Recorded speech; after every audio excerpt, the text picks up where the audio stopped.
Hi guys, tonight we step quietly into a world before cities, before writing, before roads, when the human story was still being whispered beside small fires under enormous stars. The air is cool, smoke drifts low across the ground. Somewhere in the dark a branch cracks, and everyone listens, because in this ancient world listening is not a hobby, it is survival. So before you get comfortable, take a moment to like the video and subscribe, but only if you genuinely enjoy what I do here. And tell me in the comments where you are watching from and what your local time is, because there is something strangely comforting about knowing that all around the world people are drifting into history together. Now dim the lights and let yourself arrive on a quiet night about 60,000 years ago. You're standing near the edge of a small camp, not much more than a ring of bodies, hides, stone tools and glowing embers. There are no walls here, no clocks, no written names, no little notification sound from a phone which honestly may be humanity's greatest lost paradise. There is only the breathing dark, the smell of damp earth, and the slow orange pulse of fire. The people around you are Homo sapiens, early modern humans, though they would not have called themselves anything so tidy. They know themselves by faces, voices, kin footsteps, scars, songs and promises. Their world is not empty. It is full of other lives. Herds pass in the distance. Birds sleep in the brush. Insects hum near the grass. Predators move beyond the firelight with soft confidence as if the night belongs to them, because in many ways it does. The larger historical world, if we can call it historical before history is written down, is one of shifting climates and scattered human groups. Ice sheets grip parts of the north. Sea levels are lower than they are today. Grasslands, forests, coasts and deserts move over generations, not quickly enough for a single person to see all at once, but quickly enough that old people remember different rivers, different animal paths, different winters. Mainstream science tells us that Homo sapiens had already appeared in Africa long before this period, with fossils dating back hundreds of thousands of years. But around this broad window, humans began spreading more widely and leaving stronger traces of symbolic life, long-distance movement and complex tools. You crouch near the fire. Its warmth reaches your face, but your back still feels the cold. A hide rests over your shoulders, stiff in some places, soft in others from long use. The ground presses against your feet through worn coverings. Someone nearby scrapes a stone edge against wood, a dry rasping sound that repeats, pauses, then repeats again. A child leans against an older woman, half asleep, hair tangled with ash and grass seeds. Nobody is posing for the grand portrait of human destiny. Mostly they're trying to get through the night without making a foolish decision, and yet something is different here. Not loud, not obvious. There is no crown placed on humanity's head, no thunder rolling across the sky to announce congratulations, you are now the dominant species. Please collect your complimentary anxiety at the exit. Instead, the difference is small and almost invisible. It is in the way one person glances toward another and communicates without moving much. It is in how a tool is placed where someone else will need it. It is in how a child watches a hand movement and stores it away for later. It is in memory passed through gesture, sound and imitation. You notice a hunter sitting just beyond the main glow. Across his lap rests a spear with a carefully shaped point. The point is not just a rock. It is planning made solid. Someone had to choose the stone, strike it at the right angle, test the edge, bind it to a shaft, and understand how it might fly or thrust. That knowledge did not grow in one mind alone.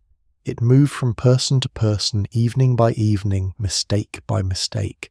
A quirky little detail from deep prehistory is that some ancient people used red ochre, a natural mineral pigment, not only for cave art, but possibly for body decoration, hide, preparation, insect protection, or symbolic marking. Imagine someone 60,000 years ago carefully touching red pigment to skin by firelight. Not because there is a mirror waiting nearby, not because they are updating a profile picture thankfully, but because colour already means something. Belonging, memory, beauty, ritual, warning, or perhaps all of those at once. Researchers continue to question exactly why modern humans began to stand out so strongly around this period.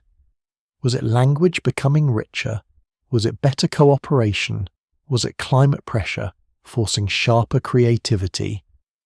Was it simply that many small advantages gathered slowly over time finally became impossible for the rest of nature to ignore? The honest answer is still soft around the edges. Bones tell part of the story, tools tell another, genes whisper from far away. But no single clue explains everything. You look up, the sky's almost overwhelming. Without city lights, the stars seem close enough to touch, crowded and bright like frost scattered across black stone. Someone feeds the fire with a branch and sparks rise briefly, then vanish. The smell of smoke clings to hair, hide and skin. The smoke stings the eyes a little, but it also keeps insects away and perhaps makes the darkness feel less complete. The group is small, maybe a few dozen people. Everyone matters. A missing hunter means fewer hands.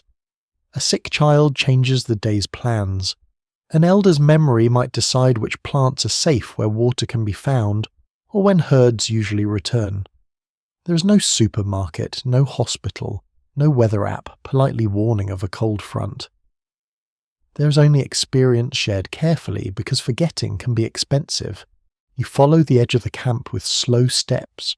Beyond the fire, the cold deepens, grass brushes your legs. Somewhere an animal calls low and uncertain. The sound moves through the group like a ripple. Heads lift, hands pause. Then, after a moment, the camp settles again. Not relaxed exactly, but balanced. This is not panic, this is attention. And attention may be one of the quiet roots of human power. You begin to understand that dominance in this early world does not mean comfort. It does not mean control. Humans are fragile compared with many animals. They do not have the strength of a great cat, the speed of an antelope, the teeth of a wolf, or the patience of a crocodile, which frankly has been sitting around looking prehistoric since before anyone asked for its opinion. Humans have skin that tears babies that remain helpless for years, and bodies that need warmth, food, and care. But they also have each other. You watch as a piece of cooked meat is passed from hand to hand. Not equally, not perfectly, because ancient life was not a bedtime commercial for cooperation, but still with rules understood by the group. A tired woman receives a portion. A child gets a smaller piece. Someone who returned late from gathering roots is offered a share. These gestures are ordinary, but they are also civilization before civilization. Tiny agreements held together by memory. The night thickens, the fire lowers, voices soften. You do not understand every sound, but you feel the shape of communication. A warning is repeated with a hand sign. A young person laughs too loudly and is gently hushed. An elder points toward the dark ridge, perhaps describing where animals were seen or where danger waits or where tomorrow's path may begin. This is the night before the leap, though nobody here knows it. They're not trying to become the dominant species. They're trying to stay warm. They're trying to remember. They're trying to teach the young what matters. And in that gentle, practical effort repeated across thousands of nights, something immense is forming. You sit closer to the embers now. Heat settles into your hands. Smoke curls upward. The ancient camp breathes around you, small and vulnerable beneath the stars. And as your eyes grow heavy, you can almost feel the future sleeping nearby, not yet awake, not yet named, waiting quietly in the dark. You remain at the edge of the firelight, and the night slowly loosens its grip. A faint grey colour gathers along the horizon. The stars do not vanish all at once. They fade patiently, as if even the sky understands that morning should not be rushed. Around you, the camp begins to stir. Someone coughs softly. Someone else shifts under a hide. A child wakes, complains in a small sleepy sound, and is pulled closer to warmth. The world beyond the camp is not the gentle, empty wilderness people sometimes imagine when they think of the distant past. It is crowded with enormous lives. This is a planet shared with giants hunters, Scavengers, clever rivals, and creatures so large they make a modern cow look like it is trying very politely to be impressive. In many regions around this broad period, humans lived alongside megafauna, the great animals of the Ice Age world. Mammoths moved across cold grasslands, woolly rhinoceroses grazed in some northern landscapes, giant deer carried antlers so wide they seemed almost unreasonable, as though nature had designed them after a long night and refused to admit it had gone too far. Cave lions, hyenas, wolves, bears, and other predators shaped the edges of human life. Every journey beyond camp required attention. You walk with the group as morning becomes pale gold. The air is sharp and clean. Each breath feels cold inside your nose.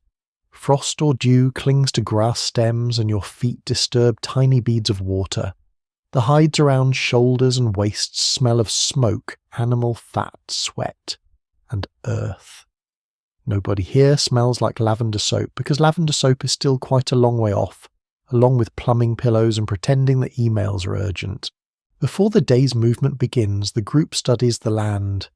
The background of this world is shaped by climate. Temperatures shift across generations. Herds follow grasses and water. Humans must follow knowledge. There are no maps scratched on paper, but there are maps inside minds. A dip in the ground, a line of trees, the taste of a certain wind, the place where stone lies in good flakes, the hollow where water remains after rain. These things matter. You notice tracks near a muddy patch pressed deep into the ground. Large round impressions, older at the edges, softened by night moisture. Someone kneels and touches one with 2 fingers. Another person looks toward the open plain. The group becomes still, not frightened exactly, more like tuned. The animals that made these tracks are far away now, but their presence changes everything. If they are mammoths, they mean meat, fat, bone-hide, ivory danger, and weeks of possible survival. But they are not simply walking food. They are powerful animals with memory, family structure, and force. A careless human near a mammoth herd could be crushed, tossed, or trampled. The group knows this. Their ancestors knew this. Their children must learn this. A mainstream historical fact sits quietly beneath this scene. Early modern humans did not rise in an empty world. They shared Eurasia with other human groups, including Neanderthals, and in some regions with Denisovans, whose remains are rare but whose genetic traces survive in people today. Homo sapiens were not alone on a stage waiting for applause. They were one branch among several moving through a difficult world. This makes the question even stranger. Why this branch? Why these people with their breakable bones and hungry children? Why not the stronger Neanderthals in their familiar cold lands? Why not another human group whose name we may never know? Scholars remain divided on whether the success of Homo sapiens came mainly from better language, broader social networks, flexible technology, climate luck, or some mixture too tangled to separate neatly. You follow the group down a low slope. The ground changes underfoot from dry grass to damp soil. Birds lift from reeds near a shallow stream, wing beats soft in the morning air. The water smells mineral and cold. Someone fills a skin container. Someone else checks a bundle of tools wrapped in hide. The tools are not random. Stone points, scraping flakes, cutting edges, and wooden shafts each have a role. They are portable memory. Far off a dark shape moves, then another. The group stops. Across the plain a herd grazes. Their backs rise above the grass. Their breath steams faintly in the chilly air. The younger animals stay near the older ones. Even from a distance you feel their size. They are not monsters. They are simply animals living their morning, pulling grass-shifting weight, touching trunks or noses or bodies together. They have no idea that tens of thousands of years later, people will argue about them in museums under tidy labels. A quirky lesser-known tidbit is that some Ice Age hunters may have used natural landscape traps such as cliffs, marshes, narrow valleys, or snowbound ground, rather than relying only on direct attack. The idea of humans heroically charging enormous beasts with spears makes for dramatic art, But real survival often prefers something less cinematic and much more sensible. If a muddy slope, a ravine, or a patch of unstable ground can help, why not let the landscape do some of the work? Very practical. Almost modern project management, but with fewer meetings and more mammoths.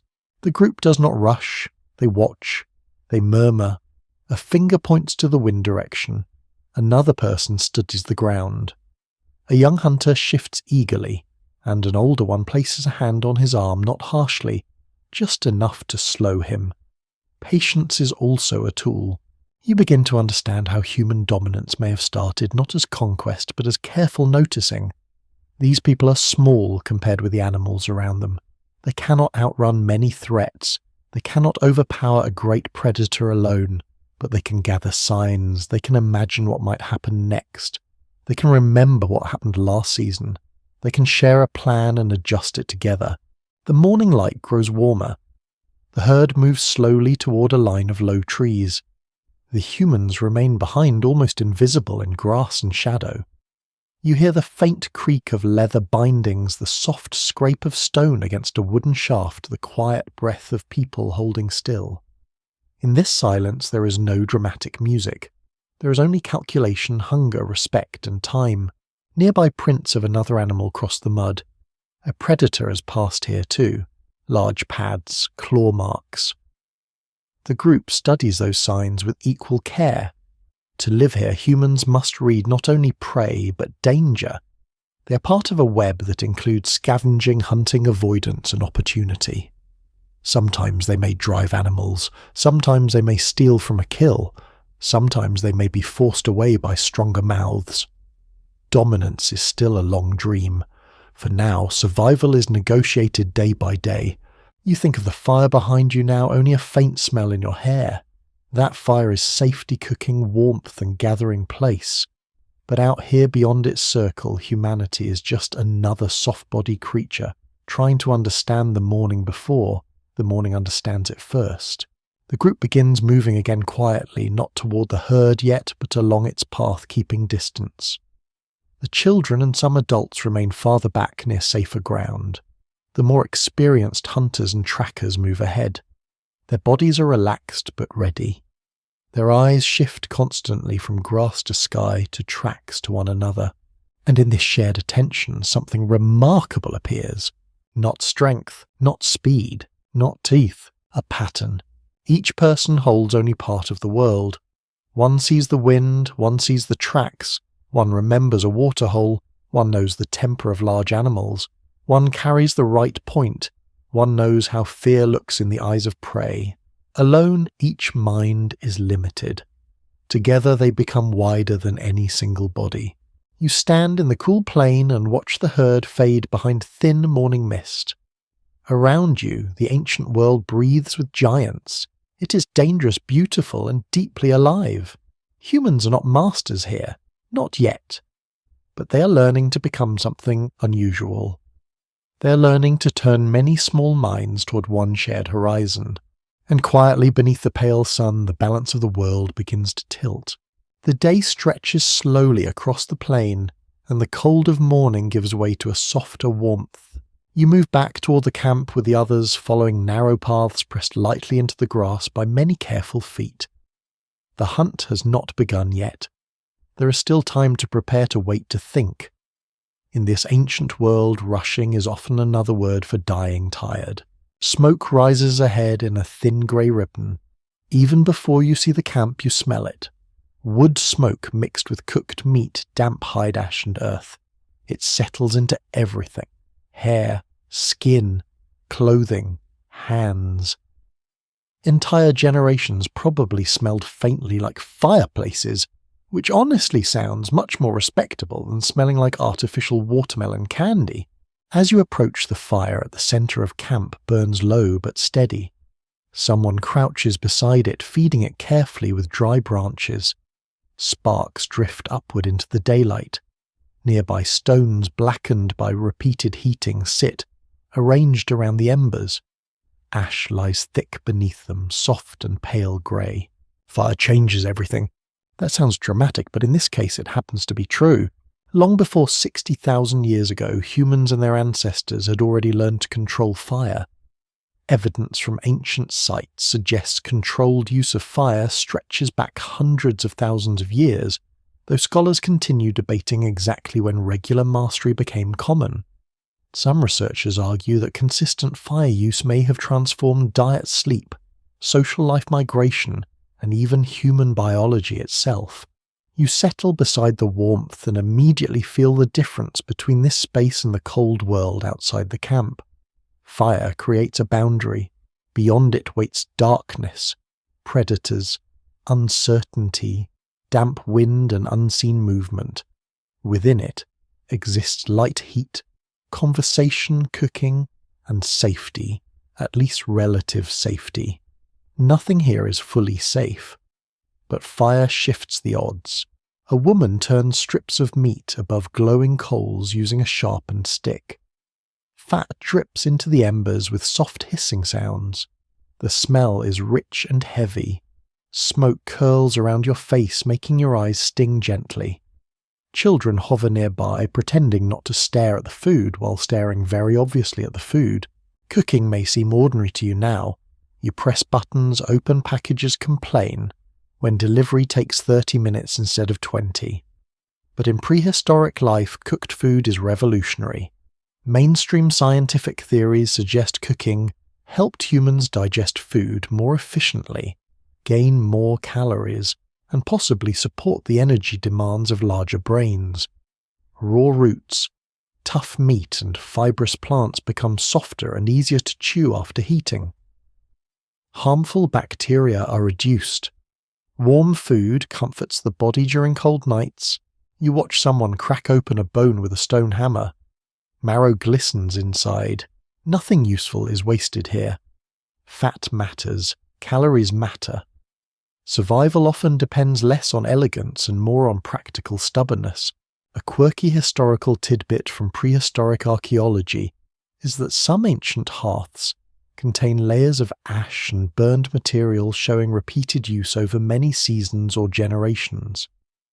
Certain campsites may have drawn humans back again and again, almost like favourite resting places remembered through oral tradition. Imagine returning to the same sheltered spot year after year, because your grandparents once slept there beneath the same stars. It gives the landscape memory. The fire pops sharply, several heads lift automatically, then the group relaxes again. You notice how people gather around the warmth in loose circles. The older members stay close to the heat. Children drift in and out. Tools are repaired beside the flames because light helps careful work. Meat dries nearby. Wet hides warm slowly. Fire is not only protection, it is a social centre, a kind of ancient living room, though with significantly fewer decorative pillows. Some historians suggest that extended evening hours around firelight may have encouraged storytelling and more complex communication. Once darkness no longer forced immediate sleep, people could remain awake together. They could share plans, teach skills, repeat memories, imitate animals, joke, argue, and explain the world to one another. Fire may have stretched the human day in ways that change the human mind. You hear soft conversation nearby.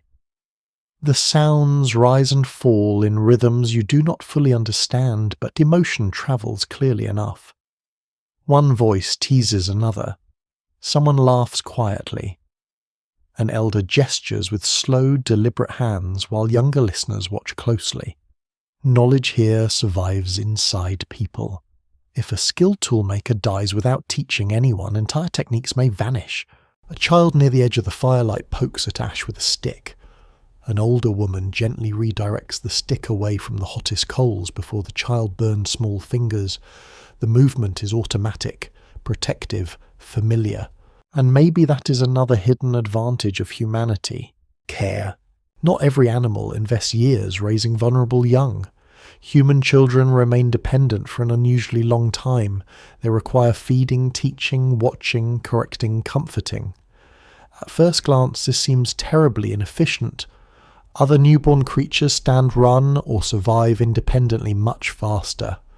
Human babies arrive astonishingly helpless. Yet that helplessness creates long learning. You begin to understand how much information must pass between generations for survival to continue. Which berries are dangerous, which tracks belong to predators, how to shape a spear point, how to follow migrating herds, how to find water in dry months, how to survive winter winds. Knowledge accumulates slowly like embers carefully protected from rain. You glance beyond the camp where sunlight now spreads across open land. The world remains dangerous. Predators still roam. Rival human groups may exist beyond distant hills. Illness, injury, cold, and hunger are never far away. Fire does not erase those threats, but it allows humans to push back against them. Researchers continue to question whether mastery of fire also influenced human sleep patterns and social bonds. Sitting close together in firelight naturally draws attention toward faces and voices. Shadows move across expressions. Eyes reflect orange light. Stories become more memorable when shared in darkness with warmth nearby. You can almost feel it happening now. A man begins mimicking an animal movement to amuse nearby children. Laughter ripples softly around the circle. Another person adds exaggerated gestures. Someone points toward the plains and makes a warning sound that causes several adults to nod. Entertainment and education blur together. Humor becomes memory. Memory becomes survival. The fire crackles steadily. Smoke drifts upward through branches overhead. Tiny glowing embers rise and vanish into daylight. The heat presses gently against your skin while the air beyond the camp still carries cool traces of the previous night. You stretch your hands toward the warmth and notice soot staining your fingertips. In the distance, birds wheel above grasslands. Somewhere farther away unseen, herds continue moving through ancient migration paths, older than any living human. The earth itself feels patient here, and yet beneath this calm moment change quietly grows.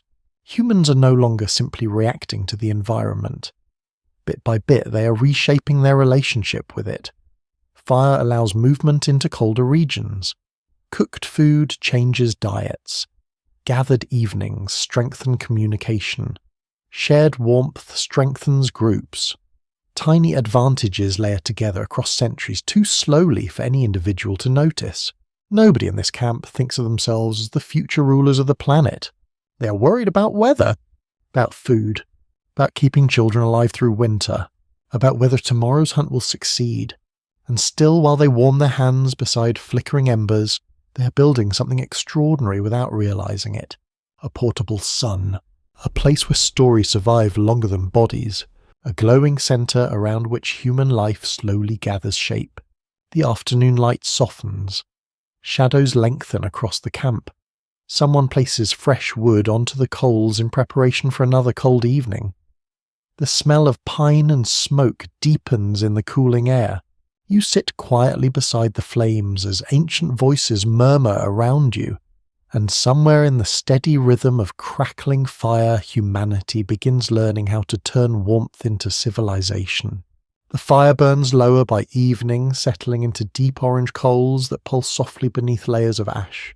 You sit near the outer edge of the camp where the light fades gradually into shadow. The air smells of smoke hide and cooling earth after a dry day.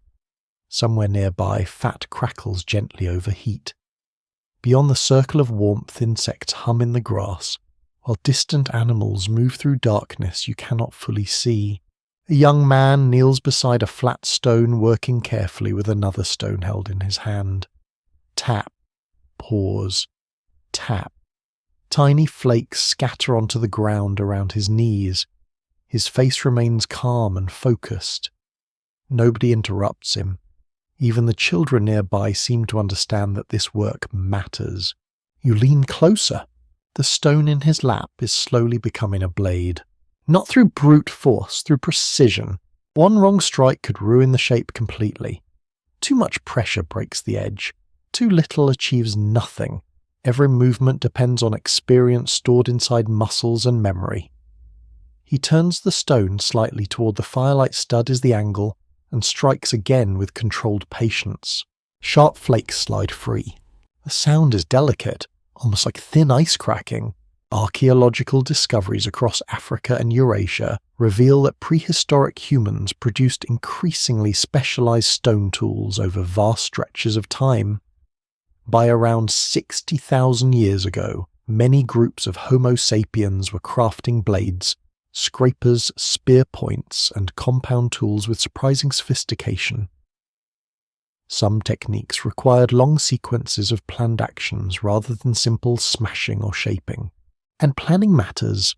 You notice that several finished tools rest beside the craftsman on folded hide. One has a narrow cutting edge. Another is thicker, perhaps for scraping hides clean. A smaller flake looks delicate enough for fine work. None of them are random rocks picked up from the ground 5 minutes ago. They are shaped in tension. A child watches closely from nearby chin resting on folded arms. The older toolmaker occasionally pauses and repeats a motion more slowly, allowing the child to study the movement. No classroom exists here. No written instructions. Learning happens through watching, copying, failing, trying again, and being patient enough not to throw the tool into the grass after the third mistake. Which, honestly, is probably how many of us would respond. The evening wind brushes cool air across your skin. You pull your hide covering tighter around your shoulders and glance toward the darkening horizon. The camp feels small beneath the enormous sky, but inside this little pool of light knowledge is being protected carefully. Some archaeologists believe the true power of human tools was not the tools themselves, but the ability to preserve techniques across generations. Many animals use simple objects. Certain birds bend twigs. Primates crack nuts with stones. But humans seem to have developed a much deeper culture of cumulative learning where improvements could slowly build over centuries. A sharper blade here, a stronger binding there, a better hunting point remembered and taught instead of forgotten. Tiny changes stacking quietly over time. The toolmaker beside you begins fastening a stone point onto a wooden shaft using strips of sinew and sticky resin heated near the fire.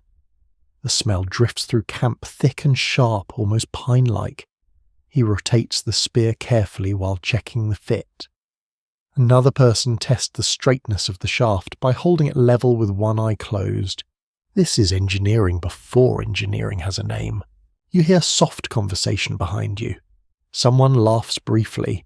A baby fusses and is soothed against a mother's shoulder. The fire snaps loudly and sends sparks upward into the dark. One especially fascinating detail uncovered at several prehistoric sites is that certain stones used for tools travelled remarkable distances. In some regions, archaeologists have found obsidian or flint carried many miles from their original sources. That suggests ancient people either travelled widely themselves or exchanged materials with neighbouring groups. Even in this distant age, objects already had stories attached to them. You imagine a stone blade passing from one hand to another across seasons and landscapes. A hunter trades it beside a river. Another carries it through mountain passes. Eventually it reaches someone who never sees the quarry where the stone first emerged from earth. The thought feels strangely intimate. You pick up a finished scraper lying beside the fire.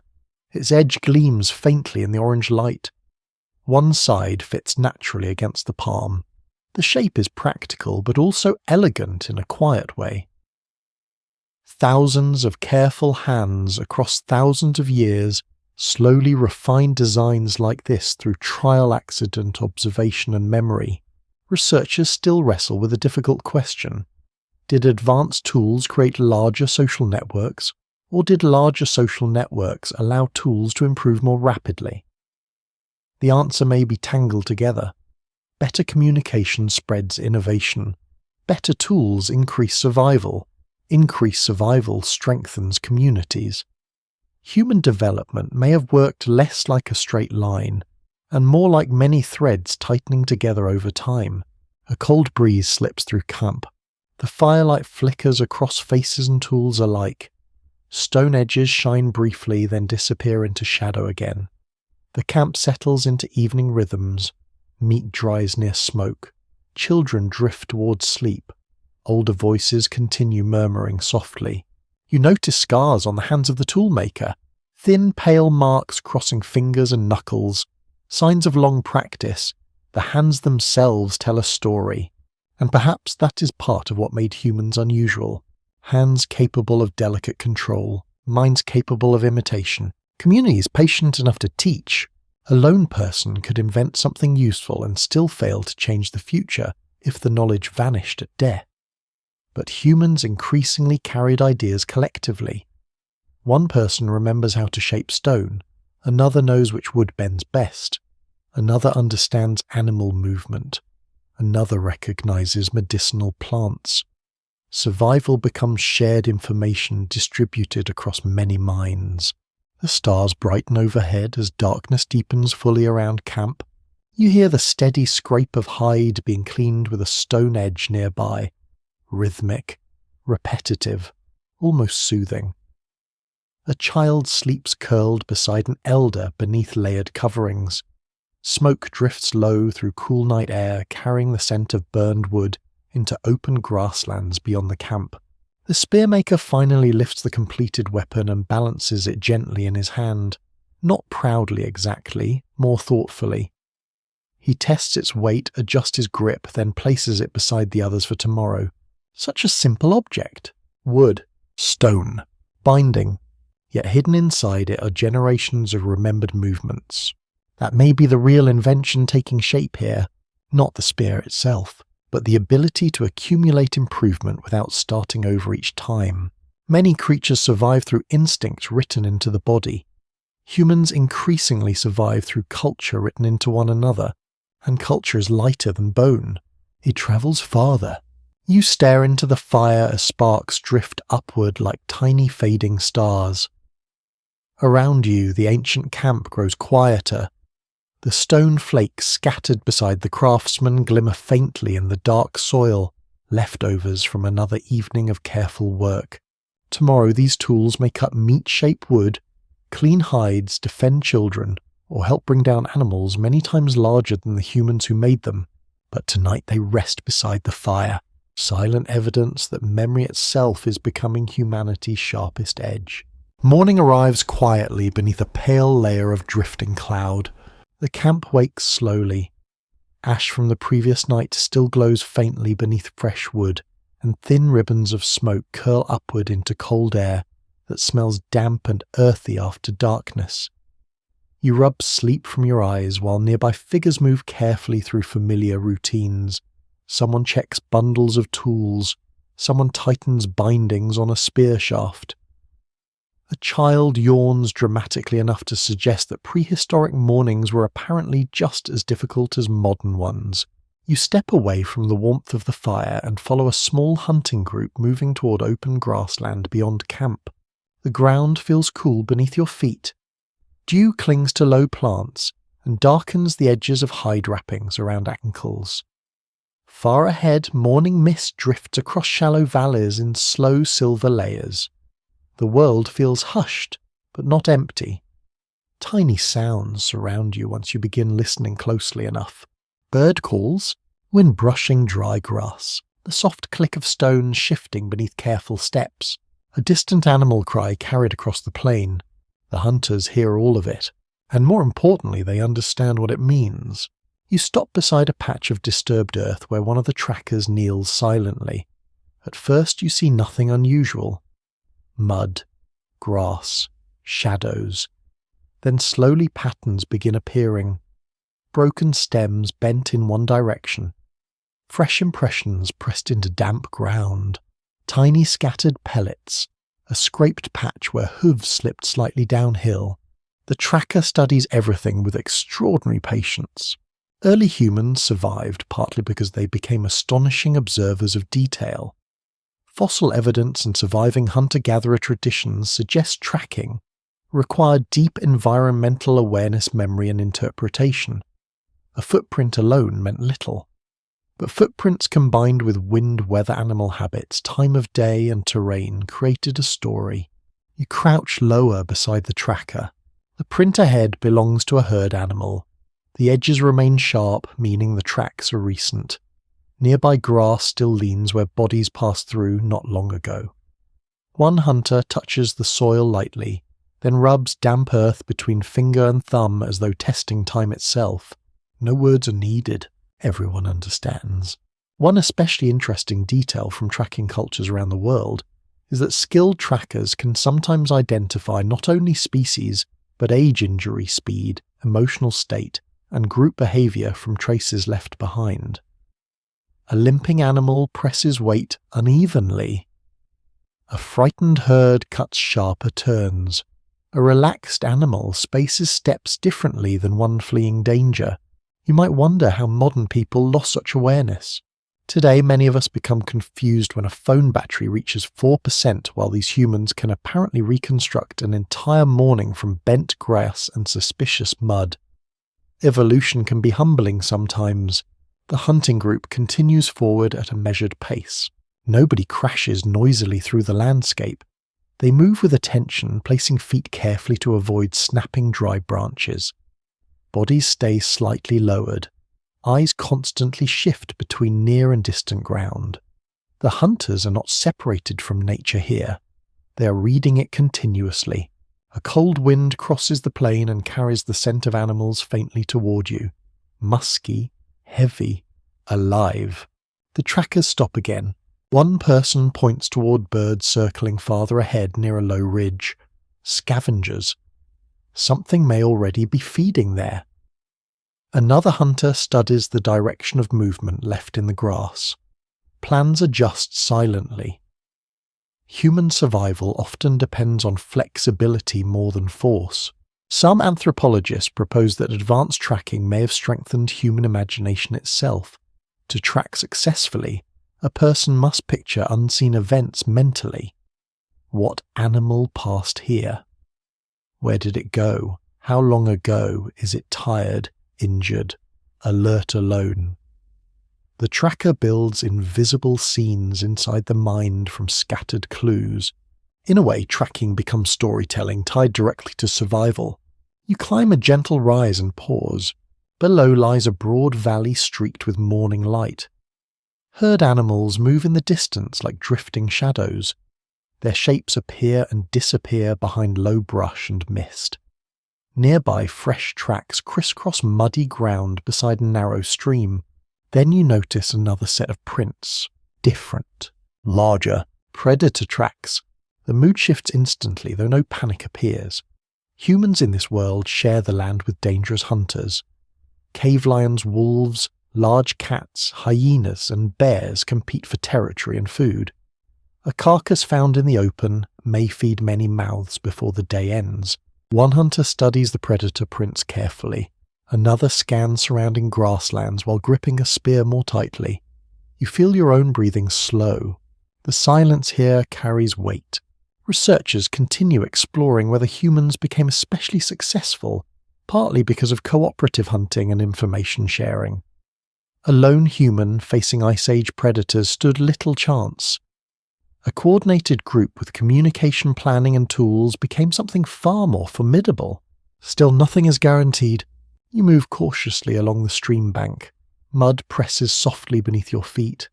Tiny insects hover above shallow water reflecting pale sky. Nearby reeds sway gently in the wind. The hunters speak only in brief sounds and hand gestures now. Then one tracker freezes completely. You follow the direction of his gaze. Ahead, partly hidden near brush and stone, lies the remains of a recent kill. Torn hide, bones, dark stains soaking into dirt. Scavenger birds hop nearby and lift into the air as the humans approach. The carcass smells heavy and metallic in the warming air. Predators fed here recently. Maybe very recently. The group studies the scene carefully. One hunter kneels near tracks pressed beside the body. Another checks surrounding ground for movement. Nobody rushes toward the remaining meat despite obvious hunger. This caution itself may represent another quiet human advantage. Patience, risk calculation, collective awareness. You notice that the hunters constantly monitor one another as much as the environment. Small glances pass between them. Tiny gestures redirect movement. Attention flows through the group like shared current. A fascinating clue discovered at some prehistoric sites suggests humans occasionally scavenge from predator kills, rather than hunting independently every time. Cut marks on bones sometimes overlap with tooth marks, from carnivores hinting that humans and predators may have taken turns at carcasses depending on circumstance and opportunity. Life in this world is rarely simple. Hunter and scavenger, competitor and prey, observer and observed. You suddenly become aware that while humans study the landscape, something else may also be studying them. Wind brushes cold across the back of your neck. Far off, hidden somewhere beyond tall grass or scattered rock, yellow eyes may already be watching. The group collects what little remains useful from the carcass, then moves away steadily without lingering. The valley now feels less open than before. Every patch of grass could conceal movement. Every silence might mean something. And yet the humans continue, not recklessly, carefully, together. By midday, the sun climbs higher, warming the earth and drying moisture from the ground. Tracks become harder to read beneath firmer soil. Still, the trackers notice details invisible to you. A shifted pebble, a faint drag mark, tiny clues stitched together into understanding. You begin realizing that survival here depends not only on strength or intelligence alone, but on attention sustained over long periods. Humans became creatures that noticed patterns, shared them, socially remembered them collectively, and taught them patiently. The hunters finally pause beneath scattered trees near the edge of open land. Leaves whisper overhead in steady wind. Someone drinks from a skin bag and passes it silently to another. Nearby, one tracker traces an animal print lightly with a fingertip before smoothing the mark away again with his palm. A temporary sign. Read and gone. Much of early human knowledge may have existed exactly like that. Unwritten, fragile. Living only in memory, movement and practice. Yet somehow through countless quiet mornings like this one, it survived long enough to shape the future of the entire species. You stand beneath the pale afternoon sky listening to wind move through grass and branches, and you begin to understand that humanity first conquered the world not by shouting at it, but by learning how to listen. The evening returns slowly across the grasslands. By the time you reach camp again, the western sky has faded into soft amber and violet. Smoke rises from the fire in long, wavering lines, carrying the familiar scent of burning wood and roasted roots into cooling air. Your legs ache pleasantly from walking. Dust clings to your ankles. Somewhere nearby, water bubbles gently inside a heated stone basin, while children chase one another around the edge of camp before exhaustion finally catches them. You settle beside the fire once more. The flames are smaller tonight, calmer somehow. Their light flickers across faces and tools and hides spread out to dry. Wind brushes softly through nearby grass, producing a whispering sound that blends with low conversation. And tonight, more than before, you begin noticing the sounds humans make to one another. Not just warnings, not just gestures, language, perhaps incomplete compared with modern speech, perhaps simpler in some ways and surprisingly rich in others. Nobody alive can hear exactly how these ancient voices sounded.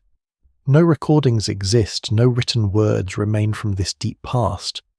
But many scientists suspect that by 60,000 years ago, humans already possessed highly flexible spoken communication, and that may have changed everything.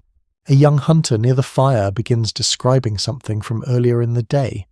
You cannot understand the exact words, but the structure becomes clear through rhythm and reaction. He points toward the valley, mimics an animal movement, recreates surprise. Others respond immediately, they see what he means. The remarkable thing about language is not merely naming objects. It is transporting thoughts between minds. A spear can travel from hand to hand, but language allows an idea to travel. You watch an older woman correcting the young hunter, gently adding details with patient gestures and sounds. Another person interrupts, briefly causing laughter. The story changes shape as different memories enter it. This is not random noise around a fire. It is information becoming collective. Evidence from anatomy suggests that modern humans possessed vocal structures capable of complex speech long before recorded history began. The position of the hyoid bone breath control brain organization and genetic clues connected to speech all hint toward advanced communication abilities. Yet researchers continue examining exactly when fully modern language emerged and how rapidly it transformed human societies. The uncertainty itself feels strangely fitting. Language leaves few fossils behind. You stare into the flames while sparks rise upward into darkness. A child beside you traces shapes absent-mindedly in dirt with one finger, while listening to the adults speak. Even without full understanding, the child absorbs patterns. Sounds connect to meaning. Meaning connects to memory. Across the camp, someone calls softly to another person returning from the edge of the grasslands. Immediately, several heads turn. Tiny shifts in tone carry urgency, reassurance, humour, annoyance, affection. Human voices become emotional maps. One especially intriguing possibility raised by anthropologists is that language allowed humans to cooperate beyond immediate sight. An animal can react to danger directly in front of it. Humans can describe danger that happened yesterday near the river bend 3 valleys away. That difference is enormous. You can warn, plan, imagine, teach, lie, which admittedly becomes a very human talent later on. The fire crackles quietly. Night insects hum in the dark grass beyond camp. Somewhere far away, a predator calls once low and rough, then falls silent again. The humans pause briefly at the sound, then continue speaking. Their words create a kind of shelter alongside the fire itself. You notice how often people refer to things not physically present. A distant herd, a remembered storm, a route toward water, someone who died, someone expected to return. Language expands reality beyond what the eyes can currently see. A fascinating clue from prehistoric archaeology comes from symbolic objects found far from practical use. Beads, carved pieces, pigments, and decorated items suggest that humans increasingly attach shared meaning to objects. A shell necklace or painted marking may have communicated identity, status, kinship, or belonging long before written symbols existed. In other words, humans were beginning to live partly inside invisible worlds made from shared ideas. The implications are almost dizzying. You lean back slightly and feel warmth against your face while cold air touches the back of your neck. Smoke drifts upward through branches overhead.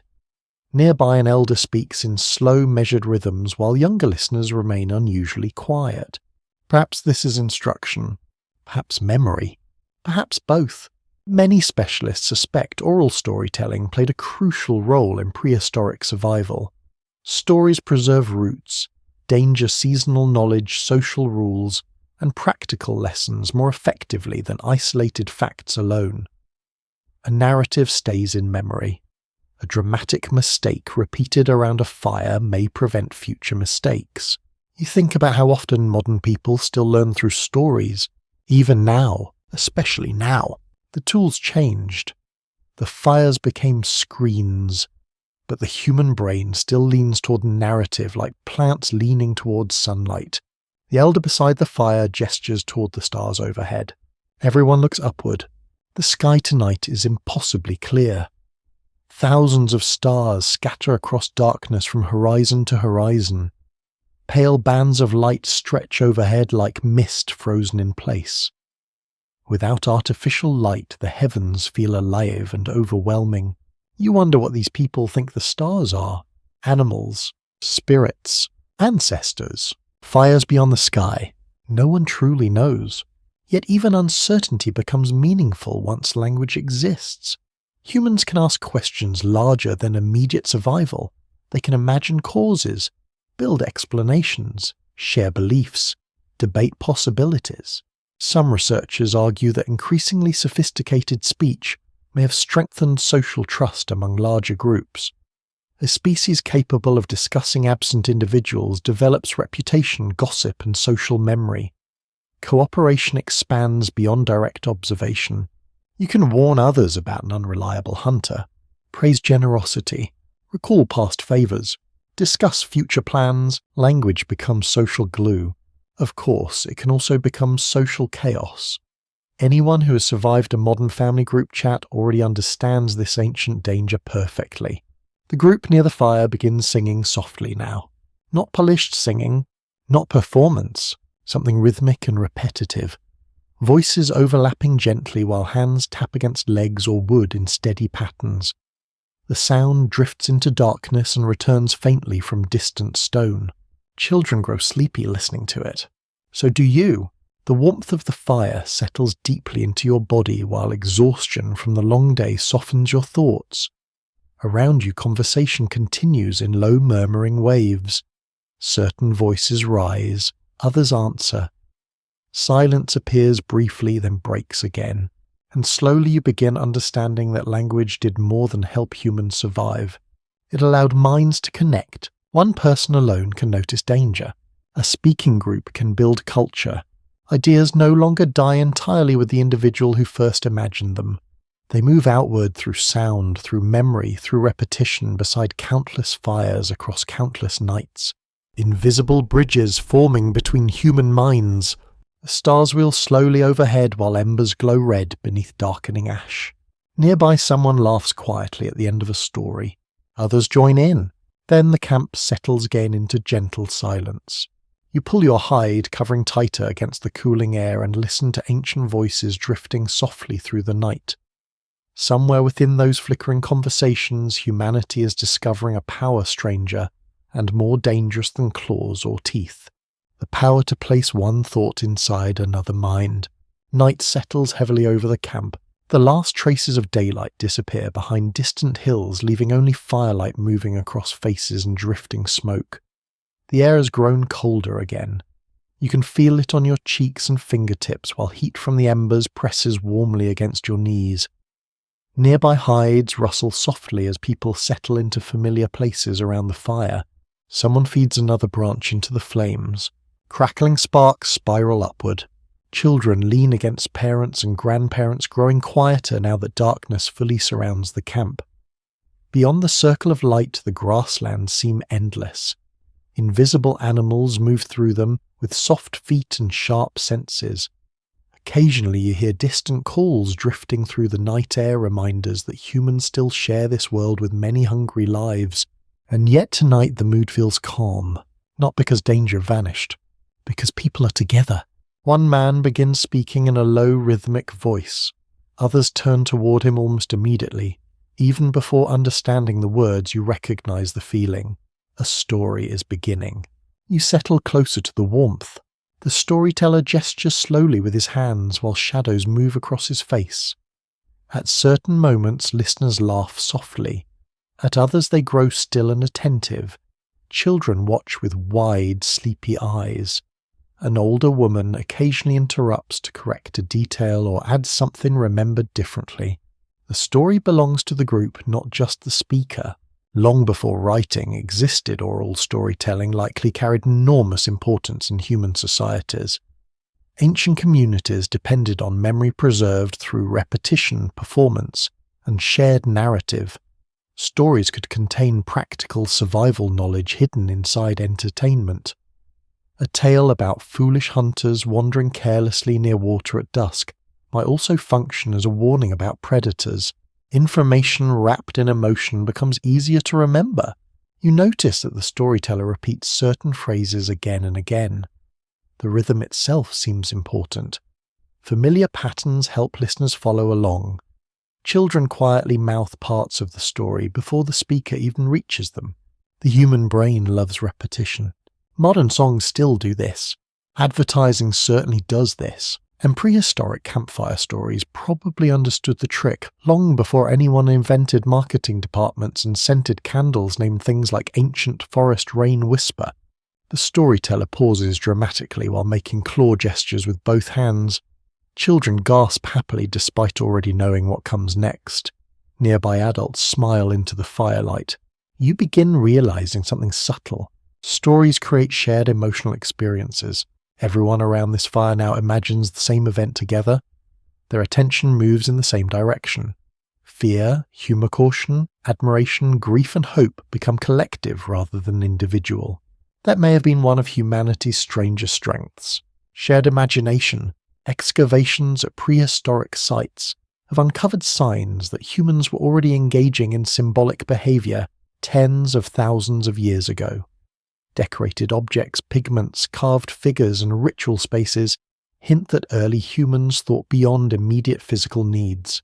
They created meaning together, and stories may have acted as bridges connecting those meanings. You glance upward. The stars overhead seem impossibly bright tonight. Thin smoke from the fire drifts across them in wavering layers.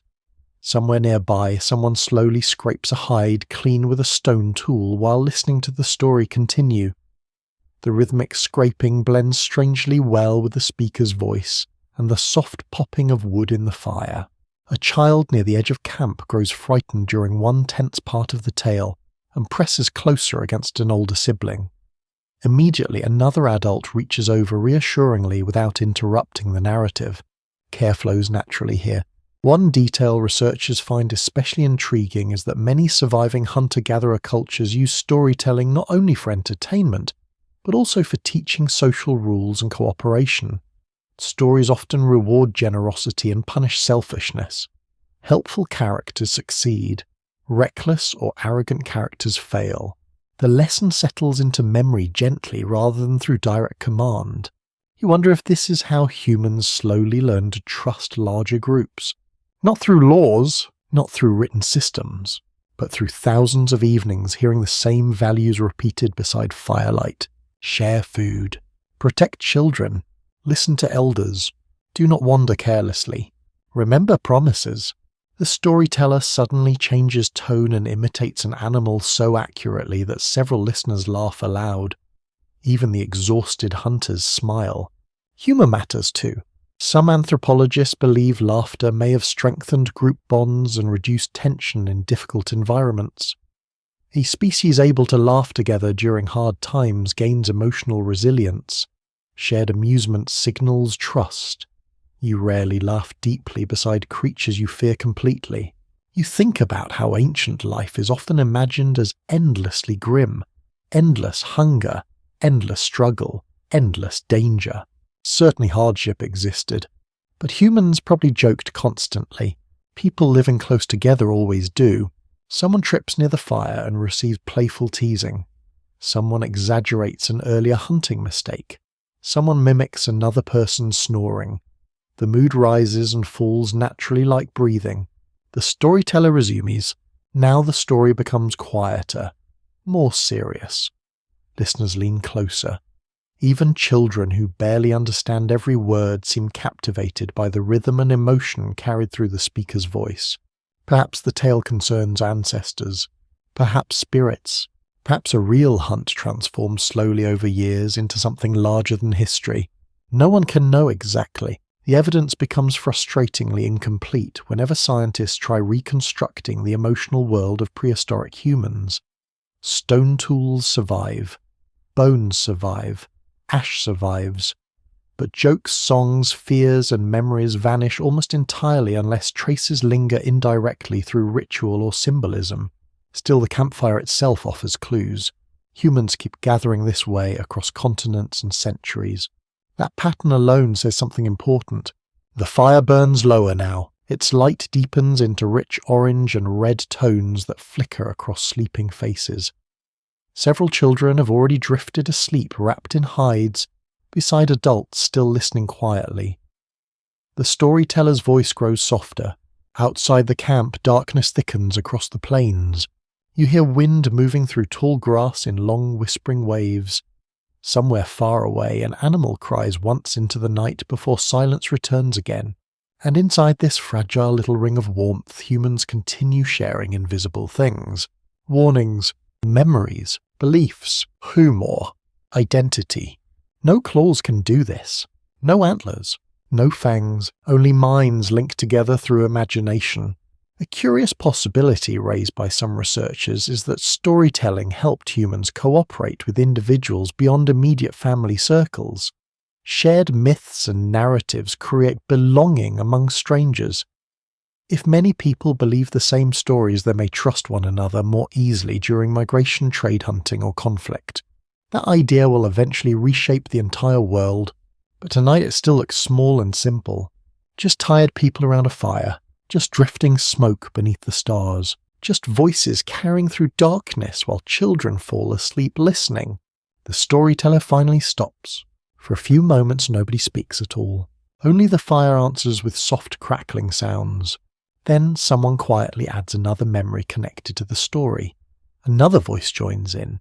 Soon conversation resumes in gentle, scattered fragments around the circle.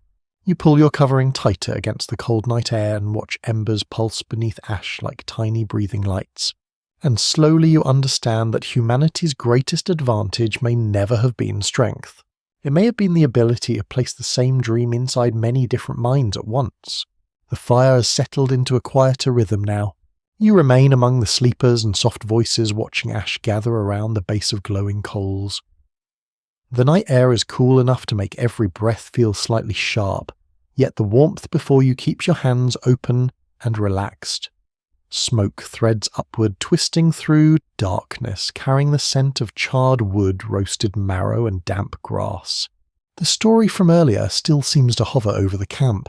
Even after the storyteller has gone quiet, something of it remains. A shared mood. A feeling that the people gathered here have touched the same invisible shape together.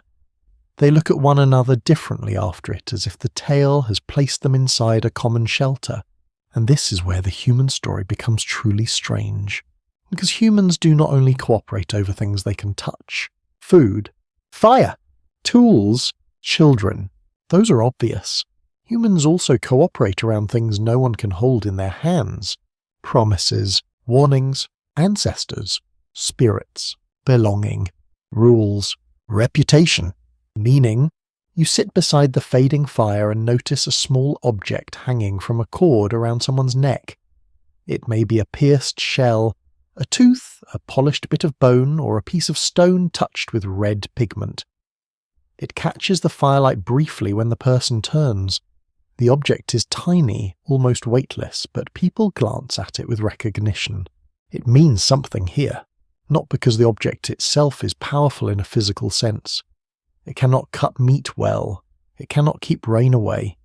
It cannot outrun a lion, which, to be fair, neither can most of us after a large dinner.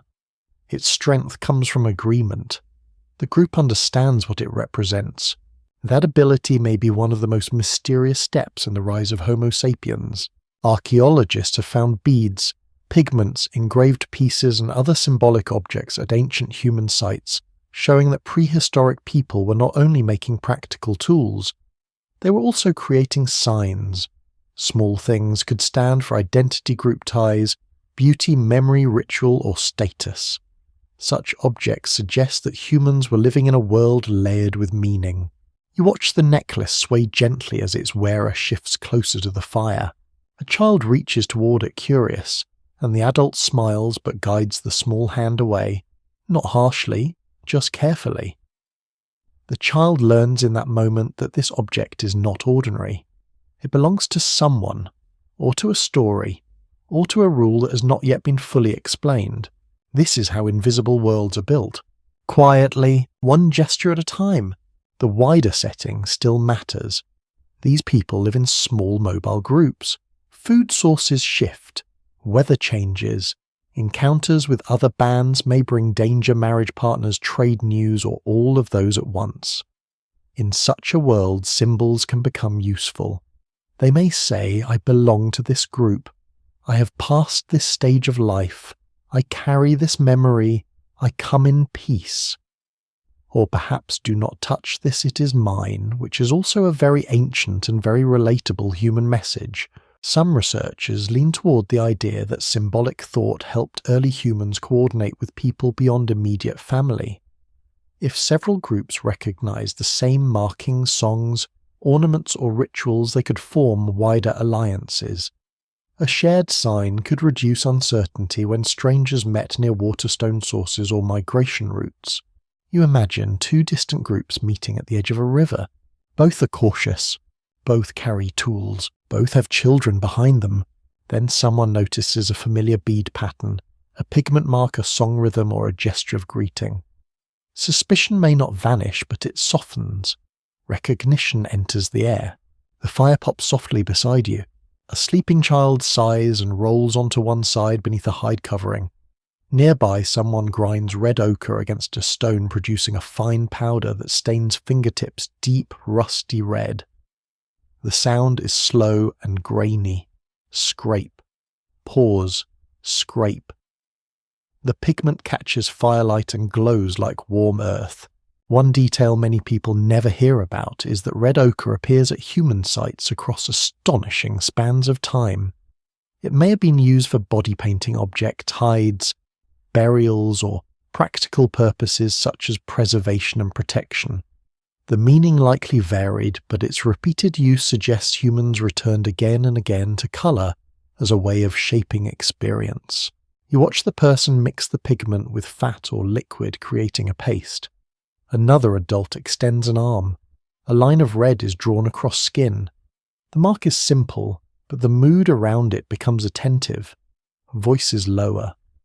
The child who was fidgeting moments ago grows still. You do not know what the mark means. That is part of the mystery. It might be protection, mourning, celebration, preparation, memory, or something no modern category quite captures.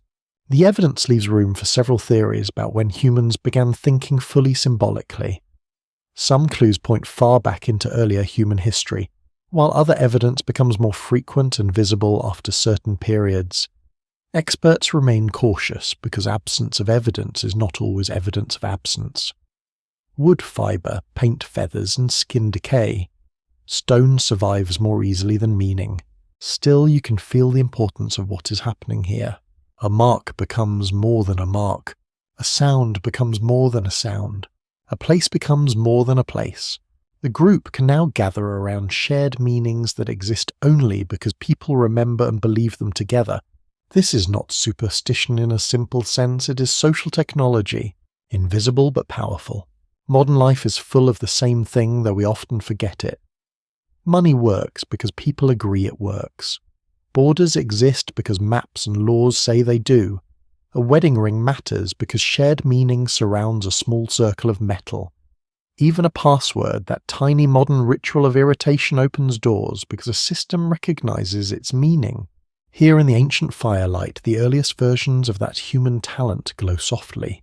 The night deepens. You hear low voices near the edge of camp as two adults speak over a bundle of objects laid on hide. A stone point, a shell, a stained cord, a small carved piece of bone. Each object seems connected to memory. Perhaps they belong to a person absent from camp. Perhaps they are traded items. Perhaps they are part of a ritual before tomorrow's journey. Around the fire, people are not simply surviving. They are interpreting. They are making the world speak. Wind moves through the grass beyond camp, cool and steady. Smoke shifts direction and briefly washes over your face, making your eyes water. You blink, and the fire blurs into golden circles. When your vision clears, you notice the marked arm again resting quietly in the light. It is only pigment on skin, and yet it may carry more power than a spear. A spear can reach one animal. A shared belief can organize an entire group. You sit there in the warmth, listening to murmurs fade into sleep, and begin to understand that humanity's strange gift was not only intelligence. It was the ability to treat imagined things as real enough to guide action. The embers glow beneath ash like hidden suns. Above you, stars burn in patterns the group may already know by name, story, or spirit. And around you in the soft dark before history, humans are learning to live inside meanings they have made together. The next day carries you away from the open camp and towards stone.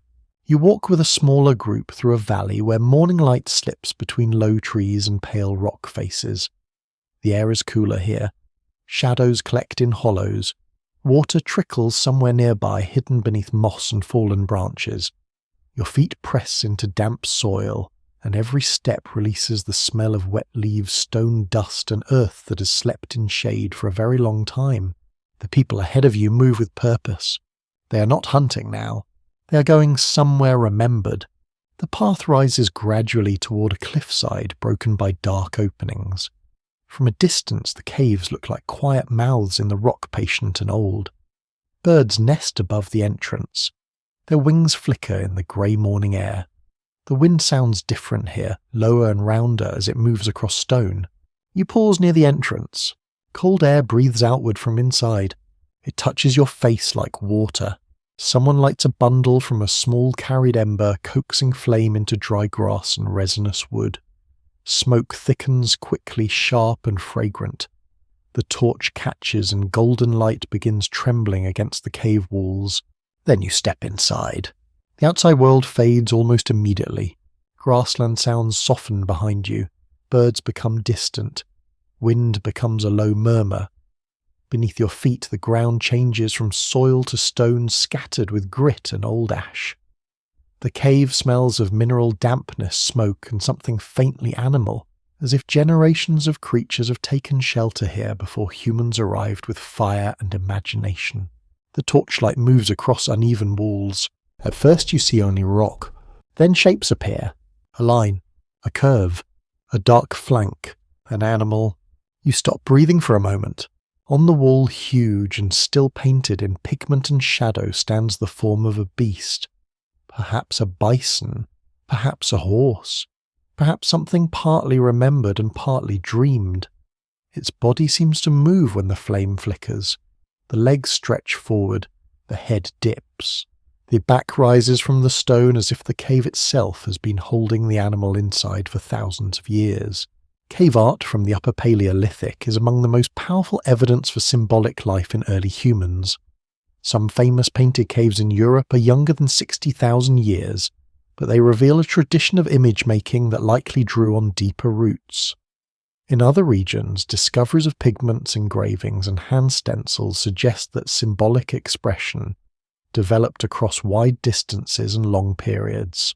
You follow the others deeper. The torch crackles softly. Drops of water fall from the ceiling at irregular intervals. Each drop lands with a tiny sound that echoes far more than expected. Your hand brushes the wall and feels cool, rough limestone beneath your fingertips. Then you see handprints. They cover part of the rock like a crowd of silent greetings. Some are outlined in pigment blown around fingers.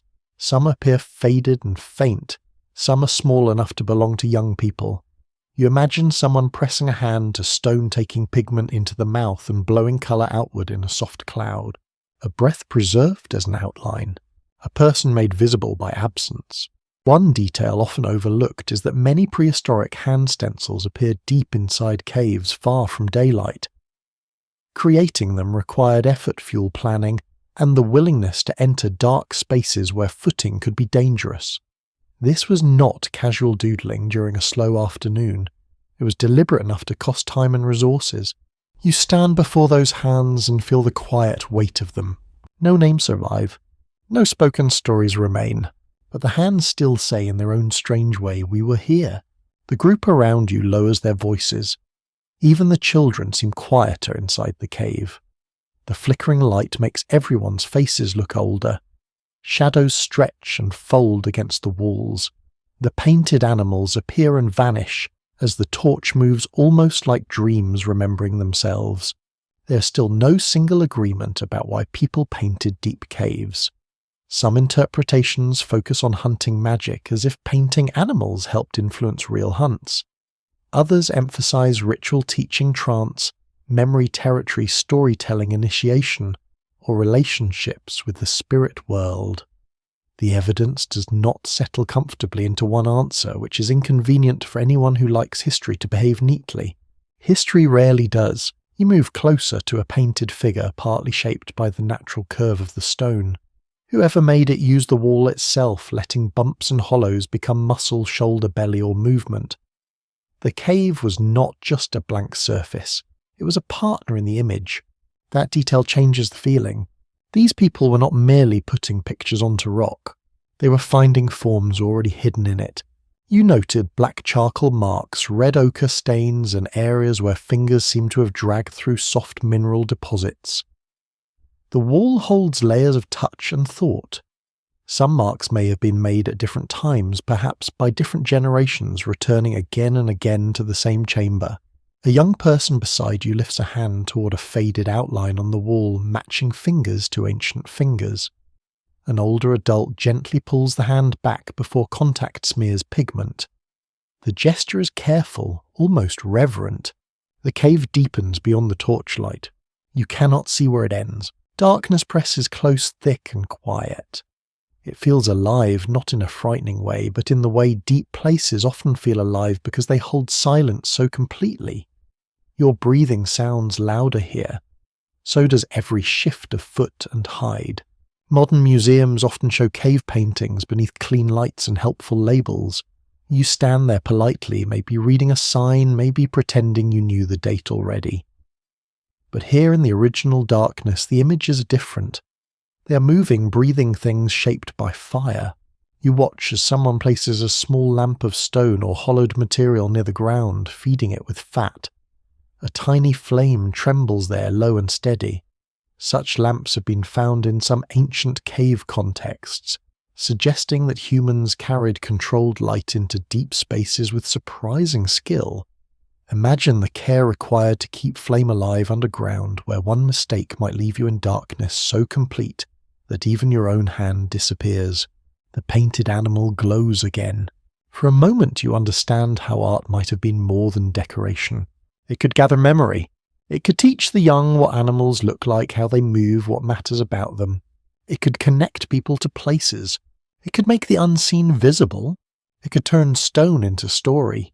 The group remains in the chamber for a long while. No one hurries. A few soft voices drift through the cave, then fade. Someone touches red pigment to a palm. Someone else watches the wall with eyes reflecting flame. The air feels cool inside your lungs. Smoke gathers near the ceiling in thin, wavering layers. When you finally turn back toward the entrance, daylight appears as a pale blue shape far away. The outside world waits there bright and ordinary. But the cave behind you remains full of animals, hands, shadows, and unanswered questions. You step slowly toward the light. Behind you, the painted forms disappear again into darkness, not gone, only hidden. And you carry with you the feeling that at some point humans stopped merely surviving in the world and began quietly filling it with meaning. The cave stays behind you for several days after you leave it. Not physically, emotionally. You still remember the painted animals shifting in torchlight, the handprints resting silently against stone, the cool breath of underground air. Around the evening fire, people occasionally gesture toward the distant cliffs as though speaking about relatives who are not currently present but still somehow near. Now the group moves again. The camp has been packed carefully into bundles of hide-woven fibre, wood, stone and memory. Fires are reduced to ash. Useful embers travel in protected containers. Nothing heavy or unnecessary remains behind. Human life in this age depends on movement. You walk with the others across rolling grassland beneath a pale morning sky streaked with thin clouds. The air smells dry today. Dust rises softly around ankles. Somewhere far ahead, birds circle above water. Children travel near the centre of the group, while experienced adults move along the edges, watching the land continuously. Some carry tools, some carry food, some carry sleeping children who are clearly determined to contribute absolutely nothing to the journey except complaints, which in fairness is a timeless stage of human development. The wider world around you is changing slowly. Human groups are spreading across vast distances through migration, exploration, seasonal movement, and social exchange. These movements do not happen like armies marching across maps.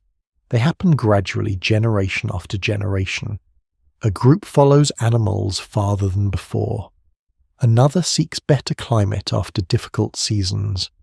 Another meets strangers near a river and learns of distant lands beyond familiar hills. The result is a growing web of human connection.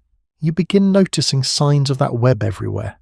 A shell hanging from someone's cord that clearly came from faraway water. A stone unlike any found near this region.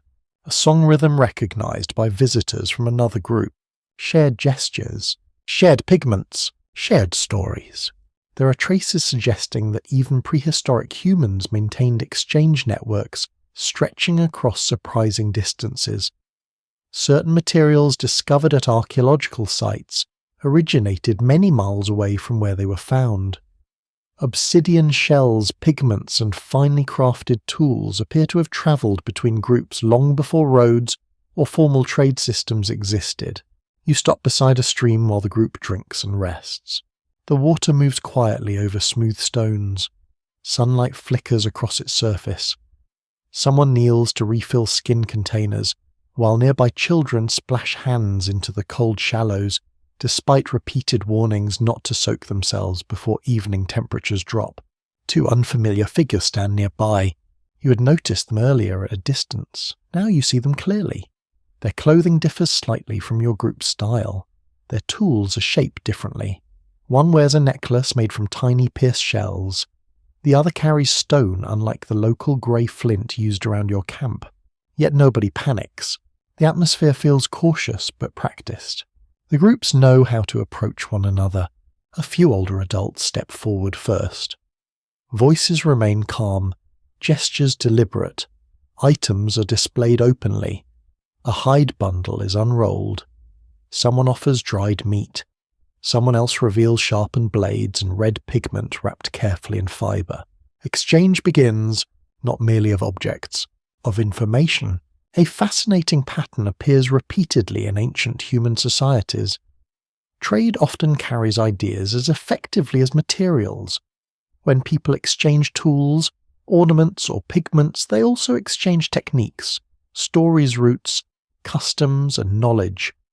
A new spear design learned near one river may eventually appear hundreds of miles away generations later.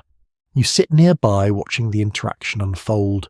One visitor demonstrates a different way of attaching stone points to wooden shafts. Several people gather closely to observe. Questions pass between them through words and gestures. Laughter appears after a misunderstanding. Then comes more explanation. Human beings are learning from strangers. That matters enormously. Many animals cooperate within family groups or immediate social circles.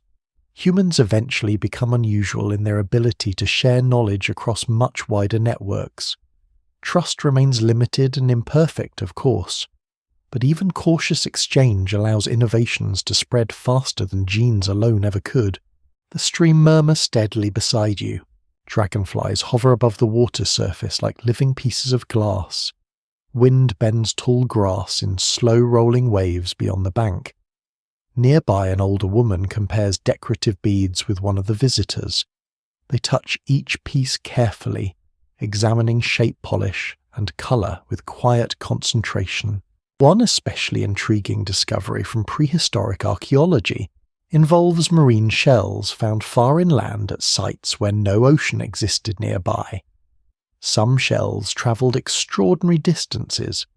They may have moved through many hands over long periods, carried across landscapes by people who never saw the coast where the shells first washed ashore. You imagine the chain of exchanges, a shell gathered beside waves, passed to another group near wetlands, traded again beside mountains, worn eventually by someone crossing dry grasslands hundreds of miles away. An object becomes a thread stitching distant humans together. The evidence becomes more complicated when scientists try determining how organized these networks were. Some researchers picture loose occasional contact between neighboring groups. Others suspect surprisingly broad social systems linking communities over large territories. The truth may have shifted constantly depending on climate, population, conflict, and opportunity. You notice that food sharing accompanies trade. People eat together beside the stream once the tension eases. Children become curious about one another quickly. One small boy studies a visitor's unusual tool with complete fascination until an adult gently redirects his grabbing hands. Another child hides shyly behind a parent while peeking outward constantly. The emotional atmosphere changes too. Strangers become less strange once stories and meals begin circulating. A hunter from your group gestures dramatically while describing an encounter with a large animal. The visitors laugh at certain parts and mimic disbelief at others. Soon, everyone is contributing corrections, embellishments, and competing versions.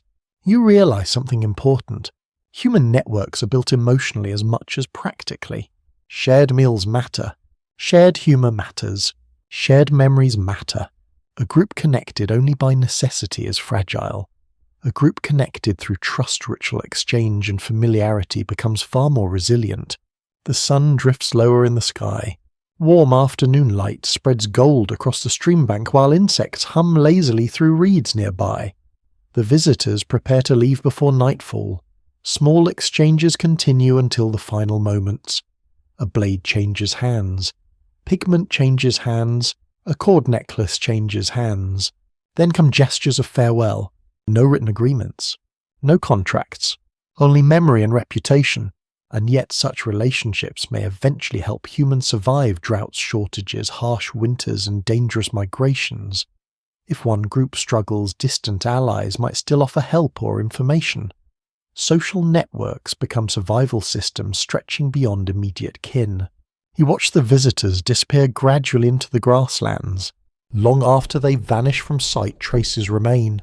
New techniques, new stories, new objects, new possibilities. The group resumes its own journey as evening approaches. Smoke from future campfires already seems imaginable in the cooling air ahead. Children grow tired. Adults adjust burdens on shoulders and backs. The endless landscape stretches outward beneath darkening clouds. And somewhere inside this slow movement of people, goods and ideas, humanity is building something invisible but powerful. A web, not made of rope or wood, made of relationships. Made of memory, made of trust extending beyond the edge of one small fire. The evening after meeting the visitors grows colder than the ones before it.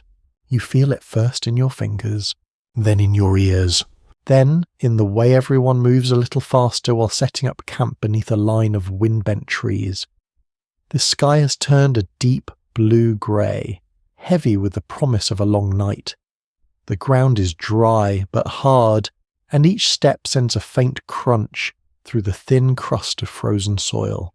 Someone starts coaxing the carried ember back to life. Another person gathers brush. A child complains softly and is wrapped more tightly in hide, which solves the cold but not the complaining, because some human traditions are extremely ancient. You kneel near a pile of animal skins laid across a flat stone. They are stiff in places, soft in others, and they smell strongly of smoke, fat earth, and the animal life they once belonged to. A woman works one hide with a scraper pulling away remaining tissue in long, careful strokes. Nearby, another person uses a pointed bone tool to pierce holes along an edge. This is the world of clothing before cloth, before looms, before buttons, before anyone stood in front of a wardrobe saying they had nothing to wear while surrounded by evidence to the contrary. Here, clothing is survival. The larger setting is simple and severe. As humans moved into colder regions, especially across Ice Age landscapes, they faced temperatures that bare skin could not endure for long. Fire helped at camp, but fire did not walk with you across frozen grasslands.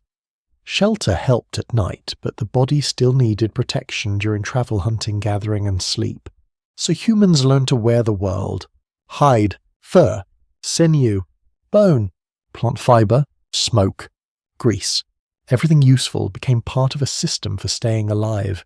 Finds from Ice Age sites show that prehistoric people made tools linked to hide working and sewing, including scrapers' awls and later eyed needles. These objects reveal something easy to overlook: survival in cold climates required not just courage, but craftsmanship. A poorly prepared hide could rot, stiffen, leak warmth, or tear at exactly the wrong moment, which is rude behaviour from your only coat. You watch as the woman scrapes steadily. The sound is dry and rhythmic. Shh. Pause. Shh. The hide stretches across stone beneath her hands. Firelight flickers over its uneven surface. Steam rises faintly from a pot or skin container warmed with heated stones nearby, carrying the smell of roots and marrow. Another adult sits beside her, twisting sinew into cord. The sinew is pale and fibrous, pulled from animal tendons, and worked until it becomes strong thread. It catches the light in thin, glossy strands. A child watches, fascinated, then tries to copy the motion using a scrap piece. and immediately tangles it into a hopeless little knot. An older man laughs softly, takes the mess, and begins again more slowly. Learning here is patient because mistakes are expected, and because winter is not patient at all. You pick up a bone all smooth from use. Its tip is narrow and sharp. It fits neatly between fingers. With tools like this, people can pierce hides and lace pieces together into covering shaped around the body. A simple draped skin helps, but fitted clothing is far better. Sleeves, seams, wraps, and layered coverings trap warm air close to the skin. That hidden pocket of warmth may be one of the quiet reasons humans endured where other creatures could not easily follow. A small but fascinating detail from prehistoric life is that smoke may have helped preserve hides and repel insects. Hanging skins near fires could dry them, scent them, and make them less inviting to pests. So when you imagine ancient clothing, do not picture clean museum leather. Picture garments smelling of campfire, animal fat, sweat, rain, and time. Prehistoric fashion was not subtle, but it did have excellent commitment. The wind rises, branches scrape softly against one another overhead. You draw your covering closer and instantly understand the value of every stitch, every tie, every softened fold. Warmth is not abstract here. It is the difference between rest and shivering, between walking and weakening, between a child sleeping through the night and waking in danger. The group arranges hides into windbreaks around the camp. Wooden supports are set low, skins are stretched and weighted with stones. The shelters are not grand, but they interrupt the wind enough to create pockets of stillness. Inside one, an older woman rubs grease into a worn hide to soften it. Her hands move with practiced certainty. Some researchers have proposed that clothing may have allowed Homo sapiens to expand into harsh environments more effectively than earlier human groups, though the details remain difficult to prove. Clothing rarely survives tens of thousands of years. Archaeologists often rely on indirect clues such as hide, working tools, bone needles, and even genetic studies of lice that hint at when humans began wearing fitted garments regularly. Yes, lice accidentally became historians. Nobody asked them to, but here we are. You smile faintly at the thought and listen to the fire strengthen. Flames catch at last, licking along dry twigs before settling into a steadier glow. Heat spreads through the small camp. People gather closer, bringing their work with them. Sewing, scraping, cutting, and tying continue in the firelight. The sounds become almost musical. Stone on hide, bone through skin, cord pulled tight, wood popping in the flames, a baby murmuring in sleep. The smell of smoke thickens and fills every fold of clothing around you. It is sharp at first, then familiar, then comforting. You realize that scent itself may have meant home. A person returning from a long walk could smell the camp before seeing it. Smoke in hair and hide could identify belonging as surely as any ornament. Nearby, a young woman tries on a newly repaired wrap. Another person adjusts it over her shoulders, tugging one side, tightening a tie, checking the fit. The gesture feels tender and practical at once. Clothing is made for bodies, but also by relationships. Someone must measure by sight. Someone must care enough to mend what is worn. Someone must teach how to cut without wasting hide. Nothing here is separate. Technology is social. Warmth is social. Survival is social. You think back to the tools shaped by firelight, the tracks read in mud, the stories carried through darkness, the shell exchanged by the stream. Now another thread joins them, literally in this case. Thread binds skins. Memory binds technique. Care binds people. The night becomes fully dark. Stars appear between branches overhead, bright and cold. Frost begins forming on exposed grass beyond the camp. Yet inside the low shelter beneath layers of hide and smoke, scented warmth, the air softens. Children curl together. Adults finish the last repairs, slowly reluctant to leave small tasks undone before sleep. The woman with the scraper sets her tool aside and runs her hand across the finished hide, feeling for rough spots. Satisfied, she folds it carefully and places it near a sleeping child. No ceremony. No grand announcement, just protection prepared before it is needed. You settle down near the fire wrapped in warmth made from animal skin, human skill, and many generations of trial. The wind continues beyond the shelter, whispering over the frozen ground. But it reaches you only faintly now, and in that softened darkness you understand that dominance did not arrive through one magnificent invention. It came through small solutions, a scraped hide, a twisted cord, a careful seam, a child kept warm through another night. The morning begins with pale mist lying low over the ground. You wake beneath layered hides, warm at first, then suddenly aware of the cold waiting beyond the shelter. The fire has dimmed into a bed of ash and red points, and someone nearby is already stirring it back to life with slow, careful breaths. Smoke rises thinly, carrying the familiar scent of charred wood into the grey air. Today the group moves again, not because anyone feels adventurous in the modern sense. No one here is looking for a scenic weekend escape with a charming view and suspiciously expensive coffee. Movement is necessity. Animals shift, water changes, plants ripen in one place and disappear in another. Weather pushes people onward. The land feeds those who remember when to leave. Bundles are tied, tools are checked. Children are wrapped against the cold and placed among the safest walkers. The camp vanishes slowly, not by destruction, but by being folded into human hands. A sleeping place becomes bundles, a hearth becomes ash, a path becomes memory. You walk toward a river. You hear it before you see it. A low, steady sound rolling through trees and stone. The air becomes wetter, carrying the smell of mud reeds and cold moving water. Birds flash above the banks. Their calls echo lightly across the morning. Then the river appears, wide, dark, restless. It moves across the land with quiet strength, carrying broken branches and pale foam along its surface. The far bank seems close enough to imagine, but not close enough to trust. Water in this world is both gift and barrier.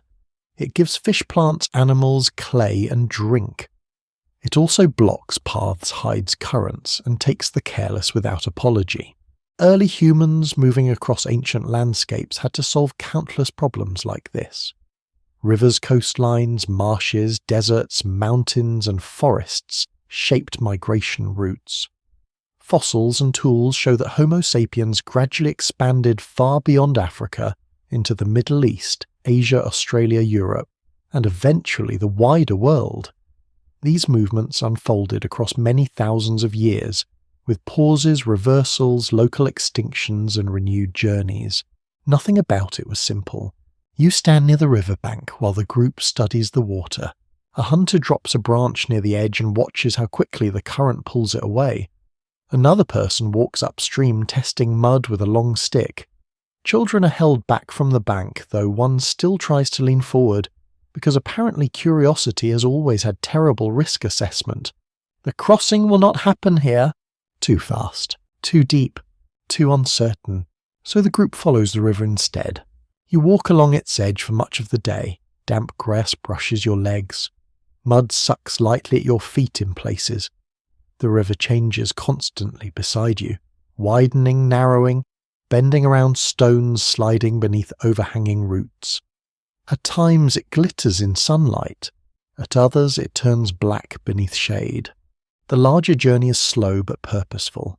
People are searching for a place where the water can be crossed safely, perhaps a shallow ford, a fallen tree, a gravel bar, or a stretch where the current loosens its grip.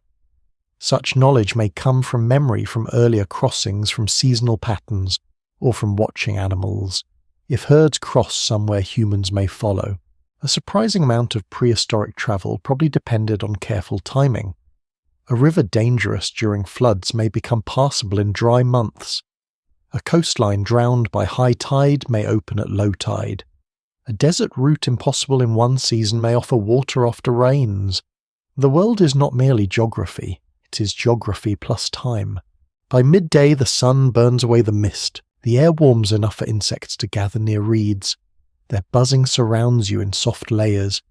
Someone crushes leaves between fingers and rubs them on exposed skin, perhaps to mask scent or discourage bites.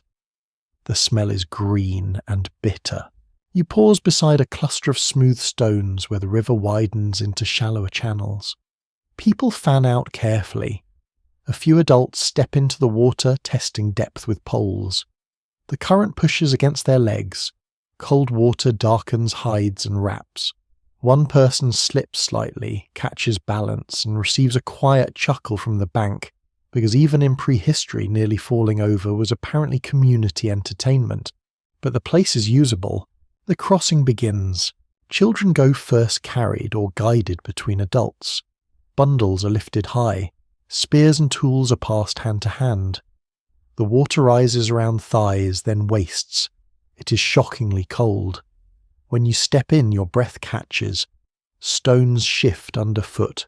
The current presses sideways, insistent and alive. You move slowly. One step.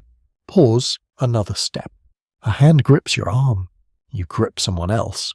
This is not individual bravery. It is a chain of bodies against moving water.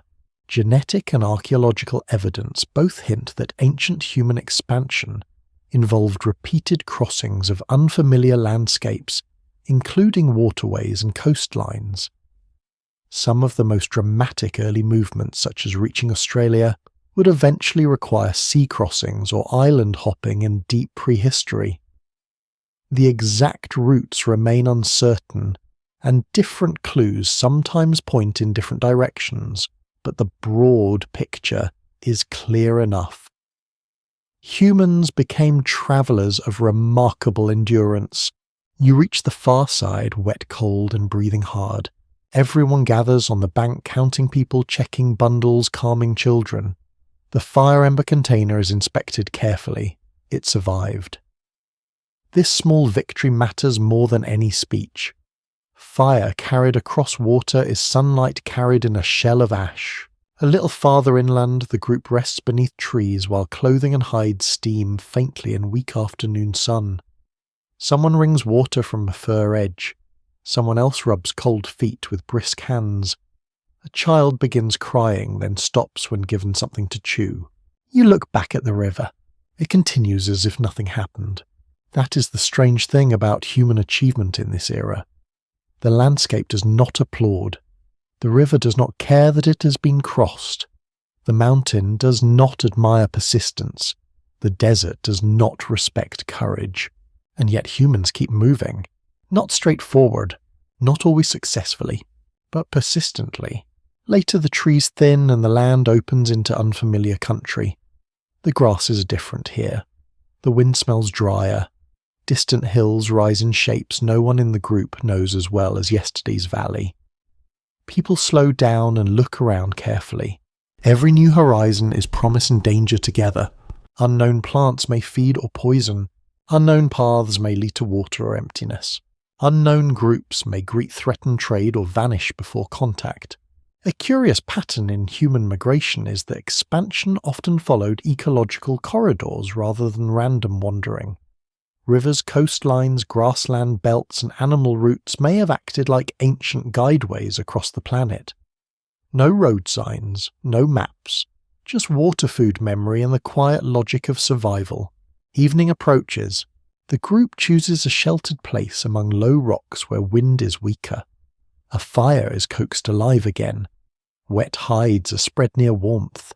Steam rises with the smell of river mud and smoke.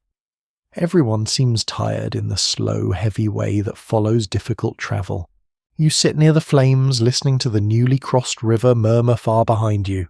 Tomorrow may bring another valley, another ridge, another stretch of empty horizon. But tonight the people are together, the fire still lives, and the unknown land waits beyond the edge of darkness. You begin to understand that humanity's rise was not a single leap into dominance. It was step after step into uncertainty. A river crossed, a child carried, an ember protected, a path remembered only after someone was brave enough to walk it first. The land behind you grows more distant with every step. You do not mark the distance with numbers because numbers of a distance do not exist here in the modern sense. There are no signs telling you how many miles remain, no maps folded into bags, No comforting little blue dot announcing your exact location, while somehow still managing to lose signal at the worst possible moment. Instead, distance is measured differently. By sore feet, by changing stars, by unfamiliar birdsong, by rivers crossed and camps forgotten. The group travels steadily beneath a pale sky washed thin by cold wind. Grass bends in long silver waves around your legs. Dust gathers along the edges of hides and woven cords. Somewhere behind you lies a landscape once deeply familiar. Ahead stretches territory no one alive in this camp has ever seen. And still the people continue forward. The migration of Homo sapiens out of Africa remains one of the great turning points in human history. Genetic evidence strongly suggests that populations of modern humans spread gradually from Africa into other regions over tens of thousands of years. The process was not one dramatic march, but countless movements unfolding over generations. Some groups vanished, some turned back, others adapted and survived. You walk beside a woman carrying a sleeping child against her chest. The child's head rests heavily against fur wrapping's mouth slightly open, entirely unaware that vast chapter of human history is unfolding beneath this nap. Which feels appropriate somehow. History is often carried forward by exhausted people trying to keep children asleep. The air today smells dry and mineral-rich. Low hills rise ahead, their slopes scattered with pale stone and sparse brush. A few hunters move farther outward from the main group, scanning the terrain for tracks or danger.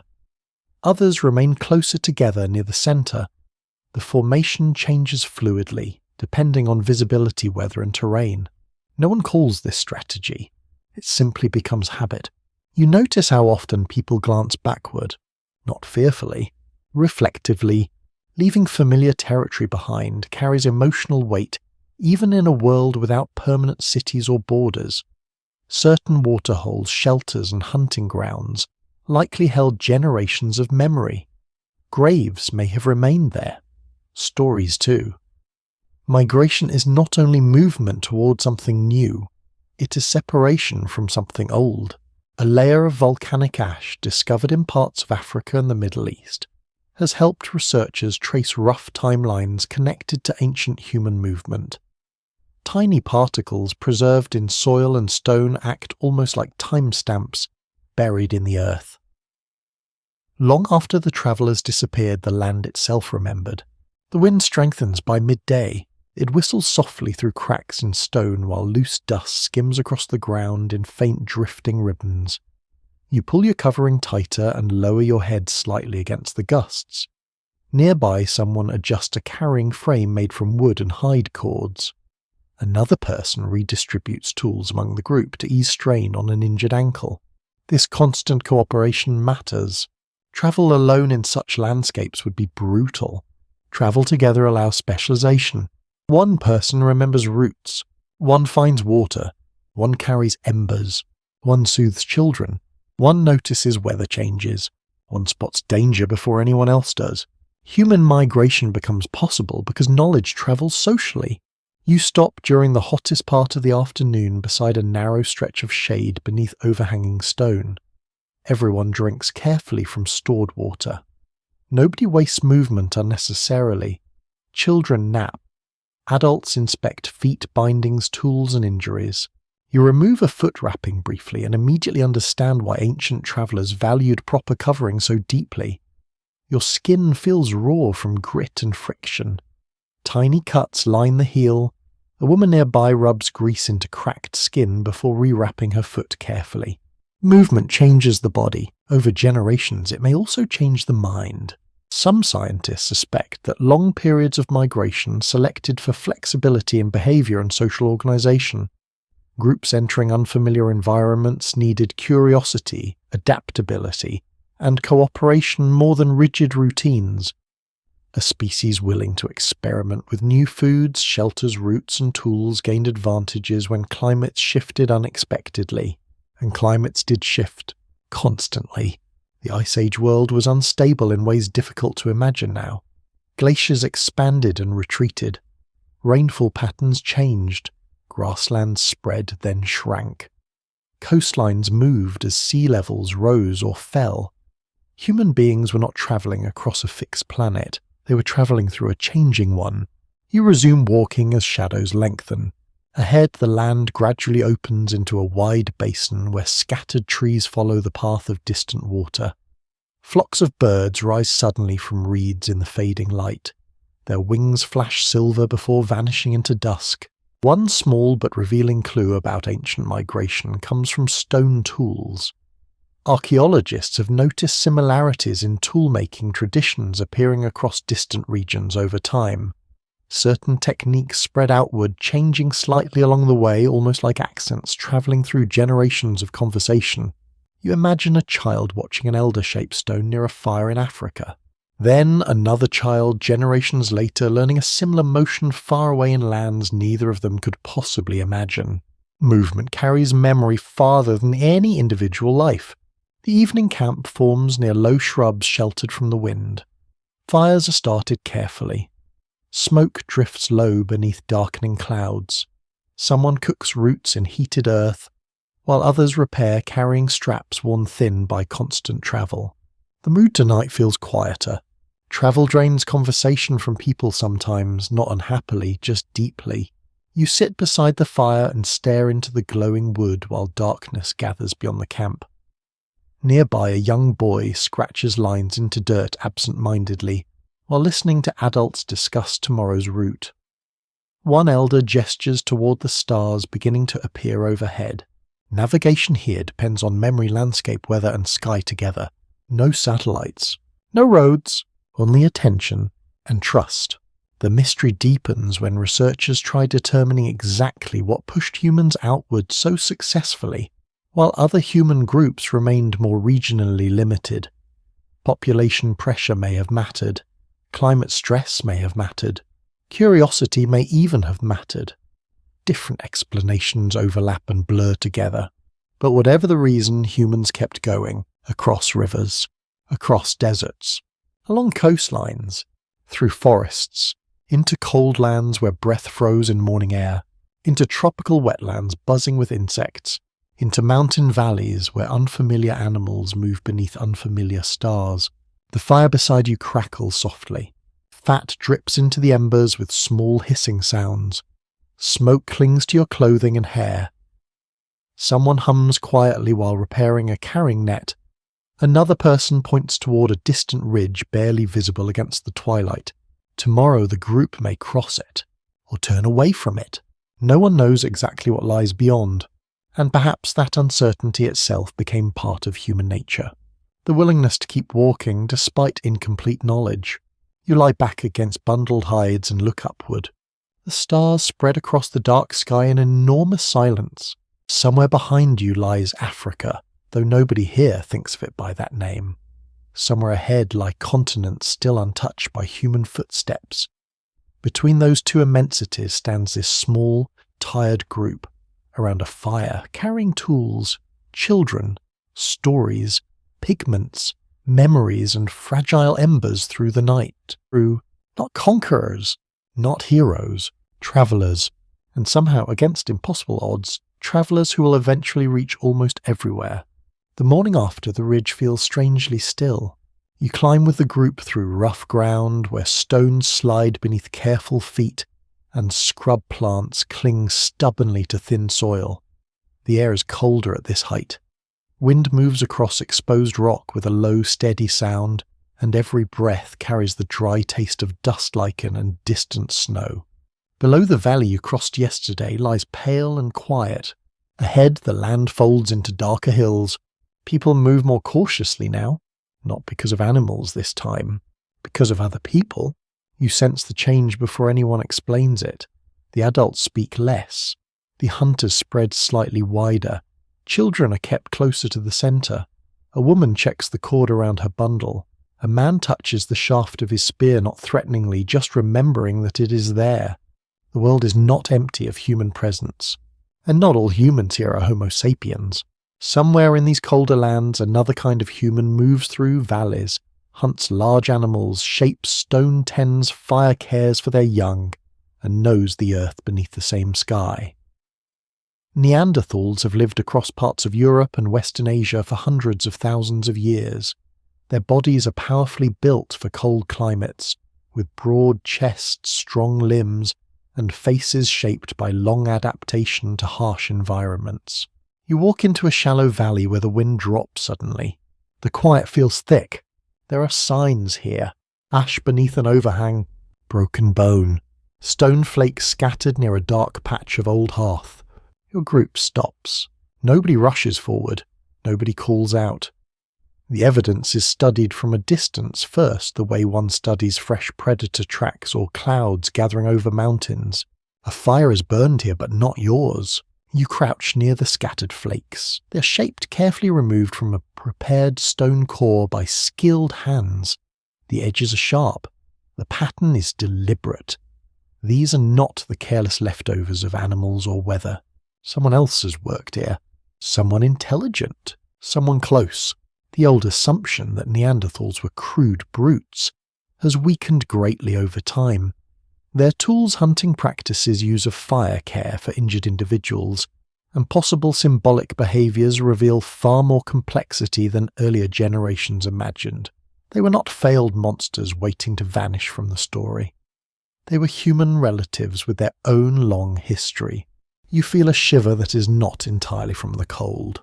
The group moves slowly toward a stream bordered by bare branches. Water runs clear over dark stones. On the far side, movement appears between trees. Figures, not animals, people. They stand partly in shadow watching. Their bodies are compact and strong. Their faces are familiar enough to unsettle you, yet different enough to make the air feel uncertain. Heavy brows, broad noses, thick torsos wrapped in hides. One carries a spear, another holds something bundled against the chest.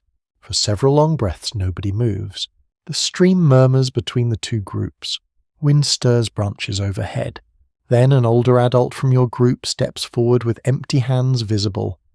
Across the water, one of the others does the same, though the gesture differs slightly. Recognition and caution meet in the middle. This is not a grand first contact scene with music swelling and everyone behaving dramatically for the benefit of later documentaries. It is quieter, more practical, more nervous. Two groups need to decide whether the day will pass peacefully. You remain behind the front line, breathing slowly. The smells are vivid here. Cold water, damp stone, smoke residue from the abandoned hearth, animal hides warmed by nervous bodies. Somewhere nearby, crushed leaves release a faint, bitter scent underfoot. Nobody alive can reconstruct such meetings in full detail, yet genetics has left a powerful clue. Many people outside Africa today carry small amounts of Neanderthal ancestry, showing that Homo sapiens and Neanderthals interbred at some points in the deep past. Whatever else happened between them, contact was not only distant observation. Sometimes it was intimate enough to leave traces in living bodies. The figures across the stream speak among themselves. Their sounds differ from those of your group, lower perhaps, or shaped by another rhythm. You cannot tell how much either side understands. Maybe gestures carry much of the meaning. Maybe some words overlap through repeated encounters. Maybe nothing is clear except tone, posture, and intention. A small object is placed on a flat stone near the water, a tool. Your group responds with a piece of dried meat. No one crosses yet. The exchange is indirect, cautious, almost ceremonial. A child behind you tries to peek around an adult's legs and is gently pulled back. Across the stream, a younger Neanderthal watches with equal curiosity. The two children stare at one another longer than the adults would probably prefer. There is something tender in that moment, also something sad, because you know what they cannot know. Neanderthals will not remain forever. By around 40,000 years ago, their distinct populations disappear from the fossil record, though part of them continues inside the genes of later humans. The reasons are still debated in careful circles. Climate shifts, small population sizes, competition, disease, interbreeding, resource pressure, or a mixture of several forces. The story resists a single clean explanation. The exchange continues. A stone scraper changes sides.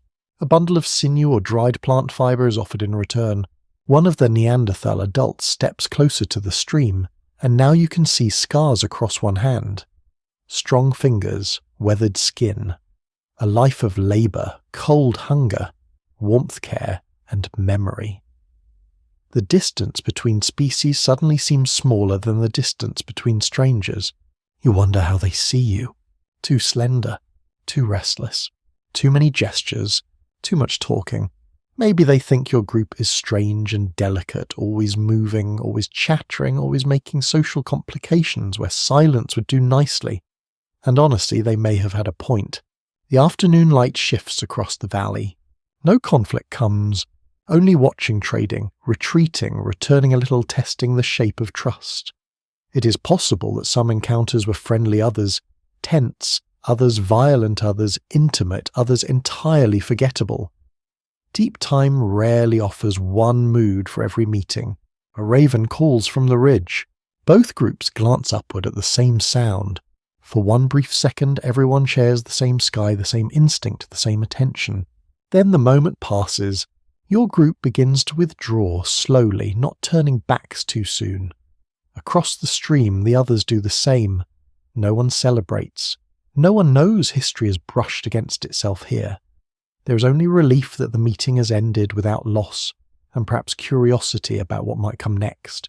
As you walk away, you look back once. One figure remains visible among the trees, watching until the distance grows too wide. The valley closes behind you. Evening comes with a cold lavender light. Camp forms in a sheltered hollow, where dry brush can feed a modest fire. People speak quietly about the encounter. Gestures are repeated. The traded tool is passed from hand to hand and inspected closely. Its shape is different. Its maker is absent yet present through the object. You sit beside the flames, turning the thought over gently. Dominance did not begin in a world of simple enemies. It began in a world of relatives, neighbours, rivals, possible friends, possible lovers, other humans with fires of their own. The night deepens and smoke drift upward towards stars that shine over every camp in the hills, whether sapiens or Neanderthal. Somewhere beyond the dark another fire may be burning too, and for a while the human story has more than one voice. Several days pass after the meeting by the stream. The group keeps moving through colder country where mornings arrive wrapped in frost and silence. Grass crunches faintly beneath your feet at dawn. Breath hangs pale in the air. The fire each morning feels less like comfort and more like rescue. You wake before sunrise beside a ring of glowing embers. Most of the camp still sleeps beneath layered hides. A child murmurs softly nearby while turning deeper into warmth. Someone farther away coughs once, then settles again. Above you, the final stars fade slowly into a sky-coloured blue-grey at the edges. The world feels enormous here. Not empty, just vast enough to remind humans how small they remain. You stretch stiff muscles and notice movement near the edge of camp. Two hunters are preparing quietly for a scouting journey. Spears checked. Cord bindings tightened. Water skins adjusted. One carries a pouch of pigment and stone flakes. Another ties a carved tooth onto a cord around the wrist before leaving. You follow at a distance as the three of you move through low hills cut by narrow valleys. The land has changed again. The trees are thinner here. Wind moves more freely across exposed ground, carrying the smell of dry stone and distant snow. Ravens circle overhead in slow black loops. Far below, streams cut silver paths through pale grasslands. The hunters stop often to examine signs. Not only animal tracks now, human traces, broken branches, ash remains, discarded flakes from tool shaping. You kneel near one scatter of stone fragments partly buried in dirt. The material looks unusual, smooth, slightly different in colour from local stone. One hunter turns a flake in the light, studying it carefully before slipping it into a pouch. The deeper humans moved into Eurasia, the more complicated the human landscape became. Neanderthals were not alone. Genetic clues discovered in recent decades revealed another ancient population, now called the Denisovans. Unlike Neanderthals, whose bones appear at many sites, Denisovans remain almost ghost-like in the archaeological record. Much of what scientists know comes from fragments found in a Siberian cave and traces preserved inside modern DNA. It is one of the strangest discoveries in human history. An entire branch of humanity identified partly through genetics before complete skeletons were ever found. You walk onward beneath cold sunlight. The hunters remain alert, though the mood today feels thoughtful rather than tense. The meeting with the Neanderthals seems to have changed something in everyone. The world no longer feels divided simply into humans and wilderness. There are other kinds of people out there carrying memories and skills shaped by different histories. The wind sharpens as you climb higher. Loose stones slide beneath your feet. Your hands grow numb briefly when touching shaded rock. One hunter pauses beside a sheltered hollow where signs of old occupation remain hidden beneath dust and debris. A dark stain from fire, cracked bones, a shaped antler tool. Who rested here? No one can know. That uncertainty lingers constantly in deep prehistory.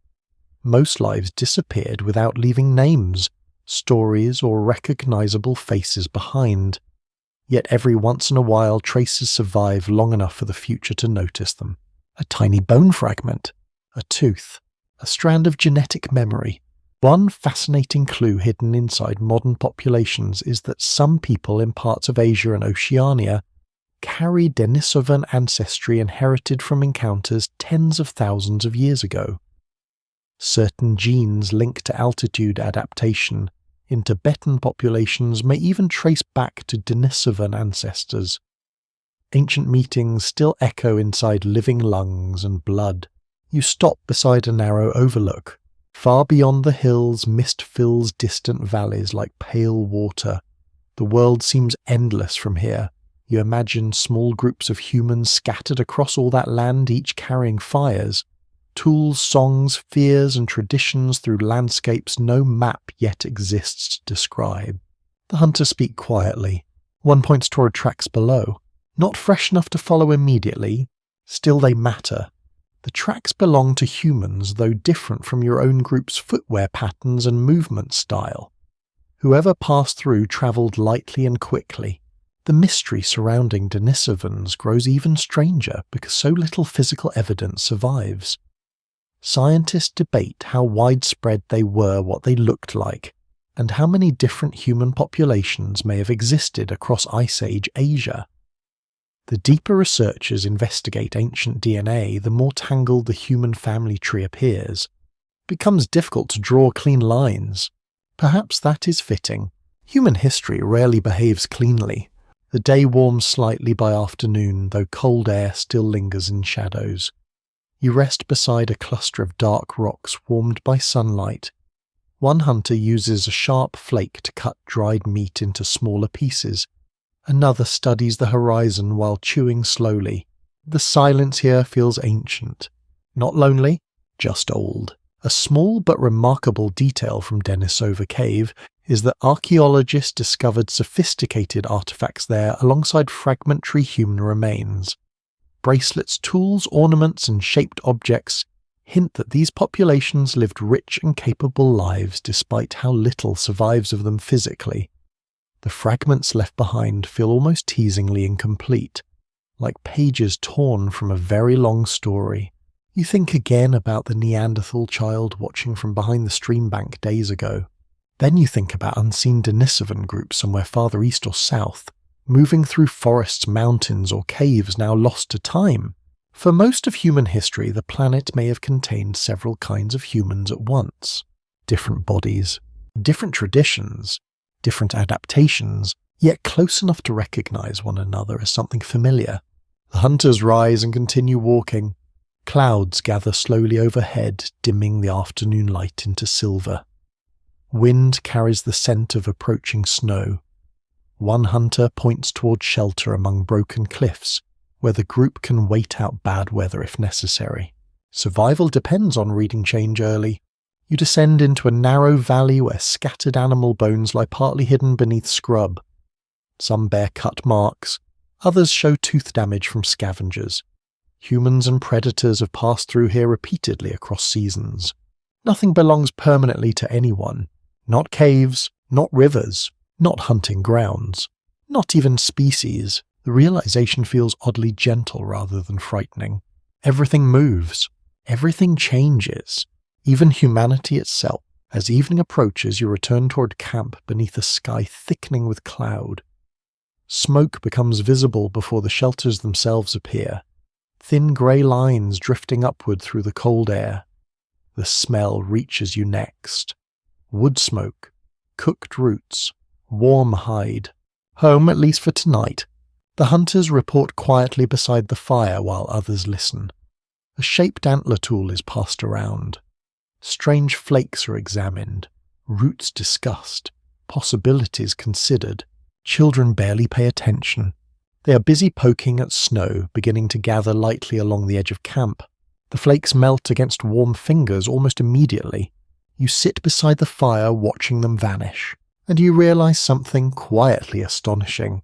Humanity did not rise alone. It rose among cousins, among neighboring mines, among other fires burning across the Ice Age dark.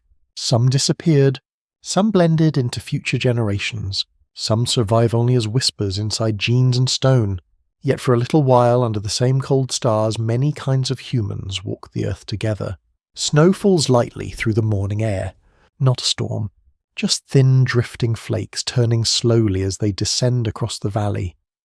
They settle on branches, shoulders, animal tracks and old stones darkened by moisture. The world feels quieter beneath snowfall, as though every sound has been wrapped in soft fur. You sit close to the fire while steam rises from damp hides drying nearby. Children reach for falling flakes and laugh when the snow vanishes against warm skin. One little girl tries to catch several on her tongue with fierce concentration, fully committed to a scientific investigation that future generations will also repeat every winter for no practical reason whatsoever. Around you the camp wakes slowly. Someone crushes bone fragments to reach the last traces of marrow. Someone repairs a spear binding loosened by wet weather. Smoke drifts low beneath the pale sky, carrying the rich smell of burning pine and animal fat. But beneath these ordinary morning rhythms lies something far stranger. Inside, many of the people gathered here are memories from other humans, not remembered consciously, remembered biologically. The meetings between Homo sapiens and groups like the Neanderthals did not end only with trade or cautious observation beside rivers. In some places, relationships formed deeply enough that children were born from them. Those children carried blended ancestry into future generations. Long after the separate populations, faded fragments of those ancient encounters remained alive inside human bodies. You watch a mother wrap a sleeping child more tightly against the cold. The child's cheeks glow red from the firelight. Tiny fingers curl against fur. The adults nearby speak softly while snow continues drifting beyond the shelter. No one here knows about genes. No one knows about DNA. No one imagines laboratories, microscopes, or scientists carefully examining ancient fragments of bone tens of thousands of years in the future, and yet their bodies already carry history forward. Genetic studies eventually revealed that many modern humans outside Africa inherited roughly 1 to 2% of their DNA from Neanderthals. Some populations also carry Denisovan ancestry. These traces are unevenly distributed across the world, reflecting different ancient encounters during migration and settlement. The idea feels almost impossible at first. Ancient meetings becoming part of future blood. You rise and walk toward the edge of camp where snow gathers in delicate lines across stone. The cold air stings your face gently. Nearby footprints from both adults and children overlap in soft mud beneath the snow crust. Tracks within tracks. That image seems fitting somehow. One especially remarkable discovery emerged from a small fragment of bone found in Denisova Cave. Scientists later realized the individual had a Neanderthal mother and a Denisovan father. The child herself became evidence that different human groups did not remain entirely separate. The boundaries between populations were more porous than older theories once imagined. You stand very still for a moment after thinking about that girl. A real person, not a theory, not a chart, a child born from two ancient human lineages now mostly vanished from the earth. She probably had favourite foods, favourite people, fears, dreams, cold mornings beside fires. Perhaps she laughed at silly mistakes and complained about long walks exactly like everyone else. The snow thickens slightly. Wind brushes powder from branches overhead, and flakes swirl briefly through the camp before settling again. Someone calls softly for more firewood. Another person answers from behind a cluster of hides. The group today feels unusually close together because of the weather. People sit shoulder to shoulder near warmth while tools are repaired and food prepared. Conversations overlap gently. A young boy traces shapes into snow with a stick while listening to older voices nearby. You begin wondering whether anyone in this camp carries ancestry from another human group already. Perhaps someone's grandmother came from distant people with slightly different faces, bodies, or speech rhythms. Perhaps nobody cared very much once trust formed. Perhaps everyone cared deeply. The evidence surviving into the present cannot fully explain how these relationships were understood emotionally or socially. Ancient populations may have cooperated peacefully in some places and competed violently in others. Different regions probably produced different outcomes over thousands of years. Human behaviour has never been simple enough to fit neatly into one story. You return to the fire and warm your hands slowly. The heat feels especially comforting after the cold edge of snowfall outside. Fat crackles softly over the flames. Wet hides release a heavy earthy scent as they dry. One older woman rubs warmth back into stiff fingers before continuing careful sewing work. A fascinating clue hidden inside modern biology is that some inherited Neanderthal or Denisovan genes may have helped later humans adapt to new environments. Certain immune responses, skin traits, and altitude adaptations appear connected to these ancient genetic exchanges. In a strange way, human survival may have depended partly on borrowing successful traits from neighbouring human populations. The thought changes how you see the story. This was not simply replacement. It was mixture, exchange, blending. Even extinction becomes more complicated under close examination. Neanderthals vanished as a distinct population, yes, but part of them survives inside millions of living people. The line between disappearance and continuation grows blurry. The firelight flickers across faces around you. Broad faces, narrow faces, dark hair, lighter hair, heavy brows, sharper features. Human variation already exists everywhere you look, and perhaps it always did. Snow continues falling outside the shelter in soft silence. Children begin building tiny piles and shapes from packed snow near the edge of camp before adults remind them not to wander too far. One child proudly presents a lumpy frozen object to an elder as though unveiling a masterpiece of artistic genius. The elder studies it, solemnly nods with complete seriousness, and places it carefully near the fire to admire, which may be the oldest known form of encouraging children's questionable artwork. You smile quietly, then you think again about ancestry, about invisible inheritance carried through bodies, about how every human alive today represents an unbroken chain stretching backward through unimaginable time. No matter how isolated people may feel now, the deep past tells another story entirely. Human populations met, separated, blended, migrated, and adapted over and over again. Movement and mixture shaped the species from the beginning. The snowfall begins easing toward evening, clouds thin, gradually revealing pale strips of fading sky above the valley. Smoke rises straighter now that the wind has softened. The camp settles into the slow, comforting rhythm of another cold night. You lie back near the fire, listening to low conversation drift around you. Nearby, a child sleeps wrapped in layers of hide while snow melts softly from the shelter, edges drop by drop. And somewhere inside that sleeping child exists a library of ancient encounters, hunters by rivers, strangers beside fires, different human groups watching one another across valleys and streams. Some vanished, some survived, some became part of one another.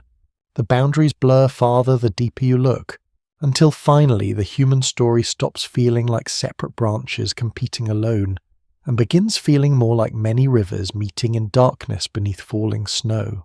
The snow disappears after several days, not all at once. It shrinks slowly into patches beneath trees and inside shaded cracks where sunlight cannot quite reach. Water drips steadily from stone during the warm hours of afternoon. The earth softens again beneath your feet, releasing the rich smell of mud, wet bark and thawing grass. The group follows the edge of a broad marshland now. Birds rise constantly from the reeds in sudden bursts of motion. Their wings beat against cool air with soft hollow sounds. Insects hum over dark pools of water reflecting pale sky. Somewhere nearby, frogs call from hidden places among the reeds. The world feels alive with food. Not easy food, but possible food. You crouch beside several women gathering roots from damp ground near the water's edge. Their hands move carefully through mud and tangled plants. They know exactly which roots to pull and which to leave untouched. One root is pale and thick beneath the soil. Another nearby is ignored completely. That difference matters. In prehistoric life, knowledge about food often meant the difference between nourishment and poisoning. Human diets during this era were astonishingly varied depending on climate and geography. People ate meat, fish, shellfish, insects, roots, fruits, nuts, eggs, seeds, tubers, and whatever else local landscapes allowed. Flexibility may have been one of humanity's greatest advantages. You pull a root from the mud and smell it. Earthy, sharp, slightly sweet beneath the dirt. Nearby, another person cracks open shellfish gathered from shallow pools along the marsh edge. The shells snap with small, crisp sounds. Inside, pale flesh glistens in the cool light. Farther away, hunters move through taller grass searching for larger prey. Human survival does not depend on one food source alone, and that adaptability changes everything. Some ancient human groups living near coasts or wetlands appear to have relied heavily on fish and shellfish. Buried heaps of discarded shells discovered at archaeological sites suggest repeated harvesting over long periods. Such foods may have provided important nutrients supporting brain development and survival in difficult seasons. You imagine the patience required, wading through cold shallows, searching beneath stones, gathering shellfish one by one. Not glamorous, but survival rarely cares about glamour. A child nearby pokes suspiciously at a shellfish before finally tasting it with dramatic caution. The expression that follows suggests complete betrayal by existence itself. An adult laughs quietly and eats the rest without complaint. The marsh air clings damply to your skin. You hear reeds rustling continuously in the wind. Water insects skim dark surfaces like tiny living needles.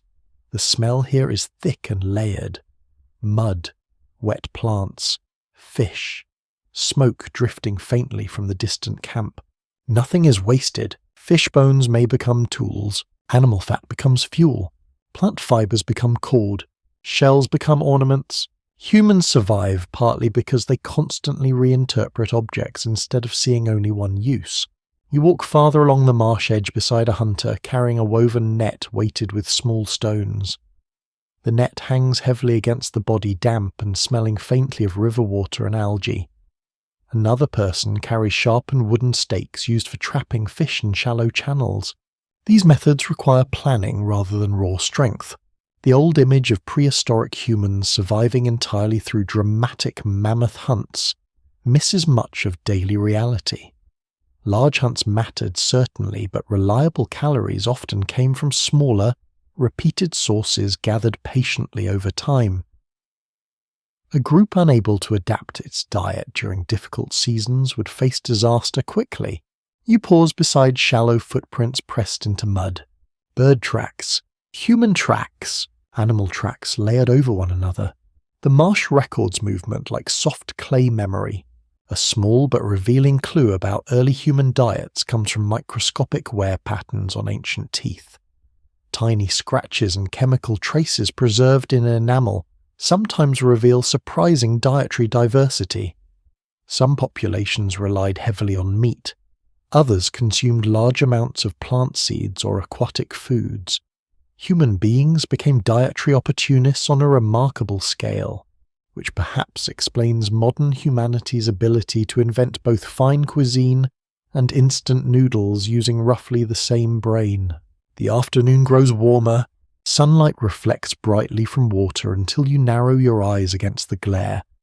Nearby people spread gathered plants across flat stones to dry.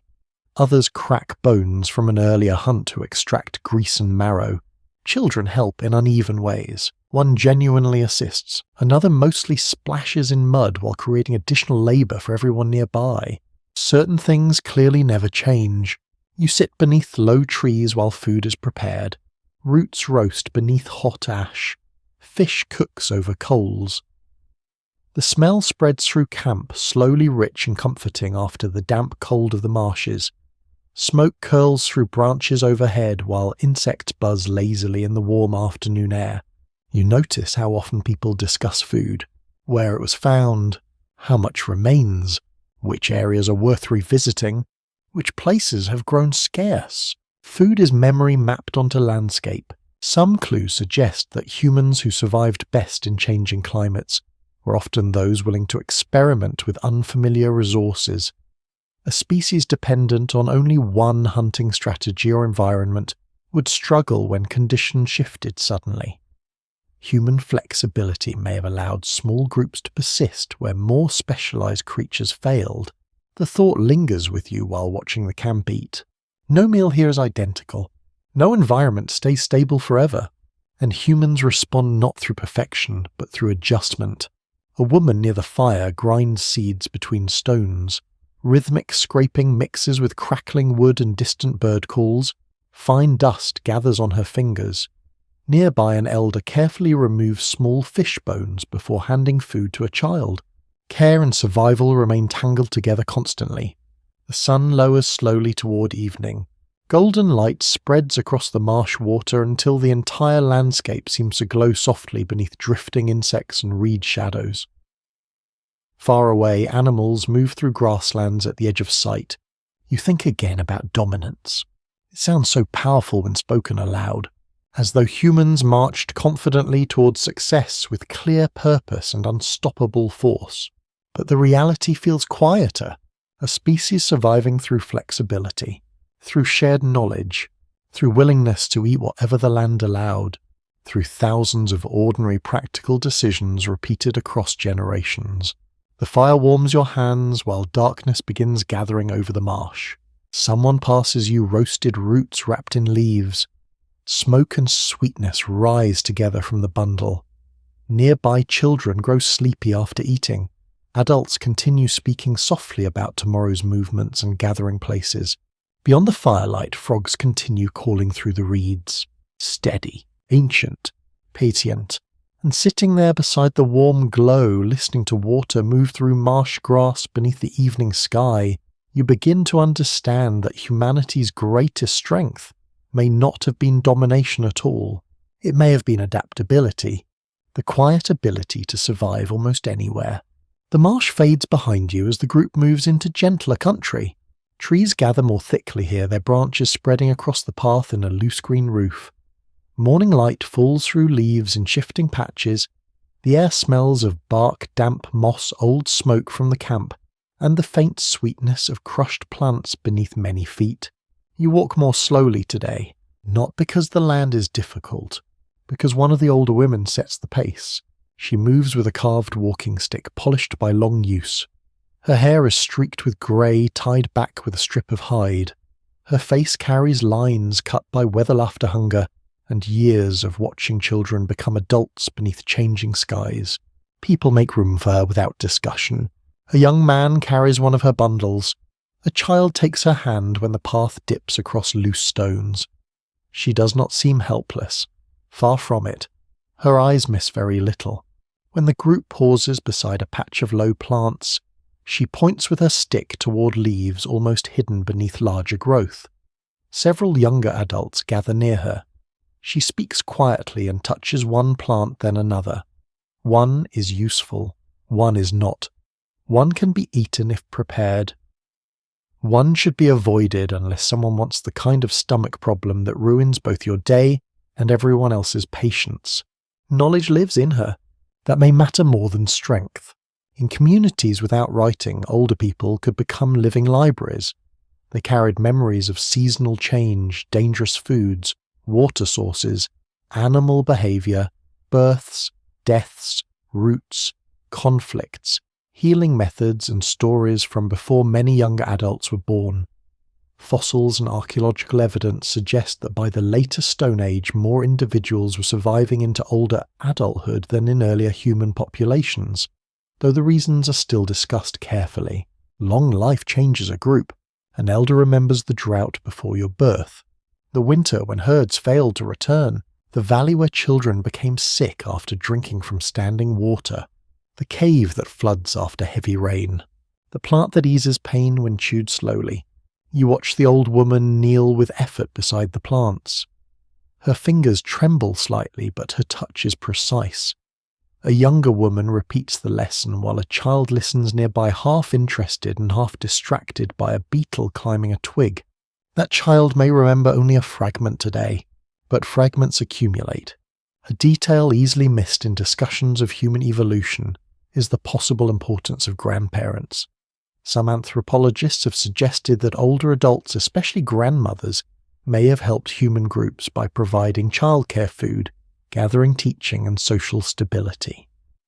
The idea is sometimes called the grandmother hypothesis, though the full picture is more complicated than any tidy label can hold.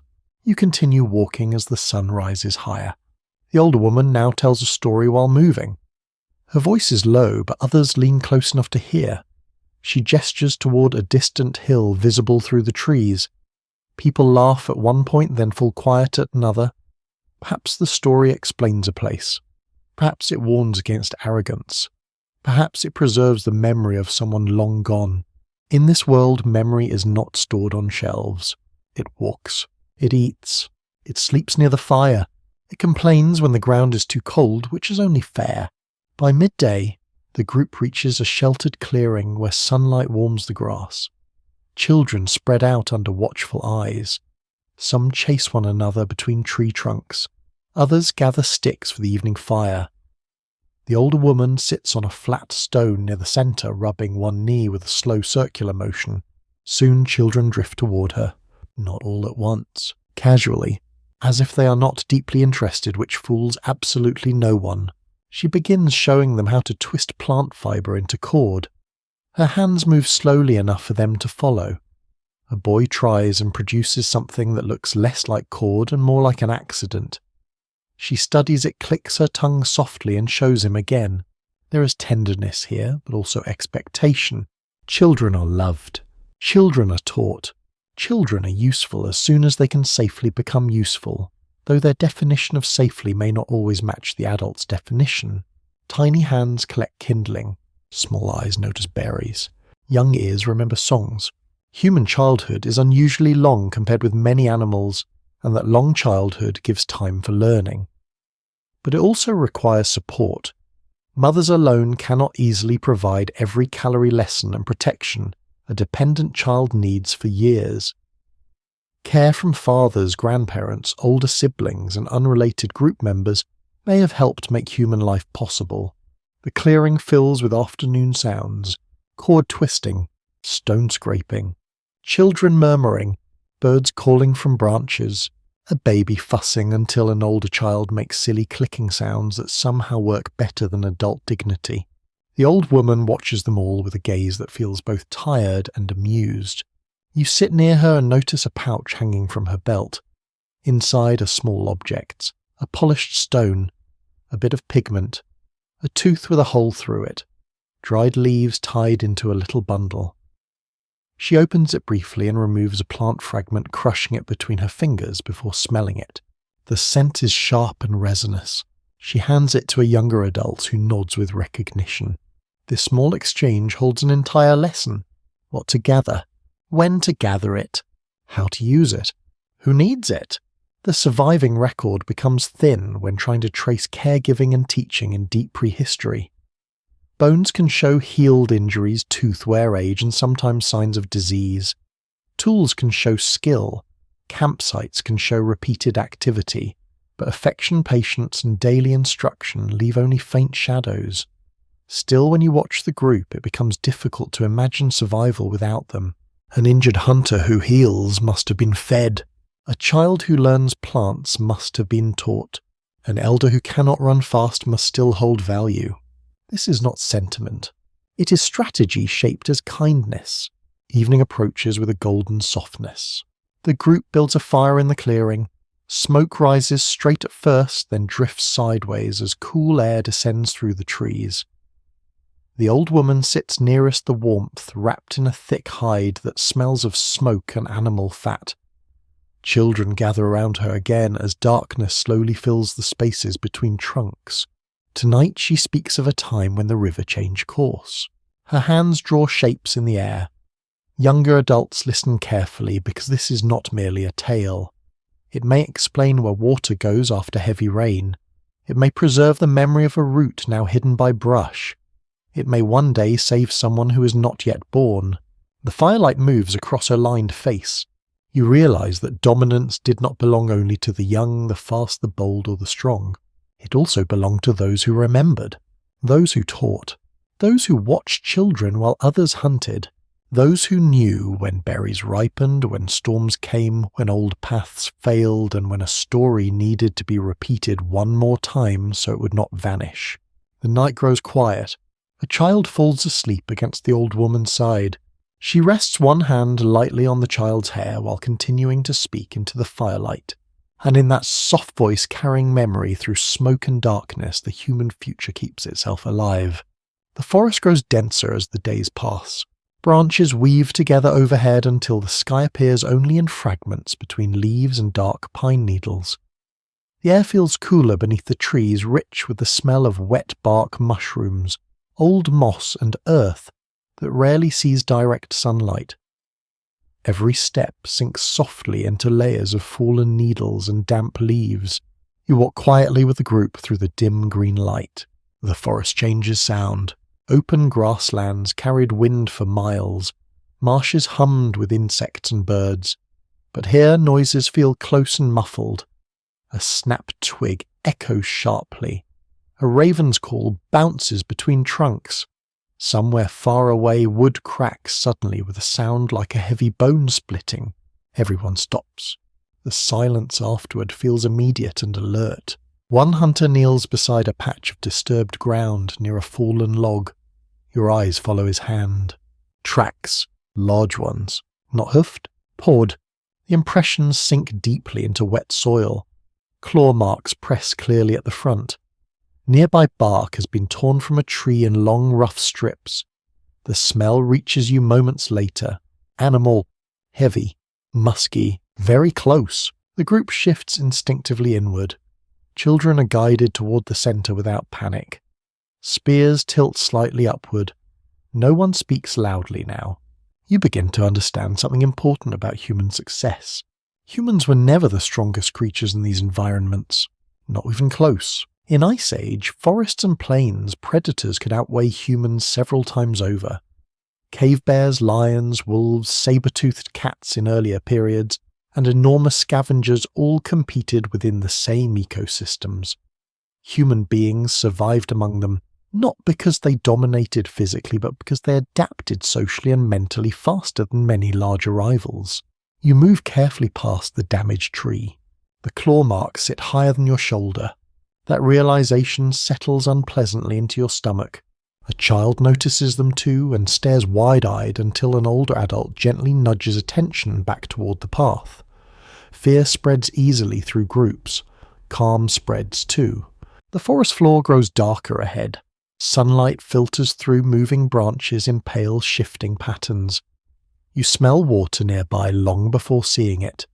A stream runs between stones coated in slick green moss. The hunters pause there to drink quickly while continuing to scan the trees. Predators rarely announce themselves dramatically. The dangerous ones stay quiet. A remarkable clue about prehistoric predator pressure comes from the placement of ancient campsites. Many appear chosen with visibility, shelter, escape routes, and defensibility in mind. Fire helped discourage some animals, but early humans likely remained vulnerable during travel, sleep, and harsh seasons. The world was shared with highly efficient hunters.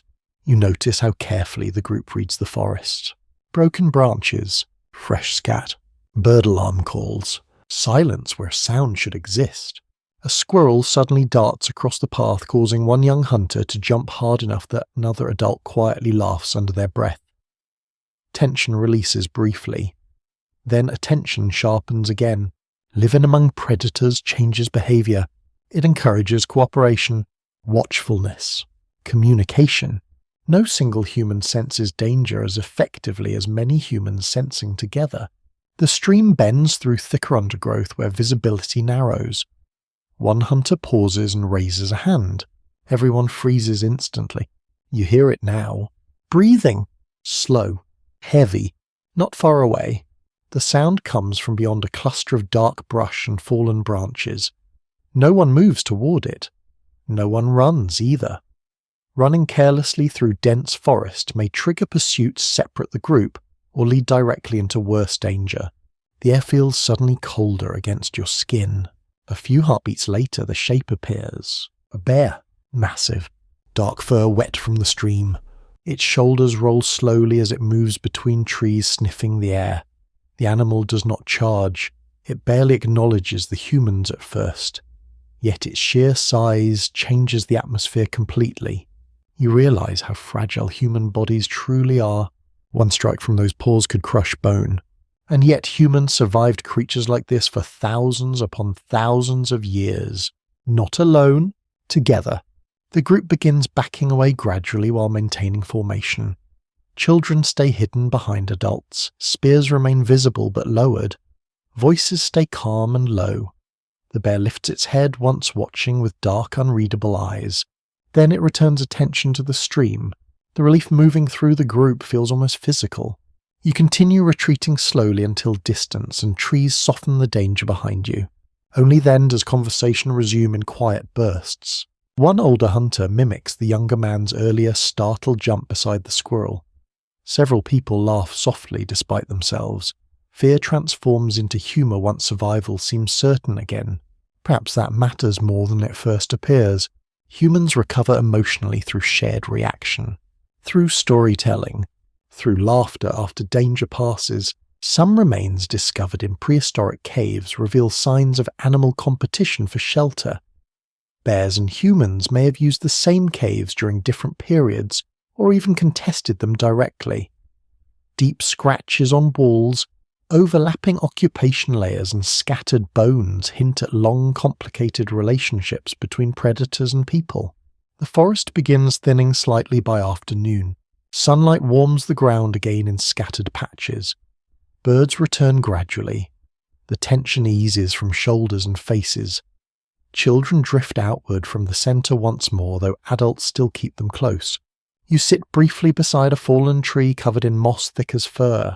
The bark feels damp beneath your hand. Tiny insects move through cracks in the wood.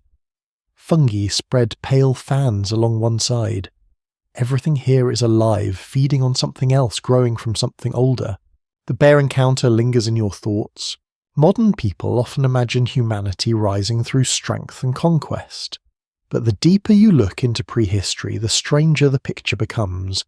Humans survived while being physically vulnerable, slow compared with many animals, and poorly equipped for direct combat without tools or cooperation. No claws, no armor, no enormous teeth. Just memory, planning, fight, communication, groups. The forest itself may have shaped some of those abilities. Dense environments reward attention and coordination. You cannot always see danger before it sees you. A rustle may mean wind or death. Sharing awareness becomes essential. By evening, the group reaches a rocky clearing suitable for camp. Fires are built quickly tonight. Bigger than usual, smoke thickens beneath the trees, carrying sparks upward into dark branches. The smell of burning pine settles into clothing and hair almost immediately. People stay close together after sunset. Children sleep near the center of camp. Spears rest within easy reach. One adult remains awake while others eat and settle down.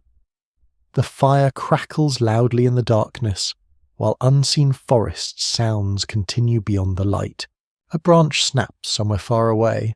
Every head lifts at once, then slowly relaxes again. You lie beside the warmth, staring upward through gaps in the trees where stars flicker faintly overhead. Around you, humans sleep in small clusters beneath hides, while firelight pulses across stone and bark. Outside, the glow waits a world filled with larger bodies and sharper teeth. Yet somehow these fragile creatures endure, not because the forest fears them, not because predators vanish before them, but because humans learn to survive together inside danger instead of surrendering to it. The flames settle lower, smoke drifts through cold night air, and somewhere beyond the trees, unseen eyes continue watching the fire from darkness. Rain arrives during the night. You hear it first as a faint tapping beyond the firelight, then as a steady whisper through leaves, then as full rhythmic rainfall soaking the forest floor, dripping from branches, darkening hides, and turning pathways into slick ribbons of mud. By dawn the world smells washed clean, wet bark, cold stone, moss. Smoke struggling upward through damp air. The camp wakes slowly beneath grey skies. Fire becomes difficult this morning. Not impossible, just stubborn. Several adults crouch together around carefully protected embers, while dry material is gathered from beneath rocks and inside hollow wood. One person blows steadily into a bundle of fibres, while another shields the tiny glow from rain with both hands. The effort feels almost ceremonial. Human life depends on fragile things surviving bad weather. A single ember, a dry cord, a memory, a child. You kneel close enough to feel faint warmth against your face. Smoke stings your eyes. The fibres darken, curl, then suddenly brighten into orange flame. Everyone exhales at once. Success. Small, essential. Rainwater drips steadily from tree branches overhead. It lands on stones with soft ticking sounds. Nearby children sit wrapped tightly in hides while adults work around them. No one wanders far today. Wet forests slow movement and hide dangers beneath mud roots and mist. So the group stays together. And because they stay together, something else happens. People begin making things. You notice it gradually. One person shaping wood beside the fire. Another polishing bone smooth with stone. Someone weaving fibres into tighter cord. Someone repairing a carrying frame weakened by moisture. Bad weather creates workshop hours. The remains left behind at ancient camps often reveal long periods of repeated activity. Layers of ash, broken tools, food scraps, worked bone pigments, and discarded materials show that prehistoric camps were not merely places to sleep. They were places where knowledge accumulated through repetition. You watch a young woman shaping a thin piece of bone into a needle. The work requires astonishing precision. She scrapes carefully with stone, rotating the piece between fingertips. Tiny pale shavings collect in her lap. Eventually she begins piercing an opening near one end using another sharpened point. The hole is so small you almost miss it. And yet that tiny opening changes human possibilities enormously. Sewn clothing fits more closely. Warmth improves. Movement becomes easier in cold climates. Children survive harsher weather. Generations later, archaeologists would uncover bone needles at several Upper Paleolithic sites, some delicate enough to resemble modern sewing tools surprisingly closely. Such discoveries quietly reveal how much prehistoric survival depended on fine craftsmanship rather than brute force. Rain continues falling outside the shelter. Water streams from branches in silver threads. The fire crackles and hisses whenever stray drops strike the wood. Smoke clings low beneath the damp air, thick enough that everyone smells permanently of campfire now, which honestly may have been humanity's first universal perfume. A boy nearby tries carving lines into a piece of wood using a stone flake. His tongue sticks slightly from the corner of his mouth with concentration. The lines wobble terribly. An older adult watches silently for a while before taking the tool gently and demonstrating slower movements. Not criticism, instruction. You realize how much of human progress may have depended on teaching during quiet hours exactly like this. Not dramatic breakthroughs, not genius appearing suddenly, just repeated correction. Again, again, again. The rain deepens toward midday. Travel becomes impossible for now. Mud thickens beneath every step beyond camp. Mist drifts between tree trunks, softening the forest into layers of grey and green shadow. Somewhere nearby, water pours steadily down rock in a sound like distant whispering voices. Inside the shelter, work continues. A woman twists plant fibers into remarkably strong cord while speaking softly to two children beside her. One child copies carefully. The other becomes distracted by dripping water and attempts to catch drops in cupped hands for nearly 10 minutes, with complete dedication to this entirely unnecessary mission. The adults allow it. Patience exists here because constant anger wastes energy. You study the objects surrounding the fire. Bone points, scrapers, cord, needles, wrapped pigments, wooden handles polished smooth from use.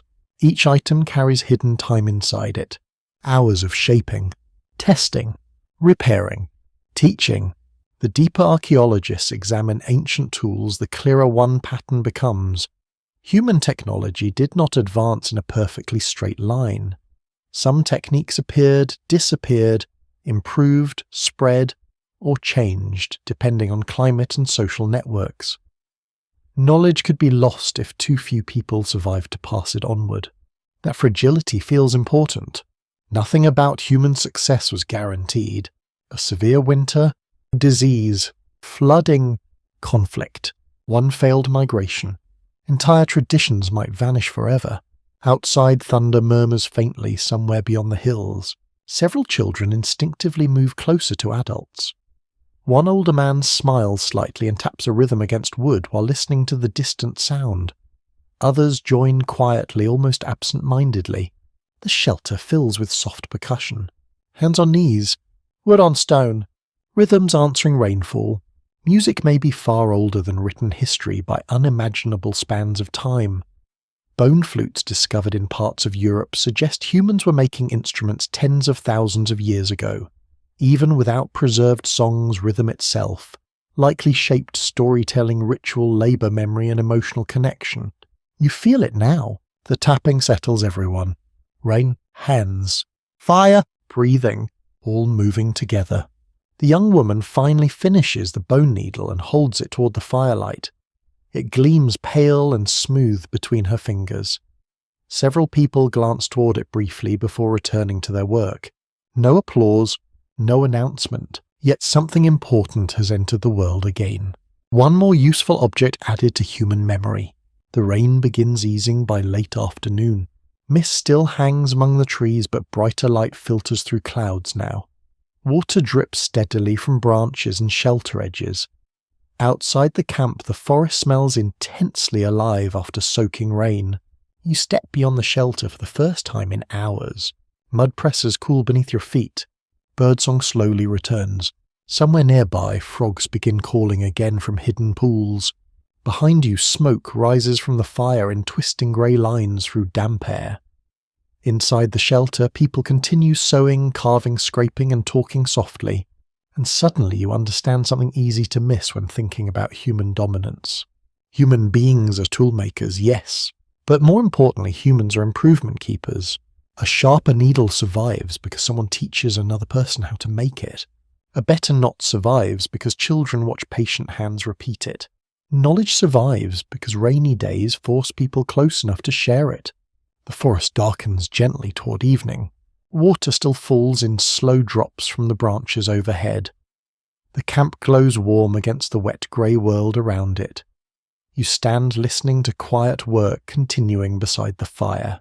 Bone against stone, cord through hide, low voices, small corrections, tiny refinements accumulating through generations, and somewhere inside those endless little improvements, humanity slowly becomes something the world has never seen before. A species that remembers how to get better.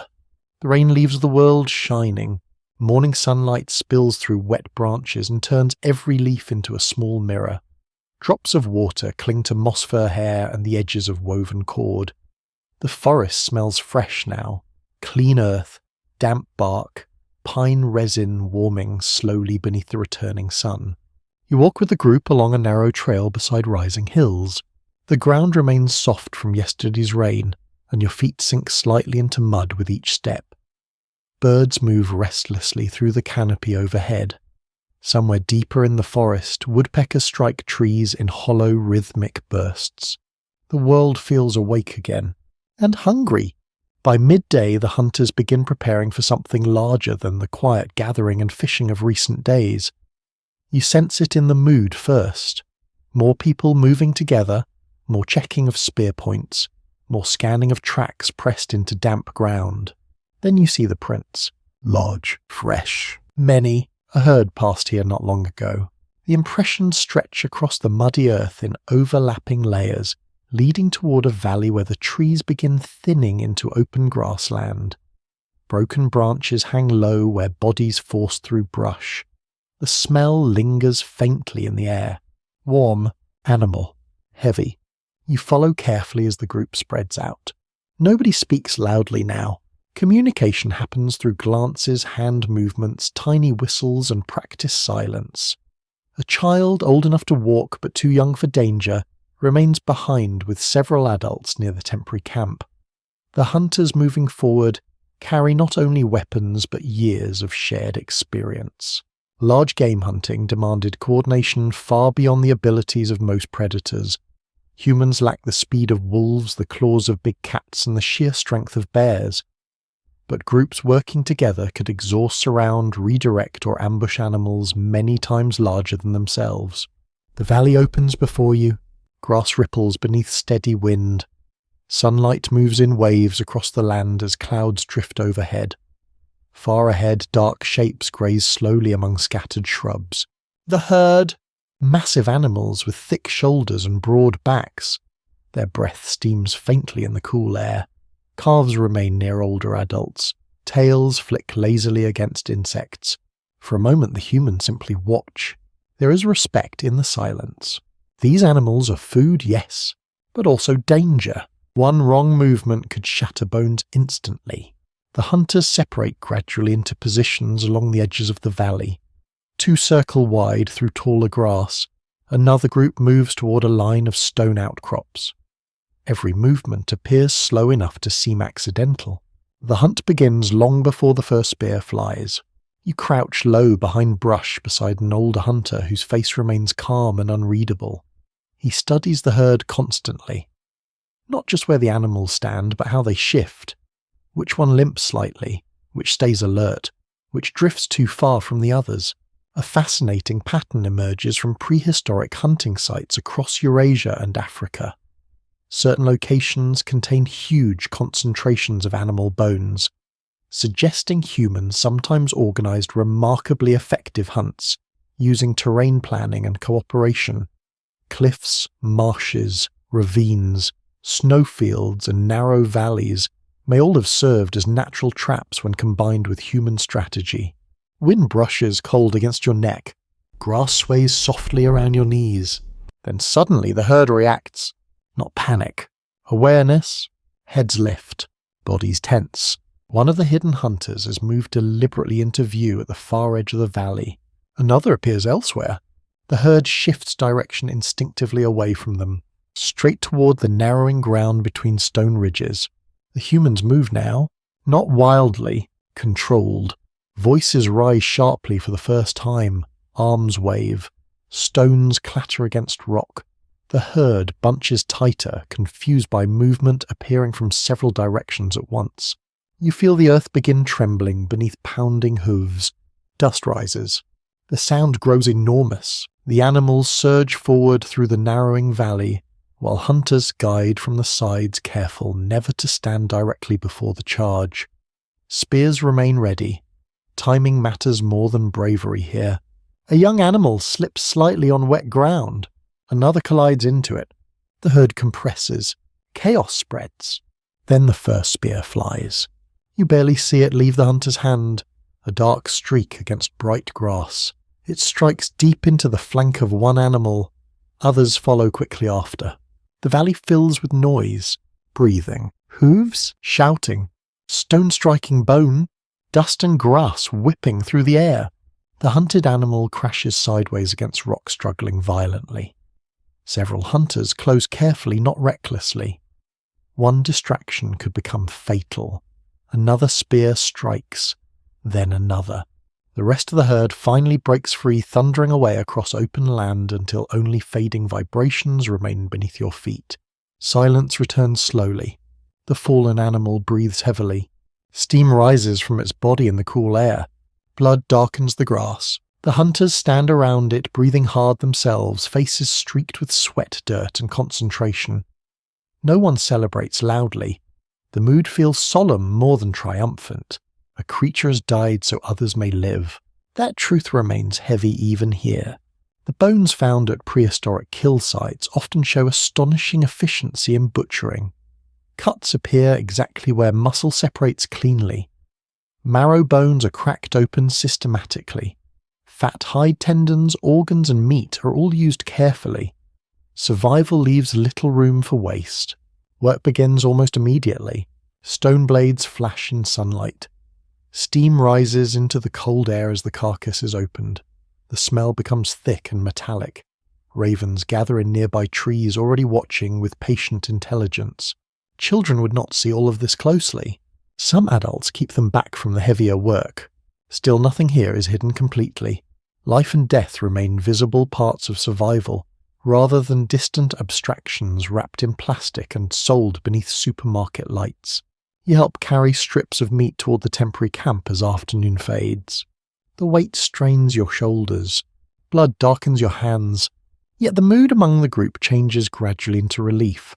Food means warmth, strength, more days of life. Perhaps enough surplus to share with another group later. Perhaps enough fat to survive worsening weather. One overlooked detail from Ice Age life is how socially important successful hunts may have been. Large animals provided more than calories. They created opportunities for cooperation, reputation, building food-sharing, tool-making, and storytelling. A successful hunt fed memory as much as bodies. By evening, the camp glows brightly beneath the trees. Fires burn larger tonight.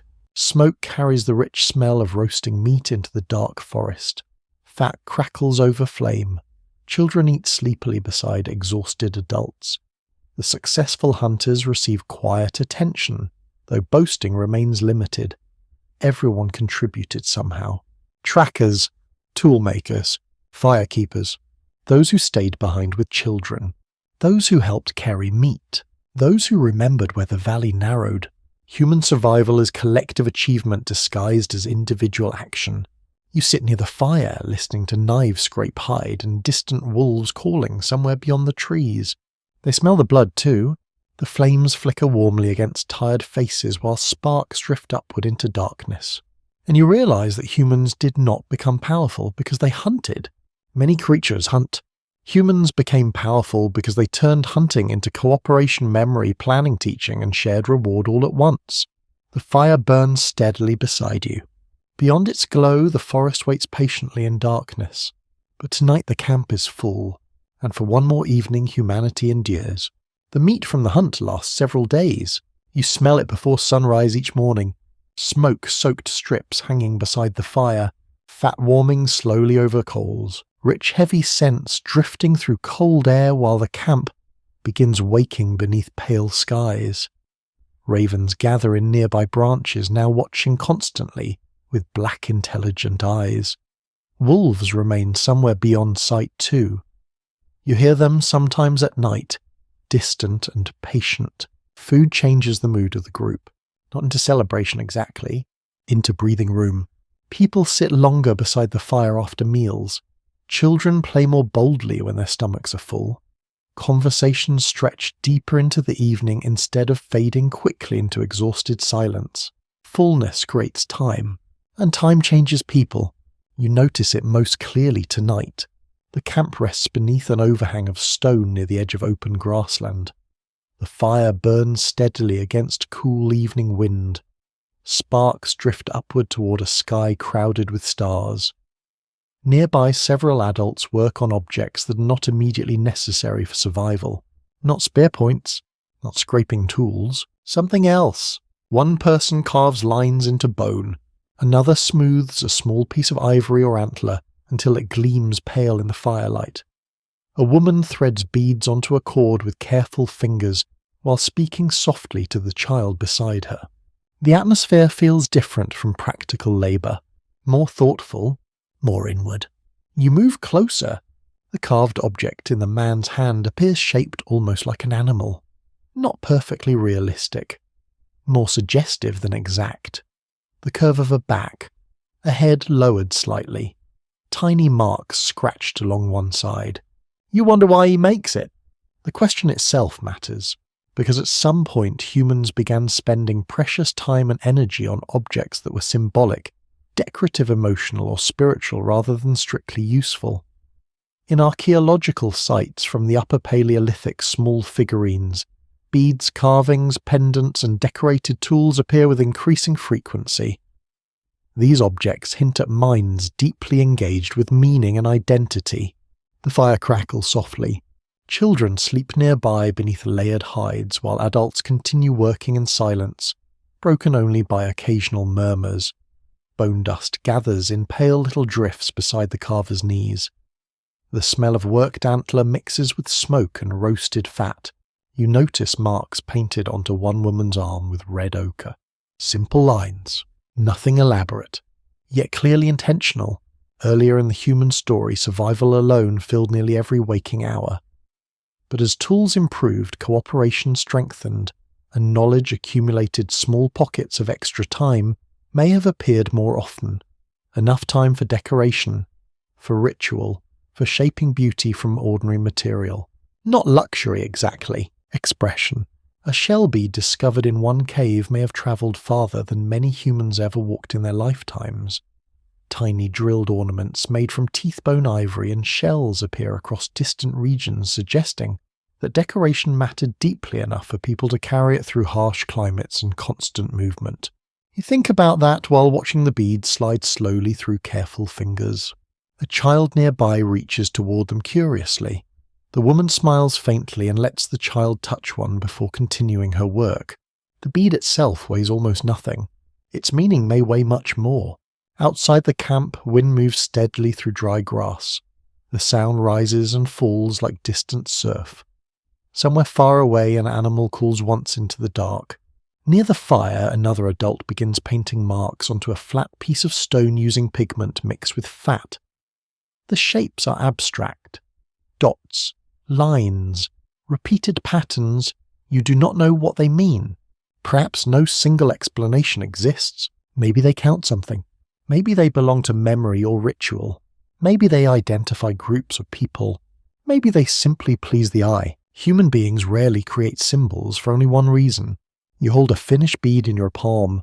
Smooth. Cool. Carefully pierced.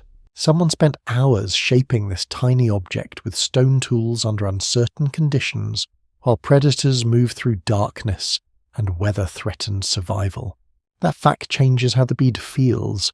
Objects like this survive in caves and buried camps long after bodies vanish. Thousands of years later, archaeologists uncover them carefully from hardened soil, brushing dirt away grain by grain. Sometimes a single ornament becomes evidence that an ancient person once cared about beauty, belonging, or memory enough to carry it through the Ice Age world. The firelight shifts across faces around you. A young hunter wears animal teeth on a cord around the neck. An elder carries pigment stains deep in the lines of the hands. A child falls asleep, clutching a polished stone found beside a river days earlier. Identity is beginning to gather around objects, not just around bodies. One especially moving discovery from prehistoric burials is the presence of grave goods buried beside the dead. Shells, beads, tools, pigments, flowers in some debated cases, and carefully arranged objects suggest that humans increasingly treated death as something requiring ritual attention rather than simple abandonment. You stare into the fire after thinking about that. The flames move constantly yet somehow remain the same fire. Perhaps humans saw something similar in themselves. Bodies vanish. Groups continue. Memories remain. The carved animal beside the fire is finally finished. The man turns it slowly in his hands before passing it to another adult for inspection. Several people glance toward it. One smiles. Another traces the carved lines lightly with a fingertip. No one explains the object. No explanation seems necessary. Shared meaning already surrounds it. The night deepens gradually. Cold air settles over the camp. People draw hides tighter around shoulders. Someone adds more wood to the fire, sending a rush of sparks upward into darkness. You notice that the objects around the fire create emotional reactions. Admiration, recognition, comfort, memory. These things are invisible yet deeply real. And perhaps this is where the human story becomes truly unusual. Humans no longer survive only inside the physical world. They survive inside imagined worlds too. Inside stories. Inside symbols. Inside identities shared between minds. A necklace can represent belonging. Pigment can represent ritual. A carving can preserve memory. A grave can preserve love. None of these things feed the body directly. Yet somehow they strengthen the group. The stars above the camp shine cold and distant. Beneath them, small human figures sit beside firelight shaping beads, markings, carvings, and symbols from bone and stone while wolves move unseen beyond the hills. You realize that no predator on Earth does this. No bear paints symbols. No lion buries ornaments beside its dead. No wolf carves memory into ivory beside a fire. Only humans fill the world with meaning faster than nature can erase it. The wind softens near midnight. One by one, people drift towards sleep. The carved animal rests beside the fire, now glowing pale in the ember's light. A tiny object. Fragile. Unnecessary in the strictest sense. And yet perhaps one of the clearest signs that humanity had already become something far stranger than simple survival alone. The air changes before anyone speaks about it. You notice it while waking before dawn beside the fading fire. The wind feels colder now, thinner somehow, carrying a sharp, dry edge that settles deep in your lungs. Frost rims the edges of hides left outside overnight. Grass cracks softly beneath careful footsteps. Winter is moving closer. Not tomorrow. Not suddenly, but steadily enough that everyone feels it. The camp stirs earlier than usual. Fires are fed quickly. Meat is checked and rearranged near smoke. Bundles grow larger as preserved food hides, and tools are organized for colder travel ahead. People speak in lower voices this morning, not fearful exactly, just thoughtful. Cold seasons reshape human life. You walk with several adults toward a rocky slope where low shrubs still carry late berries shriveled by frost. Fingers move quickly through branches, gathering whatever remains useful. Nothing here is ignored carelessly. A handful of berries matters. A strip of dried meat matters. A bundle of wood carried before snowfall matters. Survival often depends on small margins. You kneel beside an older man using stone tools to split long bones from the recent hunt. The cracking sound echoes sharply through the cold air. Inside the bone's pale marrow still glistens. Fat is precious now. The body burns enormous energy against freezing temperatures. Your hands ache from the cold even near the morning fire.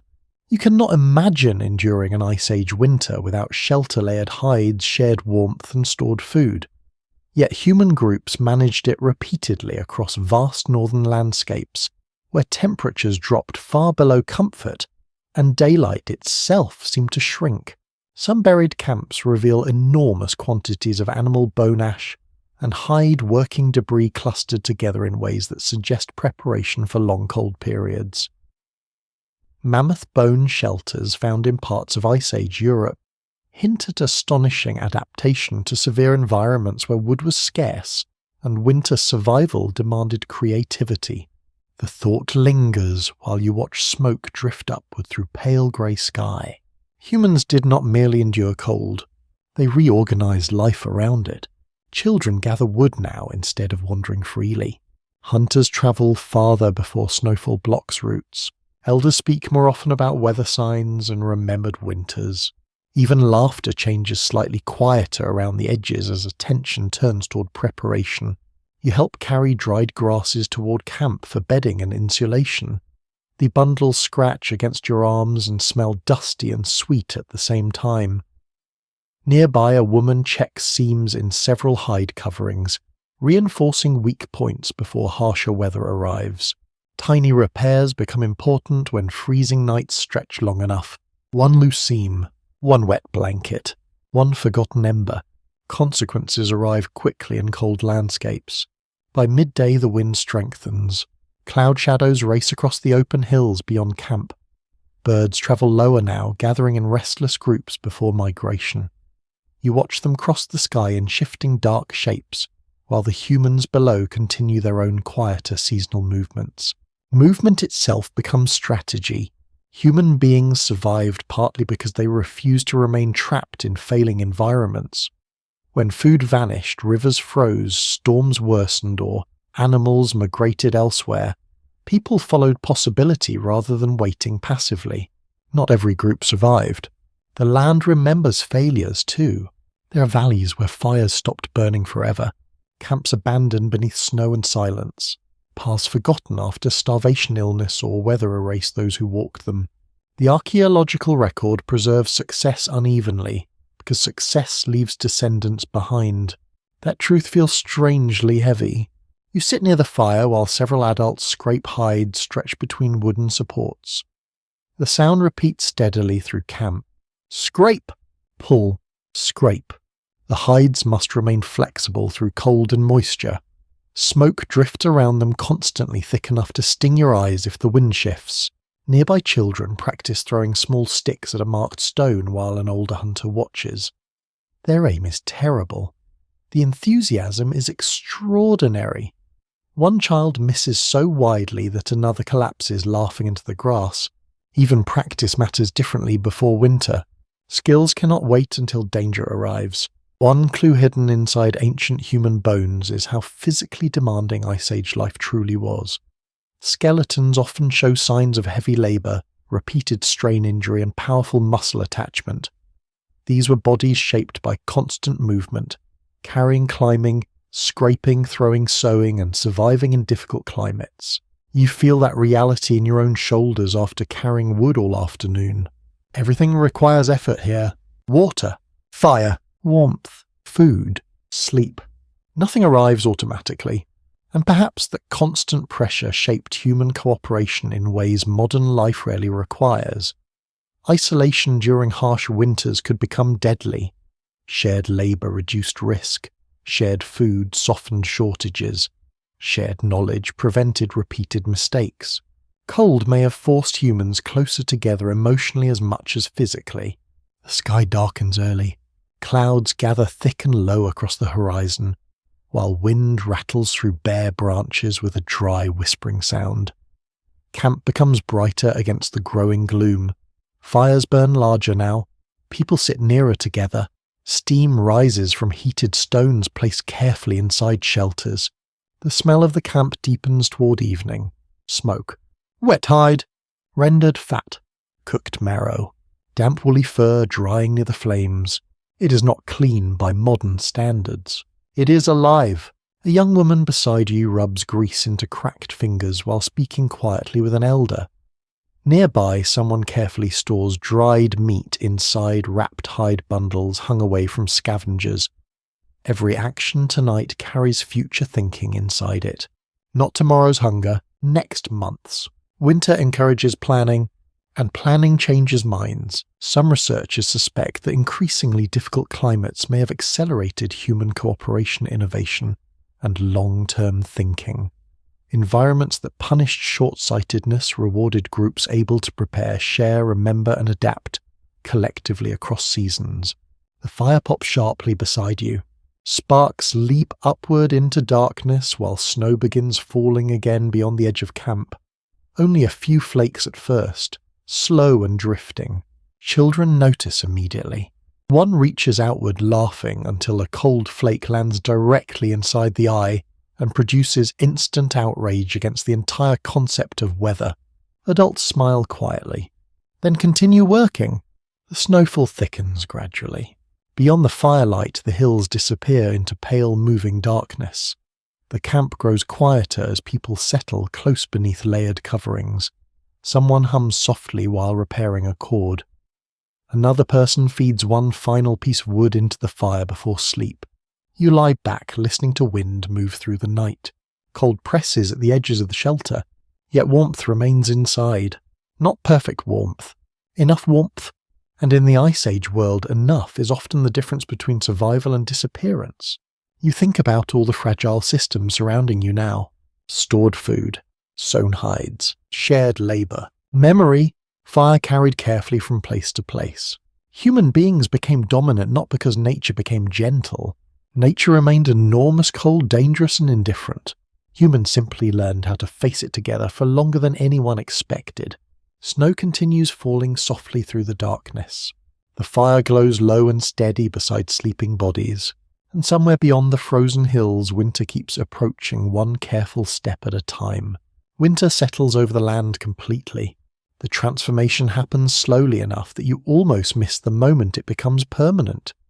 One morning the frost lingers longer than usual. Another morning the streams carry thin sheets of ice along their edges. Then one evening snow falls and never fully leaves. Now the world is white and grey. Trees stand dark against frozen hills. Wind sweeps powder across open ground in soft twisting trails. Your breath hangs before you, constantly pale as smoke. Every sound feels sharper in the cold air. Footsteps crunch, branches crack, firewood snaps with sudden brittle noises. The camp stays in one place longer now. Movement through deep winter costs too much energy. So the group shelters beneath rocky overhangs strengthened with hides, branches packed snow and careful placement of stone. Smoke stains darken the ceilings above the fires. The smell of wood ash clings to everything permanently. You wake pressed between warmth and cold. One side of your body faces the fire, the other feels the frozen air creeping through the shelter walls. Nearby, people still sleep wrapped tightly beneath layered coverings. The camp breathes slowly together. A child snores softly. Someone shifts in sleep and sends a small shower of ash drifting upward from the edge of the fire. Outside, dawn has barely touched the horizon. The snow reflects faint blue light into the shelter entrance. Wind moves across the valley with a long, low sound that seems almost ocean-like. You understand now why fire became sacred in so many later human cultures. In winter, fire is more than a tool. It becomes survival made visible. You rise carefully and kneel beside the embers.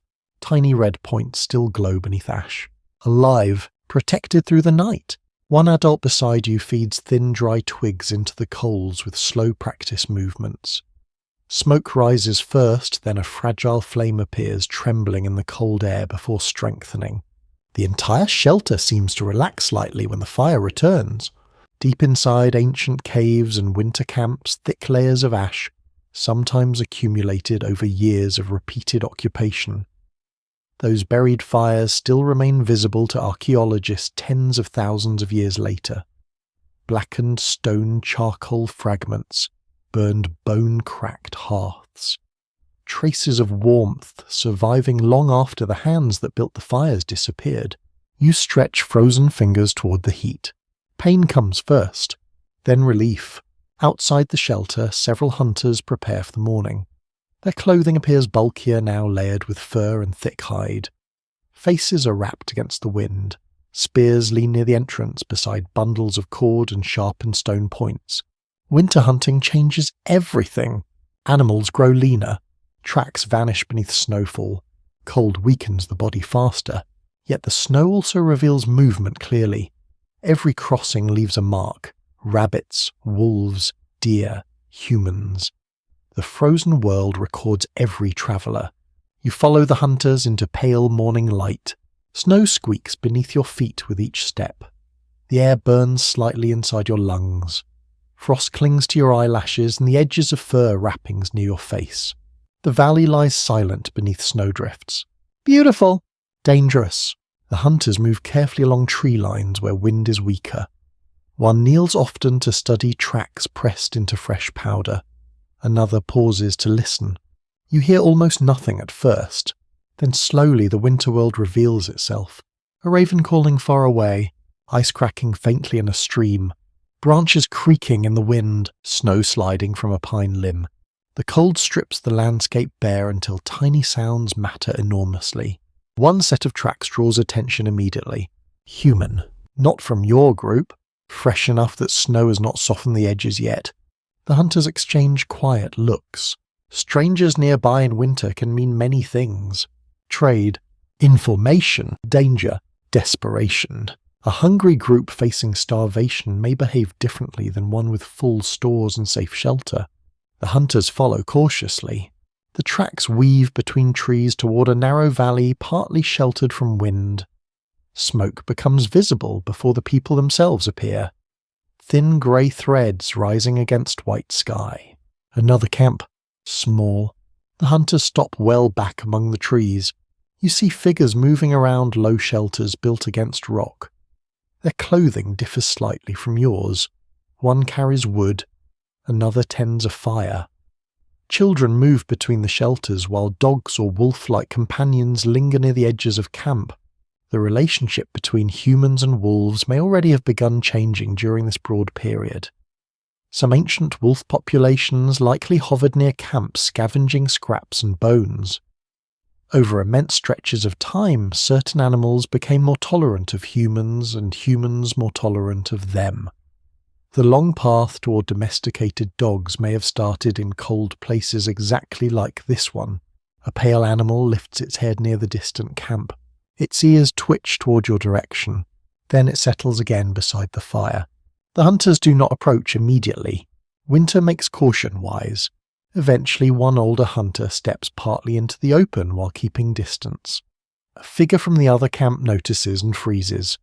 For several long moments, nobody moves. Then comes a raised hand. Not friendly exactly. Not hostile either. Recognition. Human beings. Still alive in the cold. The tension softens slightly after that. No one crosses fully between camps today. The distance remains respectful, but gestures pass back and forth. One group points toward migrating animals seen farther east. The other responds with signs warning about unstable ice near a river crossing. Information exchanged without full trust, still enough to matter. You realize how fragile winter survival truly is. A warning shared may save lives. A hidden food source mentioned at the right moment may preserve children through another month. The snow between camps carries tracks in both directions by afternoon. Not many, careful ones. A bundle changes hands eventually.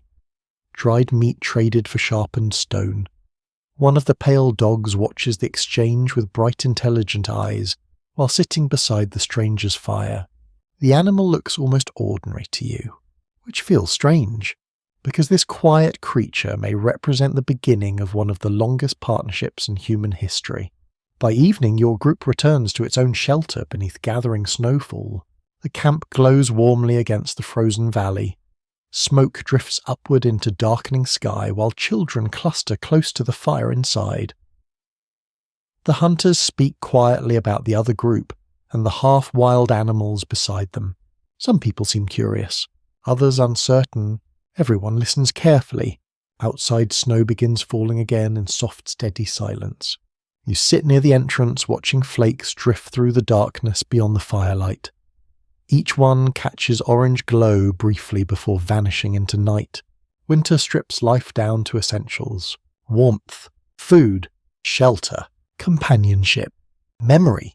And in that stripped-down world, humans keep finding ways to connect, rather than face the cold entirely alone. The fire burns lower. Someone feeds it another branch. Nearby, a child sleeps with one hand resting against a dog-shaped drawing scratched earlier into the dirt beside the shelter wall. A small shape, simple lines, yet somehow full of future. The winter camp grows quieter as the days shorten. Snow lies in shallow waves against stone shelter walls. Smoke stains the air inside the overhang until every hide, every tool handle, every strand of hair carries the same bitter warm scent. Outside, the valley is pale and still broken only by tracks crossing between trees and the dark shapes of birds circling above distant hills. You wake to the sound of scraping. Someone is cleaning frozen hide near the fire, working slowly because the cold makes everything stiff. The edge of the stone tool moves across the surface in steady strokes. Nearby children still sleep in a huddle of fur and limbs, small faces glowing orange in the low light. The group has survived another night. That sentence feels simple, but in this world it is never small. Beyond the camp, other fires may not be burning anymore. You think of the Neanderthal group by the stream, their broad hands, their careful tools, their watchful children. You think of the distant Denisovan shadows hidden mostly in cave fragments and living DNA. You think of other human branches whose names may never be known, whose traces dissolved into weather soil and time. The disappearance of other human groups was not a single event. It was not one battle, not one storm, not one terrible winter. It unfolded unevenly across regions and generations like fire fading in different hearths at different times. Some groups may have blended into others. Some may have dwindled slowly. Some may have been pushed into smaller territories where survival became harder each year. Some may have vanished after climate turned against them, after prey moved away, after children became too few, after sickness passed through a camp, after one more harsh season asked too much. You step outside into the early morning cold. The snow reflects dim blue light. Your breath rises in white clouds. The silence is so complete that the faint creak of your own leather binding sounds loud. At the edge of camp, an elder studies the valley below. He does not speak. His face is lined and serious, but not frightened. He has seen empty places before, camps abandoned, hearths cold, paths no longer used.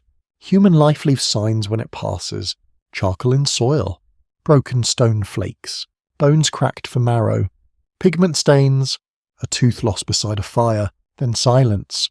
Long after these winters ended, scientists would search such traces and find that Neanderthals disappeared from the fossil record roughly 40,000 years ago, though tiny portions of their ancestry remain in many people alive today. That makes the word vanished feel too simple. They did disappear as distinct populations, yet they also continued in another form, hidden inside descendants of ancient mixing. You walk with several adults toward a nearby ridge where snow is thinner beneath wind-exposed stones. The valley opens below, white fields, dark trees, a frozen stream twisting like dull metal through the land. From here the world looks peaceful, almost gentle, but peace can be deceptive when food is scarce and cold settles into bones. A raven lands on a branch nearby and watches you with bright black attention. It tilts its head as if judging the entire human project and finding it mildly questionable. Fair enough. Human survival has always looked unlikely up close. You follow the ridge until the group reaches an old overhang marked by signs of former occupation. Not your group's, not recent either. A scatter of stone flakes lies partly frozen into dirt. A dark oval stain marks where a hearth once burned. Animal bones rest near the wall cracked open long ago. The place feels abandoned rather than empty, as if voices have only just slipped beyond hearing. Someone kneels beside the old hearth and touches the ash hardened into the soil. No warmth remains. No smell of smoke. Only memory held by earth. You imagine another group sheltering here seasons ago or generations ago. Broad shoulders wrapped in hides. Children pressed close to fire. Tools sharpened for mourning. Stories spoken into darkness. They may have thought, as every camp does, that tomorrow would come. Perhaps it did. Perhaps not enough tomorrows came after that.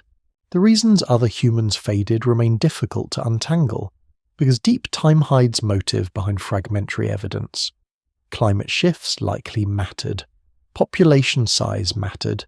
Social networks mattered. Resource competition may have mattered. So may disease interbreeding and plain misfortune. A group of a few dozen people can disappear from causes too ordinary to leave clear marks. A storm, a failed hunt, a river crossing gone wrong, a child not born, a wound that never healed. History sometimes turns on quiet losses no one records.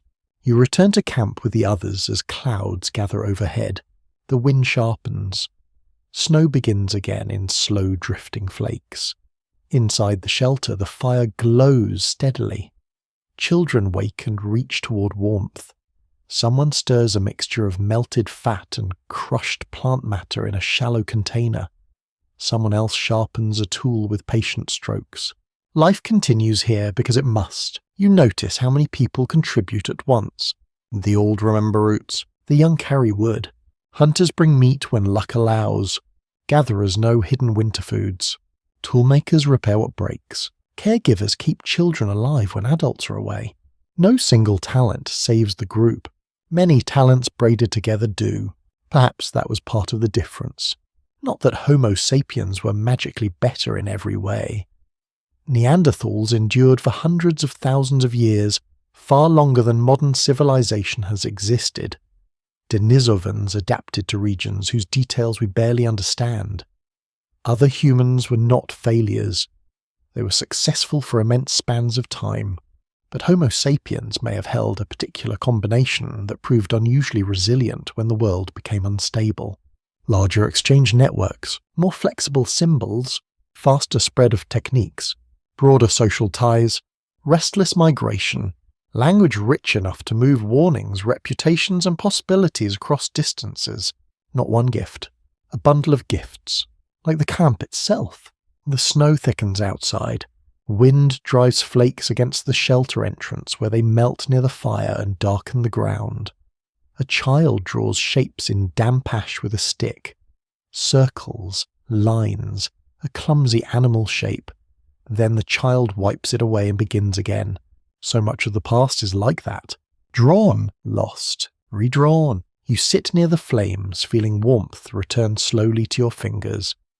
The thought of extinct human cousins no longer feels like a distant museum fact.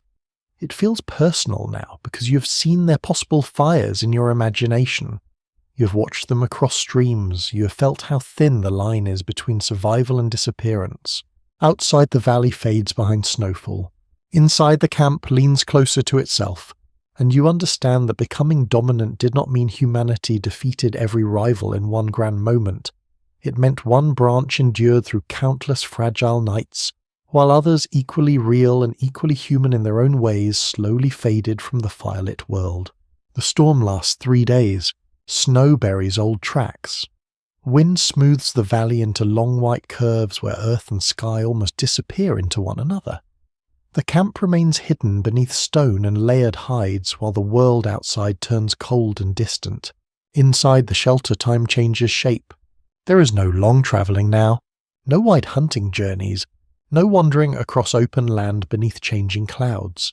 Instead, there is waiting, mending, watching the fire, listening to weather move over the earth like some enormous unseen creature.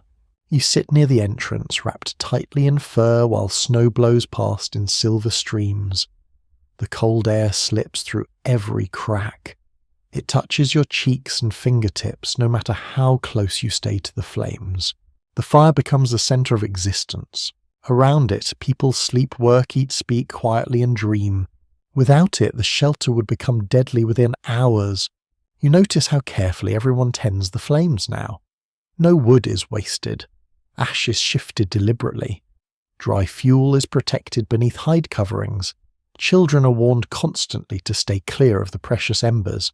Humanity's relationship with fire reaches so deep into prehistory that it becomes difficult to imagine people without it. Long before this winter camp existed earlier, humans were already controlling flames for warmth, protection, cooking light, and social gathering. Over immense stretches of time, fire changed bodies, diets, sleep patterns, movement, and perhaps even the structure of human conversation itself. You stare into the glowing coals, orange, red, white at the centre. The heat pulses softly against your face while snow hisses faintly outside the shelter entrance. Cooking changes tonight's meal again.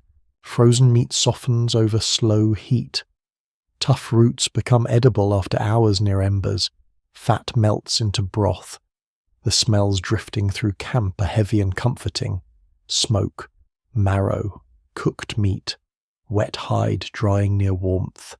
Without fire, many foods would demand more chewing, more digestion, more energy. With fire, nourishment changes. Bodies change too. Some scientists suspect that cooking may have reshaped human evolution itself over vast spans of time. Softer food reduces strain on teeth and jaws. Cooked calories become easier to absorb. More energy becomes available for larger brains and longer childhood development. You think about that while watching a child sleep beside the flames. The child's face glows gold in the firelight. Tiny fingers twitch occasionally beneath fur wrappings. Nearby, an older woman stirs a container slowly while speaking in low murmurs to another adult. Outside, the storm deepens. Wind strikes the stone overhang with hollow booming sounds. Snow swirls so thickly beyond the entrance that the valley disappears entirely. The world shrinks to firelight and shadow. And perhaps that shrinking mattered, because when humans gather tightly together around warmth for long periods, something else grows stronger. Language. You begin noticing it more clearly now. The sheer amount of talking, not constant noise. Rhythm, story, instruction, correction, memory, speculation, comfort. A child asks a question. An elder answers. Another person interrupts with a different version. Someone laughs softly. Someone gestures dramatically while describing an old hunt. Words move endlessly through the shelter like sparks rising through smoke. No written record preserves the first true language. It vanished into air tens of thousands of years ago. Yet the evidence of complex cooperation, trade-symbolic behavior migration and teaching suggests that sophisticated communication must already have existed long before recorded history began. You watch one man demonstrate spear repair to two younger hunters. He does not simply show them. He explains, pointing, repeating, correcting grip and angle. The lesson flows faster because language carries detail beyond gesture alone. The storm outside becomes almost soothing after a while. Wind, fire, voices, breathing, snow sliding from rock. The sounds layer together until the shelter feels strangely calm despite the violence beyond it. A little boy near the back of camp suddenly bursts into loud dramatic crying because another child touched his favourite carved stick. The adults respond with the exhausted patience of people who have survived predators, starvation, freezing weather and migration, only to discover that children remain the most emotionally unpredictable force in nature. Eventually peace returns. The sacred carved stick is restored. Civilization survives another crisis. You smile quietly and listen to the conversations continue. Some people discuss routes for spring movement. Others speak about animals seen before the storm arrived. One elder describes a valley farther south where winters are milder and rivers rarely freeze fully. You realize these conversations are not random. They are information storage. The human mind becomes more powerful when linked to other minds through language. Knowledge no longer dies immediately with one individual. It spreads through the group. A warning remembered by one hunter may save children years later. A story about distant water sources may guide migration generations afterward. Words create collective memory. Deep inside caves and ancient campsites, archaeologists sometimes find repeated patterns that hint at structured teaching and social learning. Similar tool techniques appearing across huge distances suggest that humans were not merely inventing separately each time. Knowledge travelled through communities reliably enough to remain recognizable. The storm weakens slightly by the second evening. Snow still falls, but more gently now. The wind softens into long sighing movements across the valley instead of violent bursts. Several adults step outside briefly to clear snow from the shelter entrance. Cold air rushes inward immediately sharp enough to sting your throat. Beyond the firelight, the world glows pale beneath moonlit snow. Beautiful, silent, dangerously cold. The adults return quickly carrying more wood gathered from protected storage. The fire brightens again. Shadows leap across the stone walls behind you. One child begins tracing shapes in ash while telling a story to another. Not copying adults now, creating, changing details, adding dramatic gestures wildly out of proportion to reality. The first storytellers may have sounded very familiar indeed. A surprising amount of human life depends on imagined worlds shared through speech. Stories teach caution, identity, memory, humour, values, geography and belonging all at once. A tale about a dangerous valley may preserve real survival knowledge beneath entertainment. A story about ancestors may strengthen group bonds during hardship. You lie back against bundled hides and listen to the shelter breathe around you. Voices rise and fall softly near the fire. Outside, snow drifts through moonlight across frozen earth. And slowly, you begin understanding that language may have been one of humanity's greatest transformations. Not because humans alone make sounds, every animal communicates. But humans build invisible worlds from words, worlds large enough to hold memory across generations, large enough to organize strangers, large enough to carry ideas farther than any single body could travel. The fire burns low beside you. Some people already sleep. Others continue speaking quietly into the night while sparks rise toward the dark stone ceiling and disappear. Beyond the shelter, winter still rules the valley. But inside this small, warm pocket of light and language, humans are doing something extraordinary. They are thinking together. The storm finally breaks during the night. You wake to silence. Not true silence, of course. The fire still crackles softly. Someone nearby snores with astonishing commitment. A child mutters in sleep while curled beneath layers of hide, but the roaring wind is gone. You step carefully toward the shelter entrance. Outside, the world glows silver beneath fresh snow and pale moonlight. Every ridge and tree branch appears softened, rounded, transformed by the storm's passing. The air is painfully cold when you inhale. Tiny crystals glitter across the ground like scattered salt. The valley looks untouched, as if no human being has ever crossed it. Yet beneath the snow lie hidden tracks, old hearths, broken tools, forgotten camps, buried bones, and countless generations of footsteps pressed into frozen earth long before this night arrived. You stand still for a moment and feel how enormous time really is. The people in this shelter do not know they live inside prehistory. They do not know future cities, ships, libraries, satellites, or electric lights will one day exist. They simply wake, survive, remember, travel, teach, and sleep, again beneath changing skies. And somehow that becomes enough. Morning comes slowly after the storm. Sunlight spreads across the snow in pale gold bands. The entire camp wakes early because clear weather after heavy snowfall means opportunity. Tracks become visible. Animals move carefully. Frozen rivers may now support crossing. The world opens again. People emerge from the shelter wrapped thickly against the cold. Smoke rises into perfectly still air. Someone laughs quietly after slipping on hidden ice near the firewood pile, immediately pretending it happened intentionally, with the confidence known only to embarrassed humans throughout history. Children rush outside first despite the cold. They throw handfuls of snow. They chase one another through drifts. They fall constantly. They continue anyway.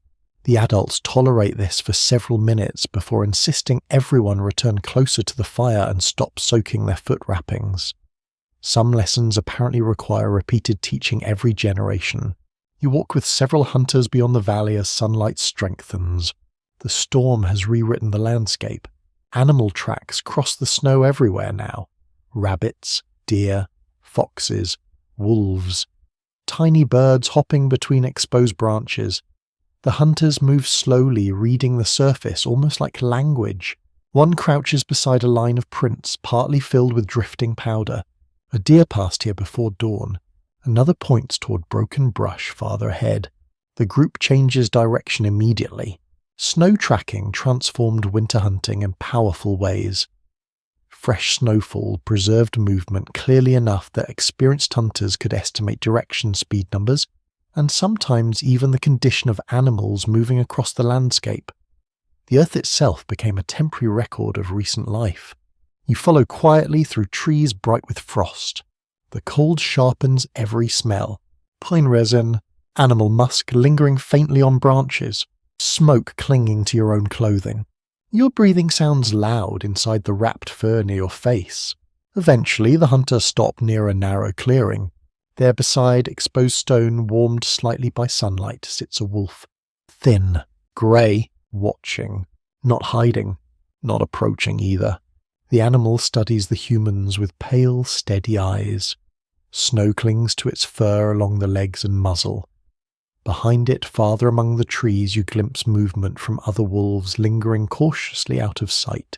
Nobody raises a spear immediately. The moment feels older than fear somehow. The wolf's ribs show faintly beneath its coat. Winter has been difficult. Food grows scarce for predators too. One hunter slowly tosses a stripped bone into the snow several body lengths away. The wolf flinches backward first, then waits, then steps forward carefully. Its paws make almost no sound against the snow. You watch the animal seize the bone and retreat with quick controlled movements before stopping again at distance. Still watching. This relationship between humans and wolves may have begun through thousands of interactions too small to notice individually. Certain wolves capable of tolerating human presence gained access to scraps and discarded bones. Certain humans learned that wolves could also signal danger like prey and survive harsh winters with remarkable skill. Not friendship at first, proximity, tolerance, curiosity. The beginnings of partnership often look unimpressive while they are happening. You continue moving after the wolves disappear into the trees, yet the image stays with you. Yellow eyes and winter light, a bone tossed into snow, two intelligent hunters studying one another across the cold. The hunters eventually locate deer farther uphill near wind-exposed grass. The chase today remains shorter and quieter than earlier hunts. Snow slows movement for everyone. A single animal is brought down efficiently before the group begins the long work of carrying meat back toward camp. By afternoon, the valley glows under bright winter sun. Snow slides from rocks in slow, soft collapses. Ravens circle overhead. Smoke from the camp rises straight upward into clear air. Children meet the returning hunters with immediate excitement focused almost entirely on food. Reasonable priorities. You sit near the fire while fresh meat cooks over low flames. Fat drips into embers with hissing sounds. The warmth against your frozen hands feels almost overwhelming after hours outside. Nearby, one child draws shapes into snow again. This time the shapes resemble wolves. Several adults notice. One smiles faintly. Another adds pointed ears to one drawing using a stick. The idea spreads quietly through the group. You realize something important while watching this. Humans do not merely adapt physically to the world. They absorb the world symbolically too. Animals become stories. Stars become guides. Rivers become memory. Fire becomes comfort. Wolves may eventually become companions. A tiny carved figure discovered in one prehistoric cave appears to show a creature that is part human and part animal. Whether spirit, myth, ritual, image, or something else, entirely such objects hint at minds deeply engaged with the boundaries between people, animals, dreams, and identity. The line between practical survival and imagination rarely stays separate for long. As evening settles across the valley, the wolves howl somewhere far away beyond the hills. The sound rises through cold blue air and hangs there for several long moments before fading. Everyone in camp pauses to listen. Even the children. The fire crackles softly. Snow reflects the orange glow outward across the shelter walls. And you begin to feel how deeply connected early humans remain to the living world around them. Not masters standing above nature, not helpless creatures trapped beneath it. Something in between. Watching, learning, borrowing, remembering. The stars emerge one by one above the frozen valley. Inside the shelter, people settle close beside warmth while the distant wolves continue moving through darkness under the same winter sky. And somewhere inside those long ancient nights, humans begin forming relationships not only with each other, but with other species too. A strange, fragile alliance beginning quietly in snow. Winter begins loosening its grip at last. You notice it first in the sound of water. Not loud water, tiny water.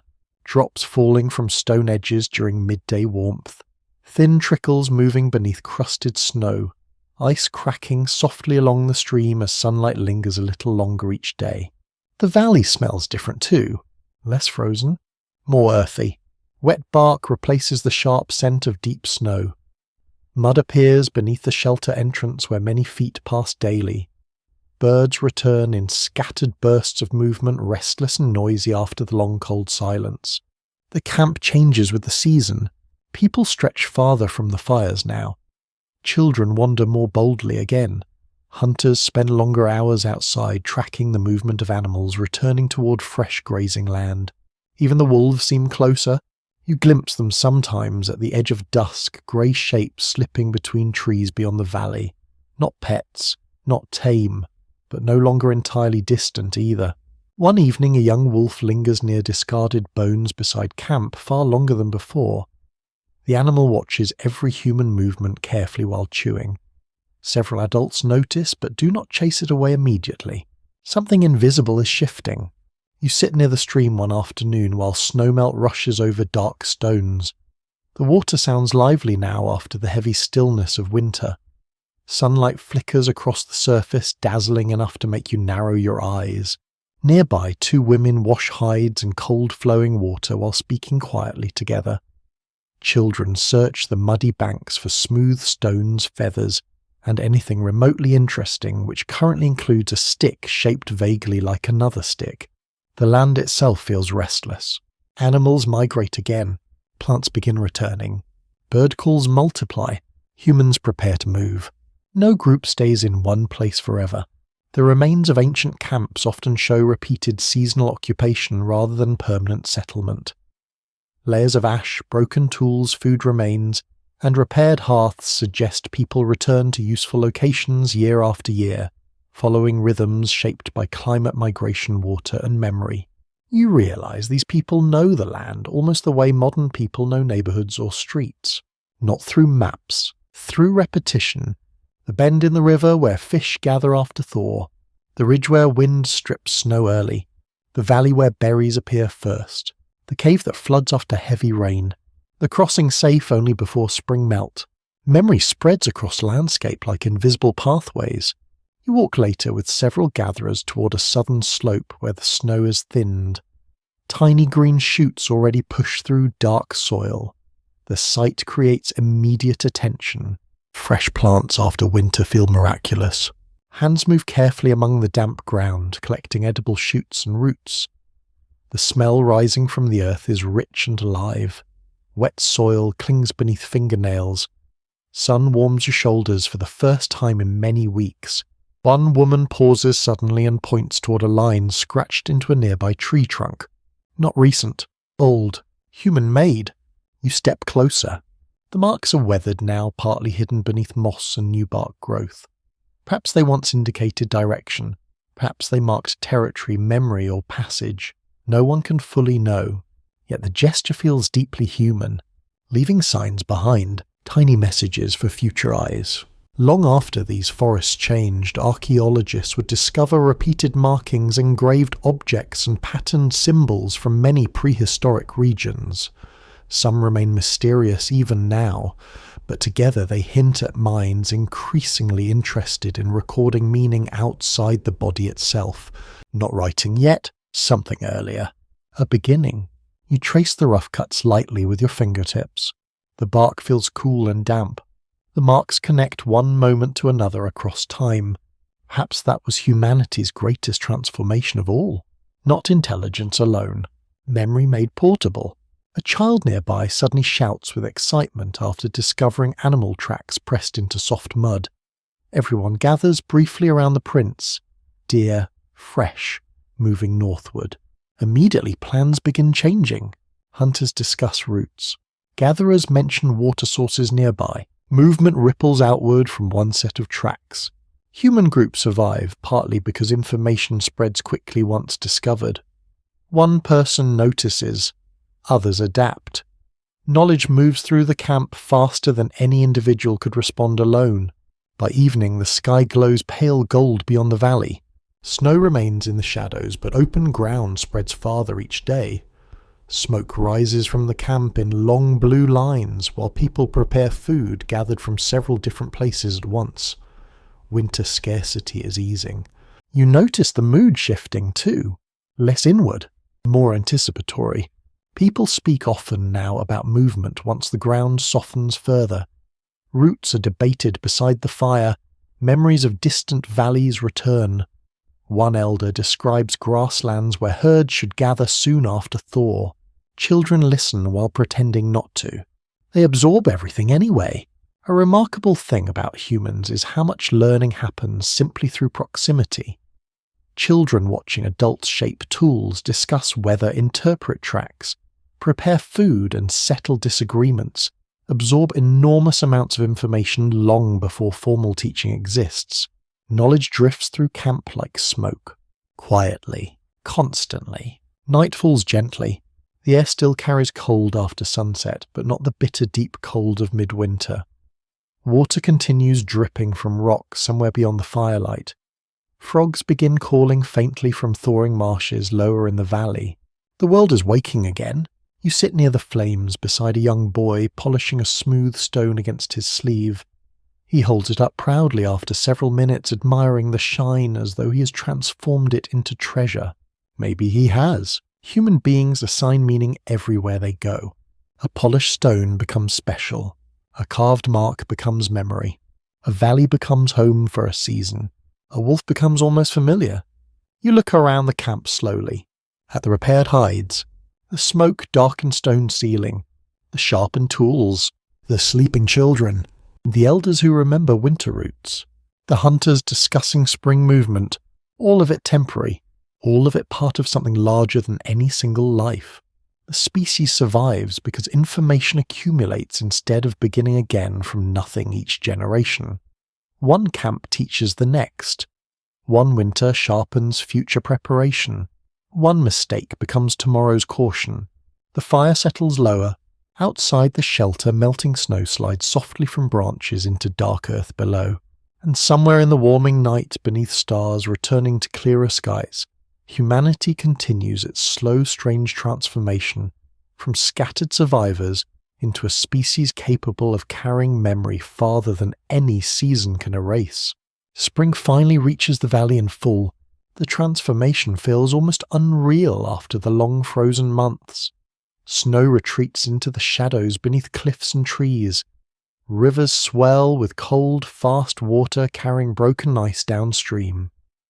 Grass returns in soft green waves across the hillsides. Birds fill the mornings with restless sound. The world moves again, and humans move with it. The camp begins preparing for departure before sunrise.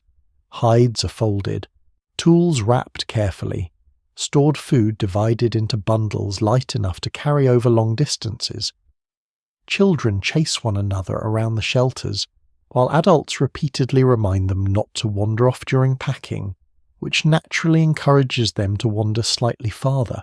Smoke rises from the final fires of winter. The smell lingers heavily in the air.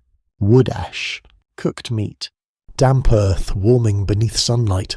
You walk through the camp, slowly noticing how temporary everything truly is. The shelters that held back winter storms will soon stand empty. The paths between fires will disappear beneath grass and rain. Ash will scatter into soil, yet traces remain. They always do. Beneath future layers of dirt and stone fragments from camps like this will survive for astonishing lengths of time. A broken point, burned bone, charcoal trapped beneath sediment, a child's lost bead, tiny clues waiting silently for thousands of years until someone eventually uncovers them again. You pause beside the stream where snowmelt rushes over dark rocks. The water is louder now than during winter, alive with movement and reflected light. Nearby, a woman rinses a hide while another fills containers carefully from calmer pools along the edge. Children search for smooth stones again. One proudly discovers a strangely shaped rock and immediately declares ownership with such fierce seriousness that even the adults nod respectfully, because apparently humanity invented sentimental attachment to useless objects almost immediately. The valley itself feels restless. Herds have begun moving northward. Bird migrations darken parts of the sky at dusk. Fresh tracks cross muddy ground every morning. The land pulls everyone forward again. Humans followed these seasonal patterns for immense spans of time. Long before cities or farms existed, migration linked people closely to the movement of animals, water climate and plant growth. Entire social rhythms formed around knowing when to leave, where to travel, and how to survive along the way. You help dismantle one of the shelters near the rocky overhang. The process happens surprisingly quickly. Hides untied, supports removed, stored materials packed away. Soon, only dark smoke stains remain on the stone wall behind it. The place already looks abandoned even while people still stand nearby. That sudden emptiness feels strangely emotional. A camp becomes home through repetition, warmth, voices, arguments, meals, stories, and sleeping bodies. Then one morning everyone leaves and silence returns. Perhaps this happened countless times across the prehistoric world. Valleys briefly filled with laughter, caves glowing with firelight, children running between shelters, then departure, only wind remaining afterward. By midday the group begins moving. You leave the valley slowly beneath mild spring sunlight. Pack strain shoulders. Spears and tools knock softly against one another while walking. The familiar winter shelter shrinks behind you until it becomes only another dark shape among rocks. Ahead waits open country. The earth feels softer now beneath your feet. Mud clings to sandals and hide wrappings. Streams overflow their banks in places, forcing careful crossings over fallen logs and exposed stones. The group travels in loose formation. Adults speak often while walking. About routes, about weather, about distant water, about other groups possibly encountered during warmer months. The human world is growing larger now. Not larger geographically, perhaps. Larger socially. Exchange networks stretch farther. Stories travel farther. Ideas spread farther. A sharpened technique learned in one valley may eventually appear hundreds of miles away through repeated contact between groups over generations. You walk beside an elder carrying a carved antler staff polished smooth from long use. Tiny markings run along one side, cut carefully into the surface over many years. You wonder what they mean. Journeys, perhaps. Seasons. Memories. Losses. No answer survives. Yet the markings themselves feel important because they show the urge to preserve experience outside the mind. The desire to leave traces behind grows stronger and stronger in human life. Pigment on cave walls, patterns carved into bone, ornaments buried with the dead, marks cut into wood, stories repeated beside fires. Human beings become a species obsessed with memory. The afternoon grows warm enough that several children complain about their winter layers. Adults loosen wrappings and laugh softly at the sudden reversal after months spent desperately protecting every scrap of warmth. Spring changes mood as much as temperature. People smile more now. Movement feels hopeful again instead of exhausting. The land smells alive, wet grass, pina resin, fresh mud, flowering plants hidden among rocks. You stop briefly on a ridge overlooking enormous rolling plains stretching far beyond sight. The scale takes your breath away. Somewhere across landscapes like these, humans continue spreading outward, generation after generation. South, east, north, eventually across narrow crossings into entirely new continents. Small groups carrying fire tools, stories, memory, and children into places no human eyes had seen before. Not because anyone planned world dominance. No one here imagines the future of humanity. They simply move toward food, water, safety, curiosity, and possibility. Yet from those countless ordinary choices, extraordinary consequences slowly emerge. A species reaches almost every environment on Earth. Frozen tundra, dense rainforest, mountains, islands, deserts, river valleys, coastlines. Humans adapt again and again, not perfectly, not peacefully, not without suffering, but persistently. Toward evening, the group reaches a broad meadow scattered with fresh spring flowers pushing through the grass. Purple, white, yellow. Children run ahead laughing while adults begin preparing another temporary camp. Another fire soon rises into darkening air. Another circle of warmth forms against the approaching night. You sit beside the flames listening to frogs calling from distant marshes while stars slowly appear overhead one by one. The long winter already feels strangely far away, yet its lessons travel with the group. Every season leaves memory behind. Every migration adds knowledge. Every camp contributes another tiny layer to the growing human story. You look around the fire at tired faces glowing gold in the evening light. No kings, no monuments, no cities, only travellers carrying accumulated memory through deep time. And somehow through endless movement, cooperation, imagination and adaptation, they are becoming the ancestors of nearly everyone who will ever live. The journey continues long after the meadow disappears behind you. Spring deepens across the world now. Rivers run fuller and faster. Trees spread fresh leaves toward warmer sunlight. Herds move steadily across grasslands beneath enormous skies, streaked with cloud and migrating birds. You travel with the group through all of it, across shallow streams where cold water curls around your ankles, along ridges carrying the smell of pine and wet stone, through valleys where insects hum over flowers newly opened after winter. The earth feels alive again, and so do the people. Children grow louder during the warmer days. Hunters walk farther from camp exploring fresh territory. Gatherers return carrying roots, shoots, eggs, berries, and herbs unknown only weeks earlier beneath snow. The camp itself changes shape constantly. Nothing permanent stands. A fire one night becomes ashes the next morning. Shelters rise and vanish. Paths appear briefly beneath many feet and disappear again beneath grass and rain.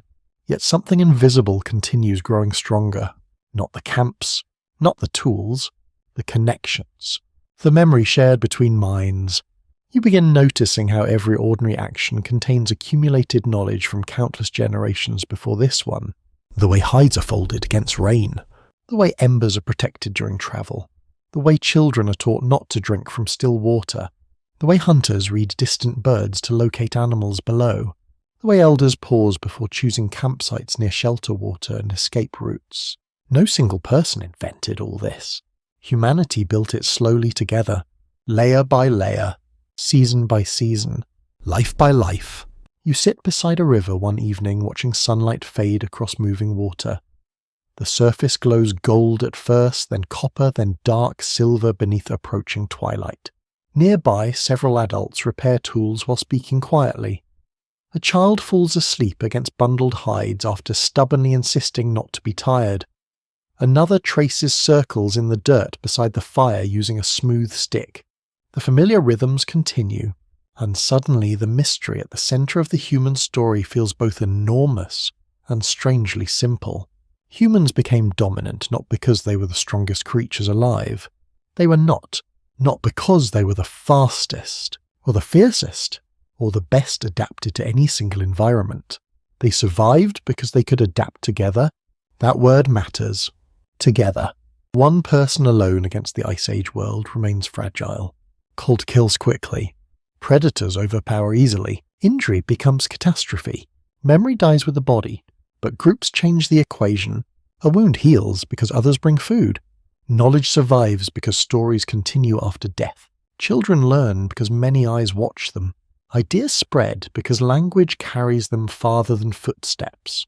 You look across the firelight at faces glowing warm against the dark. Young, old, scarred, laughing, tired, thinking. Every person here depends on others in ways too deep to separate cleanly. The species itself depends on connection. Far in the future, scientists will uncover ancient camps, bones, pigments, footprints, carvings, tools, and fragments of DNA. They will study wear patterns on teeth, soot trapped in cave ceilings, cuts in animal bone, buried beads, and microscopic traces preserved inside soil. And even then, after all the analysis and technology, part of the mystery will remain. Because human success was never caused by only one thing. Not fire alone, not language alone, not hunting, not tools, not symbols, not migration, not cooperation, all of them braided together. A species becoming more than the sum of its separate skills. The night deepens around the camp. Stars emerge slowly above the dark hills. The river beside you reflects fragments of their light, while insects drift through reeds nearby. Smoke rises from the fire in thin, twisting ribbons, carrying the smell of wood fat and earth upward into the cool air. Someone begins telling a story. Children settle close immediately. Adults pretend not to listen while clearly listening very carefully. The storyteller gestures toward the sky, toward distant mountains, toward the fire itself. The story may be old already. It may change slightly every time it is told. That does not weaken it. It keeps it alive. Human beings survive through shared imagination as much as through muscle or bone. Nations will one day exist because strangers believe in the same invisible ideas.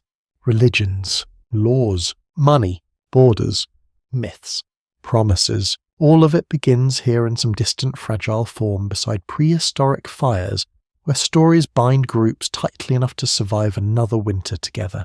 The flames settle lower. Crickets sing beyond the camp.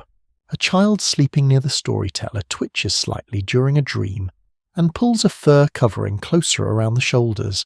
You think back through the long journey. The cave paintings flickering in torchlight, the Neanderthals across the stream, the wolves watching from snow-covered trees, the carved beads beside the fire, the dangerous river crossings, the winter storms, the laughter, the hunger, the endless walking. None of it felt like destiny while it was happening. It felt ordinary. That may be the strangest part of all. History changes through ordinary people solving immediate problems without realizing how enormous the consequences will become. Someone protects an ember from rain. Someone teaches a child how to shape a cord. Someone shares food during winter. Someone remembers a safer route through the hills. Someone paints a handprint on cave stone. And thousands of generations later humanity covers the earth. You lie back beside the fading fire and look upward. The stars above these ancient travellers are the same stars people will look at tens of thousands of years later from cities glowing with electric light. The same moon will cross the sky. The same rivers will keep flowing through valleys where forgotten camps once stood. Most of the people around you will leave no names behind, no monuments, no written history. Yet they become the foundation beneath everything that follows. The warmth of the fire softens against your skin. Night insects murmur steadily near the riverbank. One by one, voices fade into sleep around the camp, and there, beneath the endless sky of the ancient world, surrounded by travellers carrying memory, language, imagination, and hope, across deep time you finally understand the quiet answer to the mystery. Humans became dominant because they learned how to survive not merely as individuals, but as shared minds moving together through the darkness.